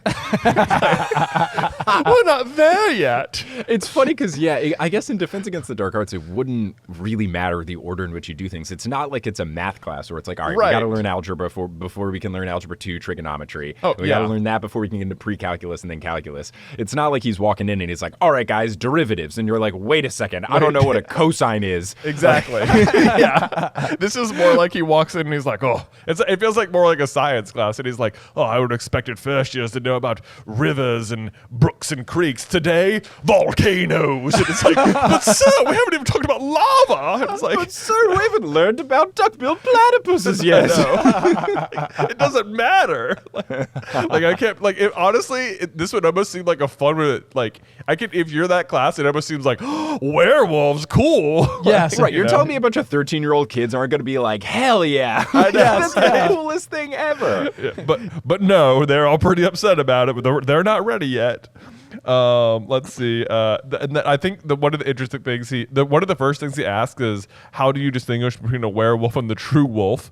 Which just fast forward to Snape's flashback in the Pensive. This is one of the questions that the Marauders are discussing about their OWL test. Hey, that's pretty cool. fun. Yeah, and then they're all like That's a good joking roll about it call. because they're like, they know. They know he's sitting in my chair. Except Peter, who's like, I couldn't remember. And they're like, how thick are you, Wormtail? But that is always a fun thing in school when like your hobby happens to come up in whatever you're learning. Yes. It would be like when I was in history class and it would be a thing about sports and I'm like, fun. The Jesse Owens section of the learning about why the Olympics are important in the grand scheme of the World War II. That's like things. Or like when, I guess me specifically, it's like when they would ask like Jackie Robinson questions about civil war or civil rights and you're like, yes, okay, good. I know this one. Like, as a baseball fan, it's always just easy knock out of the park when you get that kind of question. I want to Yes.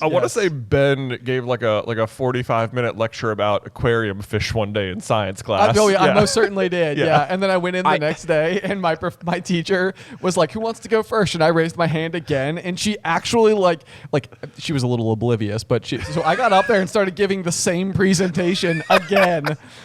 I was last week years old when I realized that the Carlin aquariums thing was real. So I've had I've had your emails because we've done a bunch of stuff together, and I always thought like Carlin Aquariums, that's a fun thing that I guess like maybe that's what their actual LLC name is, because I know like when I had to pick my LLC, like you have to list a couple of things and you just like pick a thing like media company or whatever. I was like, but that's funny if they picked like Carlin Aquariums, even though they make YouTube videos and podcasts and stuff. And then on this most recent time, I guess it was whatever was like in the subject line, but it was like just a Ben email and it said like Carlin Aquariums, or it had like your title as like something at Carlin Aquariums, and I was like, is this real? And then I looked it up, I was like, oh my god, it is! They sell there's like real Carlin Aquarium equipment stuff. Yes. It's a real actual thing. Yes, my highly eclectic career path prior to doing the world of YouTube. Yes, was running an aquarium company, and Love there that. is Aquarium to YouTube to coffee pipeline. Just the Exactly. normal. I know, the yeah. regular, Run. Look, you know. I'm just following the path many before me have laid out. That's Exactly. all. Honestly, you say coffee, we are more of a candle company these days. I know, yeah. The Yeah, candles. well, obviously, we still have coffee. You should check it out at CarlinBrothersMercantile.com. But That is definitely what's in this mug. Yes, absolutely. hey. Ignore the teabag tea. we sell tea. Don't worry. It's Carlin tea. Don't zoom in. Don't zoom in. That's right.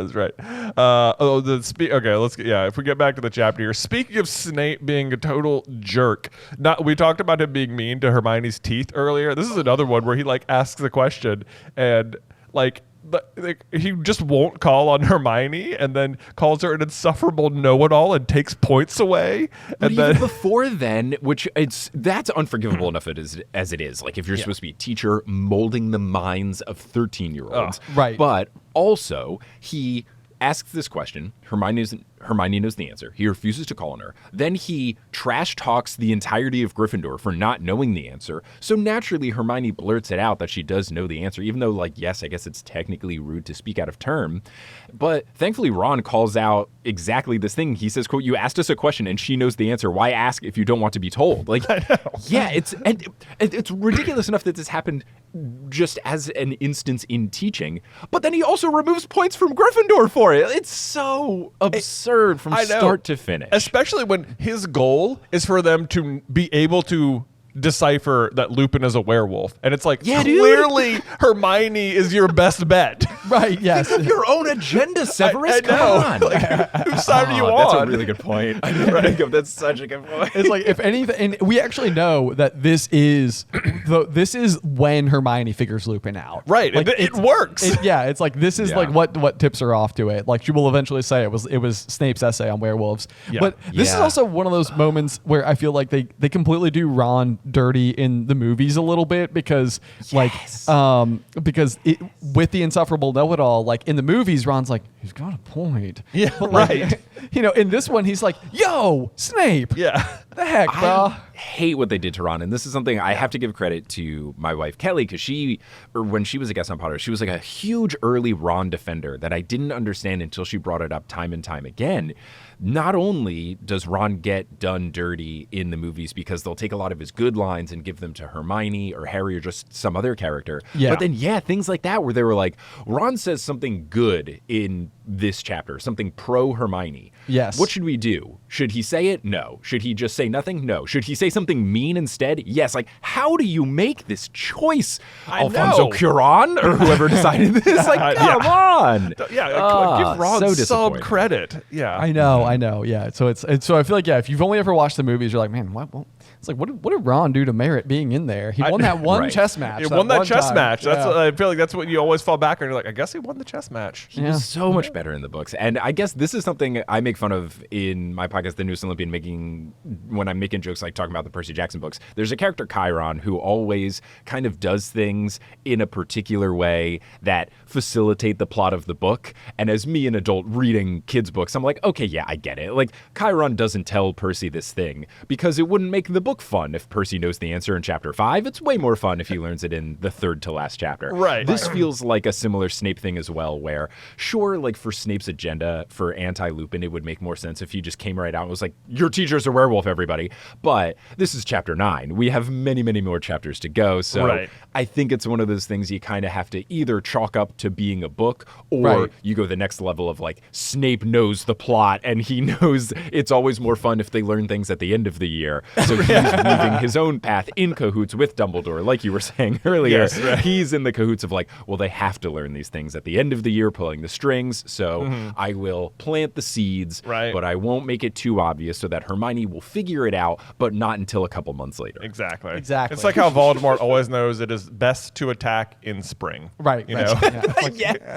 Maybe I can get him out of exams. Yeah, exactly. oh, wait, our final's over? Can I now? Oh, now I can attack? Okay, great. Good. Harry, are you done? I wouldn't want to inhibit your schooling. Of course not. Gotta be a fair fight. You gotta be fully educated first. Right? Sure, I want your wits about you. I don't want you worrying about your OWLs. Come on. Voldemort's failure to secure the prophecy in book 5 is just ridiculous to me. That like he spends 9 months lightly planting dreams in Harry's mind, hoping to lure him there. And like in the meantime, when Harry's there are 12 Death Eaters. It's like you could sneak 12 Death Eaters in, but you didn't think you could go too. Like, and then he shows up anyway. It's like, bro. Theatrics above everything, and you have to. Yeah, sure, he's racist, but his flair for the theatrics, you gotta respect it.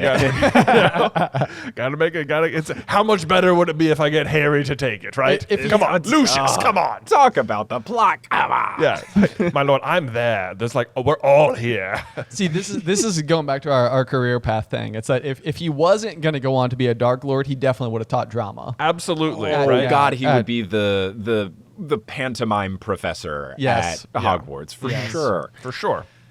No doubt. Beloved. Yeah, people would love him. He'd be a great teacher. Right. They'd put on shows you couldn't believe. You couldn't even believe. No. But no, instead, he would rival I forget her name, and Miss Darby in the High School Musical universe. Like just that level of theater production. That would be who he's up against. That's it. Yeah. The bar to which all things are compared. Right. Instead, of course. Dark Lord. Yeah. The Darby, the Barbie, yes, of course. Yeah. So at this point, even the students are picking up that Snape has got it in for Lupin.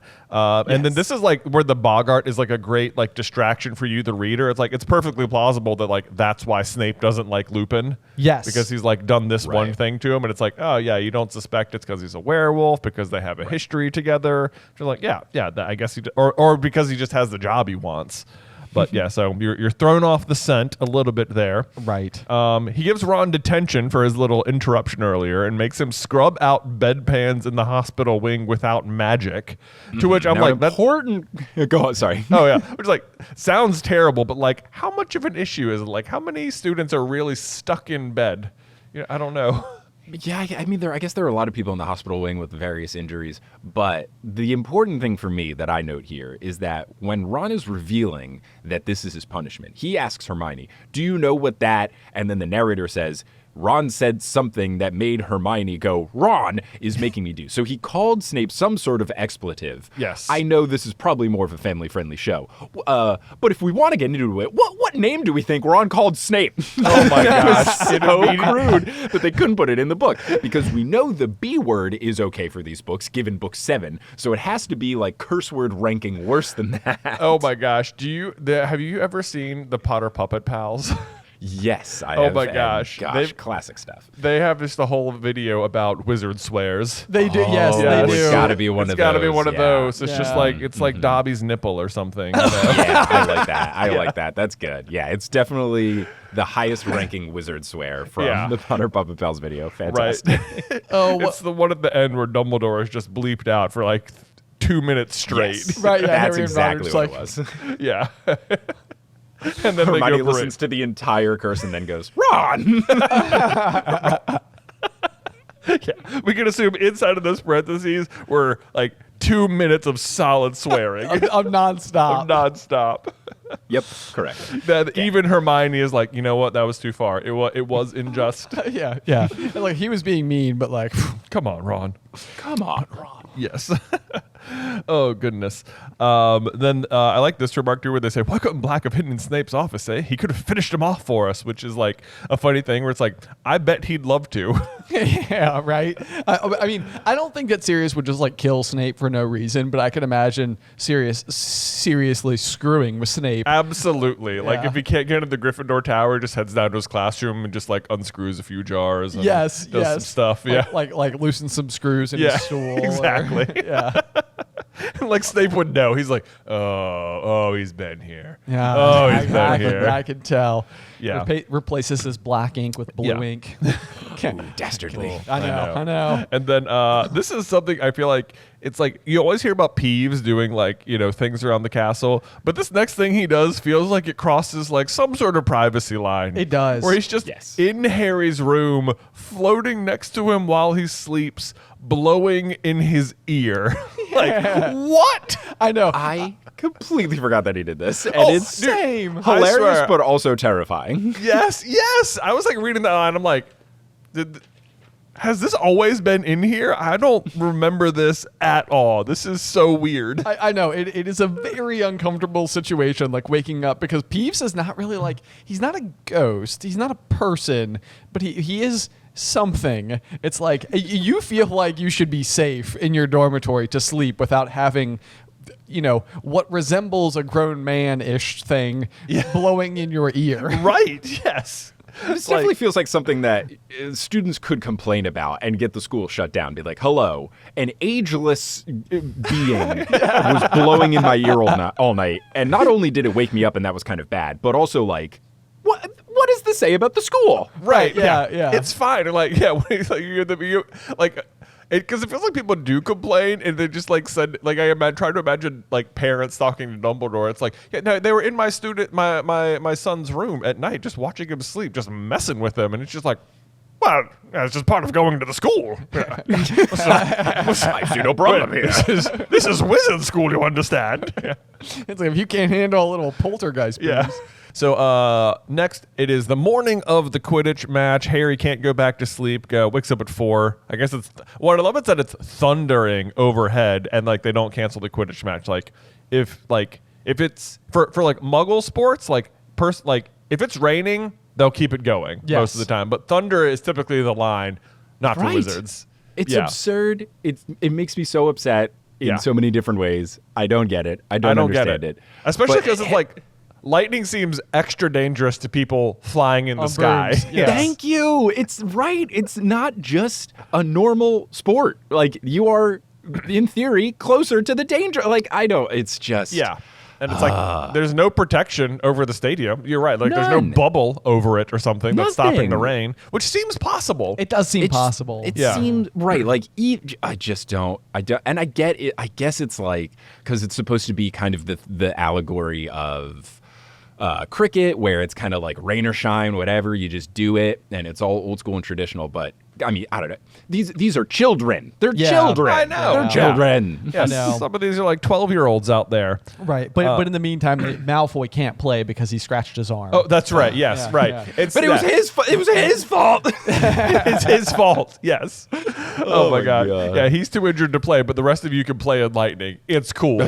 Sure. Mhm. Yeah. Yeah. Yes. Oh my gosh. Oh yeah, I did write down a particular quote from the book from the narrator. Quote, Quidditch matches weren't called off for trifles like thunderstorms, but they're rescheduled for false injuries? Exactly. What are we talking about? Exactly. Oh my gosh. Malfoy's injury and the rescheduling the game is so annoying and stupid. It's ridiculous. Yes, Ridiculous. yes, it is, and especially because like Malfoy's been making fun of Harry all book for fainting because of the Dementors. It's like, why isn't Harry just making fun of Draco for his like month-long paper cut? You know? It's Thank you, just- Ben. Yeah. Thank you, Ben. I'm pretty sure I Yeah. made this point on Potterless. Like, you should be like it's tough. Like, I don't think Draco's a particularly good bully in these books. He kind of is just like, your parents are dead. You're poor. I'm out. Bye. Like nothing profound. And Yeah. Draco is like infinitely more bullyable. And it's ridiculous that Harry doesn't take these low-hanging fruit of like, yeah, dude, you're faking an arm injury. Like, why don't you play through it? Like, or Right. You're in magical wizard place. Like we see, isn't it last book where Harry, with the Lockhart thing, and they like regrow Harry's arm and stuff in a matter of days. Yeah. Oh, yes, like yes. overnight. You can't overcome a beak pecking. What's Yeah. wrong with you, Draco Malfoy? Oh, I know. And it's like everyone, it's like the professors would know that like hippogriffs don't cause like cursed scars or something. It's like just a Yes. regular scratch. Right, like Absurd. Madame Yeah. Pomfrey had to have been brought in on this decision. It's Yeah. like, what do you think, Poppy? It's like, he's fine. It's like, oh, good. Okay, that's Good. what we thought too. But we were just double checking. Oh yeah, we definitely. Oh right, of course, Griffin. Yeah, hippogriffs. Yeah. Yeah. Yes. So anyway, Harry is making his way out of the dorm, and Crookshanks is like waiting right outside the door, just sort of hoping he can sneak in and go gobble up Scabbers real quick. Fortunately, Harry is there, or unfortunately, Harry is there to scoop him up. And Harry has totally got the read. He says, I think Ron was right about you. There's plenty of mice around this place. Go and chase them. Go on. And it's like, yes, you guys have all got the read. It's like they're all noticing something weird about it. But, oh, gosh. Always tried and true if you're trying to guess what happens and if you're trying to figure out who's guilty in these books. If Harry and Ron think it's someone, not them. It's not them. Not them. Yeah. That, Yes. Rule them out immediately. I Right. also love in this scene, Harry, when he goes to eat breakfast, he just gets a bowl of porridge. Like, I'm sad and the weather's bad, so I have to have depressing breakfast. Let me tell you- I can't have bacon and eggs. I need to have porridge. Harry and is like it's this cold. all the time. It is like Harry, like he's at wizard school and his choice of food is often just like, yes, porridge or baked potato. Yeah. It's like, dude, it's like Harry, which I think honestly speaks more to the Dursleys. It's like they gave him so little food that even the blandest regular food, Harry is like, it's hot food. Yes. You guys please. seen these potatoes? They actually baked them. They're They not raw. baked 'em. You guys ever had cooked potatoes before? That's exactly what it's like, I think. It is a game changer. I know. Oh my gosh, yeah. Or the Gryffindors in particular love them a baked potato. Like it comes up way more than you'd think. I know. Yeah, it's like the most unmagical food that there is. I know. Like, guys. A baked potato. I know. It's also one of my favorite through lines with the book. I want to say I did a live show about this once, but there was just like all of the food descriptions of the feasts. You can tell like J.K. Rowling just like lost steam with it because like book one feast, it's so lengthy. It's like there's roast turkey and roast beef and vegetables and then magical things and side dishes and gravy and all this stuff. And then like book 6, book 7, Welcome Feast is like they had the welcome feast. Anyway, Dumbledore said some stuff. Like it just gets shorter and shorter past as each that. one goes. Oh, yeah. you Who's can got also- schmood. You can also see where like it's been like the avoiding writing the Sorting Hat song over Yes. and over. Oh, yeah, It's like, yeah. The hat sang some crap anyway. Yeah. Oh, Harry missed the sorting this year for 3 years in a row. What do you know? It's hard to come up with those jingles. Yeah, right. Yeah. No, can't have that. Let's see. So then Oliver Wood comes down and he's having he's a big old bowl of nerves. He Poor can't Oliver. eat anything. He's like the fact that the team has been switched is just like it's ruined his whole life. And it's like he can't eat anything. He's like so nervous, which is surprising to me. It's like, Oliver, it's like it's not that big a deal. If anything, Like- I would have thought that Hufflepuff would seem less formidable than Slytherin. Yes, they all yes. have Nimbus 2001s. Like, Exactly. Yeah. Yeah. It's like this should be good news. Like, if anyone should be upset, it's the Hufflepuffs who are like being Yes. told at a moment's notice, like, hey, you have a game this weekend. It's like, wait, what? It's like crap. Hey, in That's the rain? more wild scheduling ramifications is that it's not like clearly Slytherin is just not playing this week. So yes, they've given Hufflepuff a match they weren't prepped for. But even if you're Oliver Wood, I get the last minute switch can be stressful. However, this is a league that has 4 total teams. I feel like your expansive glossary of how to prepare strategically to play the other teams, it shouldn't be that hard to be like, oh, we're not playing team 1, I'm playing team 2. Cool. Like, it's not that hard. It's not like you're in the NBA and there's 30 teams and you're like, what do you mean we're not playing the Grizzlies anymore? I got to prep for the Raptors? What are you talking about? No. It's just okay, one of the other 3 teams that I know the strategy of. It's like it shouldn't take that long to prepare. And by strategy, it's like 7 middle to high schoolers who like are cobbling together a team. They're not coached, No. It's just teenagers figuring it out. It's mostly winging it. Yes. Yeah, and especially like within the sport itself, they're like, oh, all our strategies are prepped for all our strategies are prepped for if we're playing Slytherin. It's like your main strategy is hope Harry catches the snitch. Like I don't know how profound the blood, like just by nature of the sport, like bludgers. What are you going to do? We're going to hit the other guys with the balls. Okay, cool, great. Like the only and the keeper is just like, I'm gonna block the quaffle. So like the only strategy I guess would be the chasers having particular things, but again, it doesn't seem that complex. Like yes, it's a very busy sport, but like strategy wise, like there's only so many things you can do. Right, like Oliver is not concerned at all that Hufflepuff is going to be prepared for their strategy. True. Yes. Like your strategies will work too, Oliver. Like they have to contend with you. You're not just reacting to them. Yeah. Anyway, Oliver. But it also reminds the Hufflepuffs just knowing they're the butt of every joke. They just like they are prepared for this. Like, oh well, we're Hufflepuffs, so like at a moment's notice, we could have to play Gryffindor. I guess so. You always gotta be prepared for anything. Yeah. Also, so the match begins, and it's just this always baffles me. It says such was the popularity of Quidditch that the whole school turned out to watch the match, which like that's fine.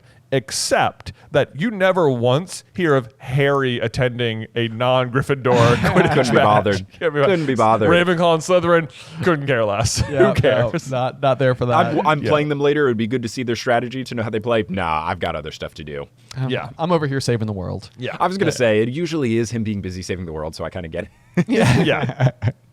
He is busy, but it's like you'd think he'd go where Ron or Hermione would go, or anyone. Yeah. Yeah. But, now there is a key thing when we have all of the people being out there in the crowd before Harry gets into the locker room.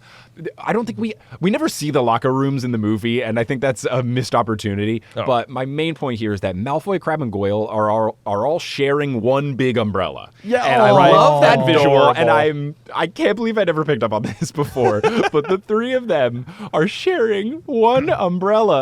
Adorable. How cute. I mean, it's like they are friends, Yeah. At Who the end do of you it. think got to like hold the rod? Oh, right. Yeah, It's got to be Draco. He has to be in the middle. Right. Yeah. Right, yeah. And he would also want the control. There's no way he's going to let one of the other 2 do it. It's going to be like, Goyle, you move. It's too far to the left. Like, he's for sure going to make sure that he is he's holding it in a absolutely way where got it. he's definitely protected. And then if the other 2 are protected, so be it. Fine, cool, whatever. I'll take it or leave it. But he's making sure I've got this big umbrella. I'm ready to go. Do you know this is umbrellas in general? This is like one of those things where in Fantastic Beasts at the very end, like when Newt is doing his forgetfulness reign over the whole city with the Thunderbird, like Yes. Queenie comes out with her wand and just makes an umbrella above her head. Yes. like out of like magic vapor or whatever. Like they just don't need umbrellas. You know? No, yeah, they should be fine. Umbrellas are another one of those things where it's kind of like, wait, they all came to school, like everybody in their trunks had like an umbrella. I know, packed, right? yeah. Everyone had an umbrella too. Yeah, I'm like, yeah. I don't even have an umbrella in my car half the time. Same. And if I do, I forget. I know. And in Fantastic Beasts, good thing no Muggle person used an umbrella when it rained. Like, good thing 0 people were prepared. Like, or no, we're just everybody got wet. inside. Yeah. Yeah, right, sure. Yeah. So, what if someone was like out of town? They're on vacation, they come back. Right. Huh? Strange things of the foot. Yeah, weird things happening here in New York. I guess it's fine. Oh yeah, that's a weird plot device that just works a little bit too well. Let's see. Yeah, so they get pretty far into the match before the first clash of lightning, and it says, with the first flash of lightning came the sound of Madam Hooch's whistle, which when I read that, I was like, I didn't remember them canceling the game, but that's not what's happening. It's like lightning, Wood's like, timeout. Okay, let's regroup. Like that's all that's happening there. She doesn't think it's any reason to be concerned at all. This opens the door for another Quidditch rant, which I think this might be the last one, so I will spare everyone. But this is a weird thing. How do you call timeout in Quidditch? How do you call timeout in a game that doesn't have possession? There is no possession in the game unless you count the quaffle. Because like in most sports, if you're going to call timeout, like basketball, you got to have the ball, or it has to be a dead ball. Yeah. Because I guess you could say if you have the quaffle, you can call timeout. But then what would stop you, the team, of just holding the quaffle if the other team is about to catch the snitch? And right as Draco Malfoy is about to catch the snitch, Oliver would goes, timeout. And then... Right. And then you can just, okay, so we got to stop and reset everything. Like, you can't be allowed to call timeout in Quidditch because of the snitch. Maybe if it's before the snitch is out and then it's whoever has the quaffle. But, like, just from a sports perspective, calling timeout in a game with, like, very loose definitions of possession is truly baffling to me. That is such a good point. Yeah. I have never considered that before. Yeah, because you're absolutely right. It's like it could completely. It's like I caught the snitch. It's like actually we call timeout because we have the quaffle. We call timeout 4 milliseconds before you caught it. Actually, like it's got to be like soccer. You just can't call timeouts in soccer. It just has to be that. Like, right. Yeah. There's no way that it can make any sense. It's just. This is one of those clear things where, like, I'm a big sports boy, and J.K. Rowling clearly doesn't know what a sport is, so she has like built such a poorly made sport that makes no sense. Right? It's like, it's full of whimsy. Yeah, tons of fouls. Yes, indeed. Yes. Yeah. Oh No. dear. The timeout point though, I've never considered it. Yeah. So, yeah. Well, during timeout is when Hermione shows up and does her impervious spell, but only on Harry's glasses, not on like everyone's robes or anything. Also, how does Hermione get there? Where are they taking this time out? Like, I know. Yeah. Are they not in the locker rooms? Are they not on the field? Do they just go into the like? How does Hermione get here? It's just very casual. I know, because Hermione was behind Harry's shoulder. Up. Yeah. Right. Like if the movies are to be believed, down the stairs. Yeah, and then it's just like Hermione was behind Harry's shoulder, and then it's like, and then Hermione went back to the crowd, be like, logistically, how did this happen? Right. Maybe she Mary Poppins her way down with her umbrella. Yeah, right. Yeah, so she just jumps clean out of the stands and is just like, da da da da da. I have an idea. Impervious. Oh man, has anybody considered asking the three of us to create a series? Because it sounds like we've got some great ideas. Great ideas. Yeah. You know. At the very least, the things would make sense from a rules perspective, because that's what everyone loves in a fantasy series. Yes. Rules. The rules have to make sense. Yes. The best thing about the impervious thing, though, aside from it helping Harry and stuff, is that later when Harry falls 50 feet down, it is a point where one of the twins is like, his glasses didn't even break. What's going on? Like, that's a good little callback to the impervious spell not just working to keep the rain that off, is but good. also it survives the big fall. Nice That little is note. true. Yeah. That is a great. Oh, I did not even think of that. Man, That is like- a fantastic call out. But wait, was it one of the twins? It's one of the twins who says it. Weren't they in the huddle? Did they not? Did they not? Either they didn't hear Hermione say this, they weren't paying attention, or they don't know how impervious works. Come on, guys. You I were bet there. it's the last one. Yeah, they I don't know love how that it you. works. I love that you brought that up though, because I actually highlighted on like a couple pages over, but he didn't even break his glasses, and I was like, why would that come up? Like, Right, yeah. but Well, I haven't but pointed no, out. I like it. I like it. No, the impervious. Yeah, it was still doing its thing. This is fun when I only have to prep one chapter, because then I can get super in the weeds. 'Cause when I did Exactly. Potterless, I was so foolish when I set off to start Potterless. I was like, this will be like a 30 episode limited series project, and I've released 210 episodes or something. Right. And I did the first book in 2 episodes, like the first 8 chapters, the second 8 chapters, and then or the second 10, whatever it is. And then I think I also did book 2 in like 3. Book 3, then I finally did some more, and then by the end it was like 1 chapter per thing for book 7. But I missed out on getting into the weeds of stuff like this, so I'm glad I have this opportunity here to point out little There things you like go. this. Like the fact that I didn't have a 19-minute tangent about the umbrella that the 3 boys share. Oh, that would have been a whole episode. Yeah, Exactly. It's like- Exactly. it's like page 7 of chapter 9 is what we're covering today. Right. What did Mike talk about for 45 minutes? Oh, an umbrella. Gotcha. An umbrella, Yeah, right. yeah. An umbrella. umbrella. The absurdity of umbrellas in a Because world. it's definitely Lucius's golf umbrella, right? Like golf umbrellas are usually very big, it's so they can huge. cover you and the bag. Lucius is definitely the type to go on snooty golf trips with the boys. So, like, 100%. Draco's borrowing Lucius's magical golf umbrella. Absolutely, he is. Yeah, it's massive out there, for sure. Man. So It's whatever map the fat lady is in. It's like something Argyllshire. Shire. Yeah, that acres or green or that, like, that's the golf course. Yes, he's got his big like Argyllshire acres golf course umbrella out there for him. Oh, and it's and an Goyle. Argyle pattern Yes. umbrella too. Yeah, I like Yes. it. I like it. I love the idea of Lucius playing Muggle golf. You would have to. Yeah, But then using magic to make sure he's still got a good score. Like he misses a putt and then he like mutters, like Absolutely, and then yeah. it goes in the hole. Well, I don't know what happened, guys. yeah, he plays with Muggles for the sake of cheating. Right. Can't find his ball. Accio golf ball. And then it comes. Oh, I found it. It's here in this in the rough. Right next to the hole. Yes, Where I left Perfect lie. Oh, amazing. Very good score. Very good score. Always shooting under par. He's of course. really good. Oh, of course. Yeah. But not too much, so it's not suspicious. Yeah. Right. He's He's got like- like a he's sneaky clean, about like it. 3 under par. Yeah. I like the thought that he has like the snake head on the end of all of his golf clubs. Absolutely, he does. All of his Yeah. irons are snake head shaped. Yeah. Yes, Oh yeah, of God, course. Lucius's golf game. These are the stories that we really missed out on. That's you know? it. That's it. Yeah. We need further reading. What is the Malfoy summer holidays like? Oh man. Oh boy. So anyway, back in our Quidditch Sure. match, Harry finally sees the shape of the enormous shaggy black dog clearly imprinted against the sky, motionless in the topmost empty row of seats, with the crack of lightning, and it freaks him out for a second, and then suddenly he squints back to the stands and the dog has vanished. Which I'm like, how? Like, it's not. He literally was there. Like, Jay. where'd he go? Jay, he used the umbrella. He's hiding. Yeah. No, but this was something that I think is kind of interesting because, like, I think what's happening here is you're meant to be led to believe that what he is witnessing is the Grim, and I would even say that, like, the phrasing, I think, clearly imprinted against the sky. I always picture like the Grim as if it's like in the clouds or something. Well, that's like what they do in the movie, right? Yeah. But then it's just like motionless in the topmost empty row of seats. So it's like this is just a dog sitting in the top row. But we know that the Dementors are currently like filing into the Quidditch stadium. Yeah. So I mean, probably what's happening is Sirius has snuck into the stadium so he can watch Harry play. But then when the Dementors start filing in, he's like, I got to go. I got to go. Yeah. So and these two things are kind of happening a little bit simultaneously. Yes, they are. So, because, almost right after this is when Harry looks wildly around, sees Cedric pelting up the field, chasing after the snitch, and he starts the chase after him, but then, sure enough, the Dementors have swept into the field. 100 Dementors, it says.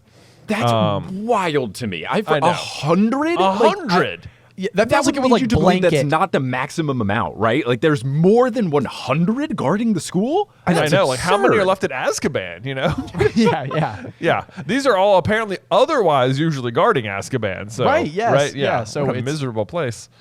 Gosh. It says, like, it makes you wonder, like, I think they say they were drawn by like the crowd, like it was too much, like it was such a buffet of happiness for them to come feast on. Right. But like I was also I guess they could. I was wondering if maybe they had like noticed Sirius Black or something, like, oh, he's there, like we can sense him or something. But Well, That's always what I imagined it would be, because otherwise wouldn't this have been a problem at every other Quidditch match this year? I think Dumbledore just goes and has words with them and is like, no, you can't, don't do that. Is this the first? Is this the first match of the year, like one, overall? yeah. Overall, Okay, yeah. okay, gotcha. Then yeah, it could be that. Yeah, All right. and it's like, and he is in dog form, and it's like they didn't notice him escaping prison, so I feel like they couldn't pick his dog form out of a crowd of people. That's also Yeah. true. Yeah, like that's not really tipping him off because that's the basis for how he escapes in the first place. Yeah. So And no one in the crowd, none of the kids are bothered by a dog being in the stands. They're just like, oh yeah, it's us students, right. and then a large dog, right, like a really big, ferocious looking Yeah, dog. not big only scary dog. not only not bothered by the large dog, but apparently not not really bothered by the 100 Dementors either. Yeah. No one else has a problem. Right. Yeah, Yes, I guess you could chalk that up to this being one of those like narrator Harry, he didn't recognize it thing, because I would imagine everyone would start screaming and saying stuff. Absolutely. So I would hope that it's that, unless people are so enthralled in the Quidditch that they don't realize 100 Dementor. Yeah, just pretty pouring much. in. I mean, just a wave of black. Yeah, like inside of the field here. So anyway, yeah, I mean, it's a sight to have seen. I'm sure. I'm sure. And then Harry, of course, this is the first time now that he hears the screaming in his head of his mother pleading with Voldemort. He doesn't know what it is when he's hearing it just yet, but that's what's happening, which is pretty spooky, I'm sure, as well. Has to be. Yeah. To be. Yeah, that's definitely like very, very chilling, very like hair raising. Yeah. Yep. And then I like the phrasing down here. He's sort of like coming to. It says like the scariest thing, hooded black figures, cold, screaming. And it's like, I just highlighted the scariest thing because it's like earlier in the book, Lupin told him like, oh, what you fear is fear. And it's like, that's what being afraid of the Dementors means. And it's like, now it's listing it again as the scariest thing. Yes. Like, not even just for Harry. It's just, this is what it is. Right. They are the scary. Right. Let's see. And then this is again, the whole Quidditch team is around him, and it says, looking as though they jumped out of a swimming pool. I'm like, guys, there is spells that can dry you off. Rather quickly. Dry off. What's Or going there on? are towels that Or can there dry are you towels. off. Dry off. Or you Go can change your change. clothes. Or There's an change. entire... What is in the locker room? Like, What it's is in the not locker showers room? and towels and a change of clothes. Right? What's in the locker room? Right? Did you change before you went down there? Because then what's the point? We got to see Harry immediately. We got to make sure he's okay. Yes. Right. Yeah. Well, apparently there are showers because that's apparently where Oliver is. We think because Fred says we think he's trying to drown himself. Yeah, because Oliver is still mostly concerned that they lost. Yes. In true Oliver fashion. Fantastic. Yeah. We've had quite the assessment of Oliver so I know. far. Oh, I also absolutely hate this. And he says, like, Harry wakes up and he says, but the match, what happened? And he says, we didn't lose. And he says, Diggory got the snitch just after you fell. He didn't realize what had happened. When he looked back and saw you on the ground, he tried to call it off. Won a rematch, but they won fair and square. Even Wood admits it. And I'm like, dude, Dementors are not fair and square. True. It was not fair. And it's like, Yeah. it's like I have a two-pronged approach with this. Of one, like, it is so cool that Cedric does this. And I think that this is one of those things where, like, JK just does things to make plot, like, Yeah. for Quidditch. Quidditch is just a vessel of plot. That's why the most important people are the chase seekers. The seekers, and, yes. Like it's just to move the plot along, so I get it. And this lets you know Cedric is a really nice guy, because this is awesome. But yes, it surely feels like this is not fair and square. Right. Yes. It just feels like, remember, we rescheduled the match for Draco's arm, not for 100 Dementors showing up and knocking Harry off his broom. Right. Yeah. Yeah. No bigs there. No bigs. We're totally fine. It does seem just absolutely ridiculous. But I do love it, like to Mike's point there that they have like this really great Cedric Diggory moment. Because Yes. it is like the most like earnest way to respond to the given circumstances. It does paint Cedric in a very good light. Yes. That's awesome. But so then the team starts debating about how they could maybe still win, and they start talking about how the point system, which I always love little bits like this where it's just I was so into this. Like the I know, I'm like, Premier League, we get +3 for a win and +1 for a draw. Like the whole the point differential thing I loved it. Give me a full chapter of that. Yes, I know. Yes, How yeah. does the Quidditch ranking scoring system work? I need more information. Yeah.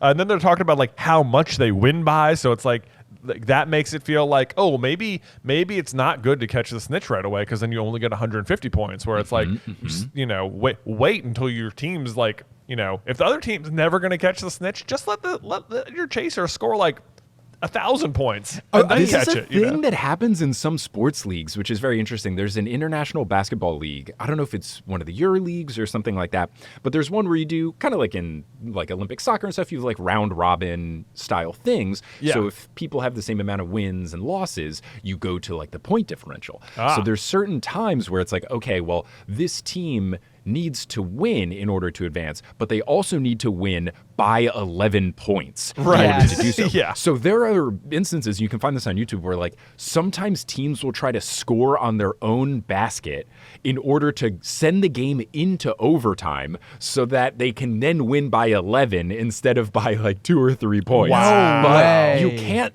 intentionally score on your own basket because they want to dissuade stuff like this from happening. So there's people like they will try to make it look like they were going for a rebound, but they mess it. It's like, this is such an interesting element of sports that I love that it did find its way in there. And it's also a fun plot thing because I think someone says like, well, then they'd have to win by 200 points. That'll never happen. And reading, you're like, all right, so this is going to happen in chapter 18, right? Yeah. Right. It's like That's coming. also 200, not much of a margin in Quidditch, right? No, it's really not. Right. Like you could score in the 5 game, times and catch the snitch. In the very game they were just in, at timeout, they were ahead by 50. So if Harry had caught the switch, That's 200 that's points. 200 points. Yeah, right there. So yeah, not hard at all. hard at all in this particular. Fred and George's Quidditch acumen. They might be great beaters, but they're not very smart about the rest of it. Let's see.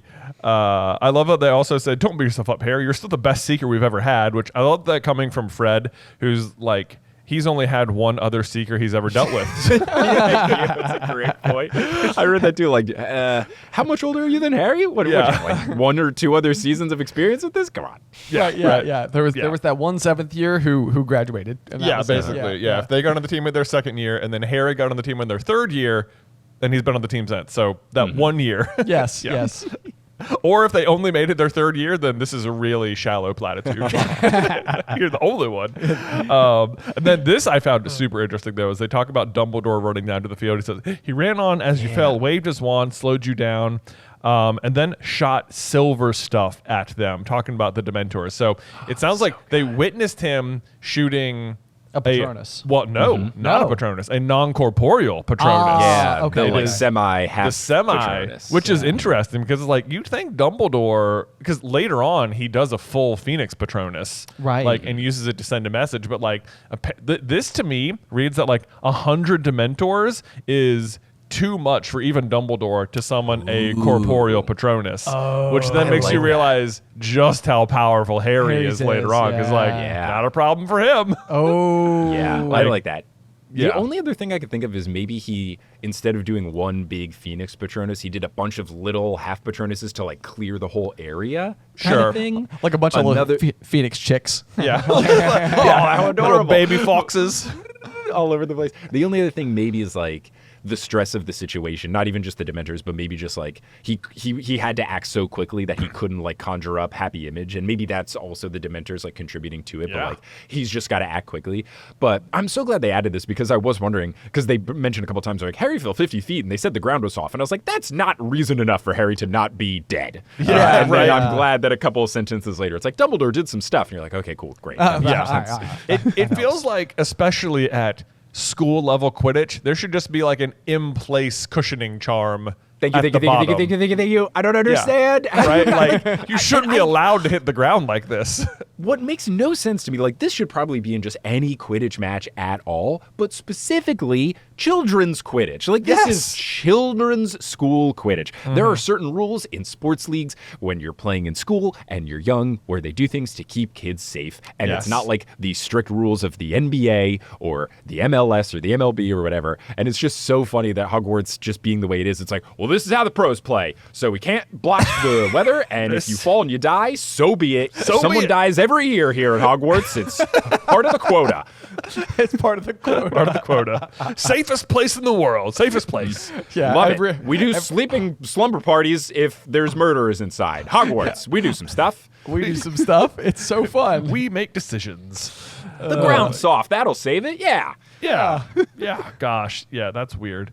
Hogwarts. Notoriously soft ground. Yep. Yep. I love that Dumbledore showed up to this match because for Harry's first Quidditch match ever, he does not show up. He's not there. Yeah. So Harry's just at the mercy of Quirrell, just bucking Bronco. Just bucking Bronco up there. Yeah. Now Dumbledore's decided, I guess now's when I should show up. Maybe I should show up. But only Dumbledore does the cushioning charm. It feels like every teacher should be like, cushioning charm. Like, this should referee, Madam Hooch? What does Madam Hooch do?